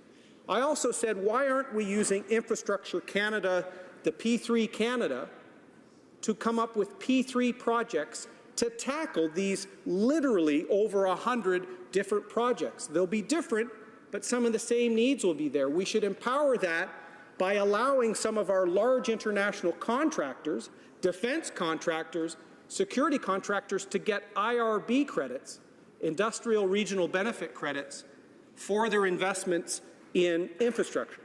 So this is an area I think all parties can work together to acknowledge we're not doing enough. So far, I know the Prime Minister, and I admire his ambition. I have not seen tangible ideas to solve the problem. So what I would like to do is make sure we support this bill to provide guidelines, but work together to make sure that First Nations have a plan to safe and effective drinking water in the future. Thank you, Mr. Speaker. The time provided for the consideration of private members' business has now expired. Pursuant to Standing Order 93, the order is dropped to the bottom of the order of precedence on the order paper. Stands adjourned until next Monday at 11 a.m. pursuant to Standing Order 24-1.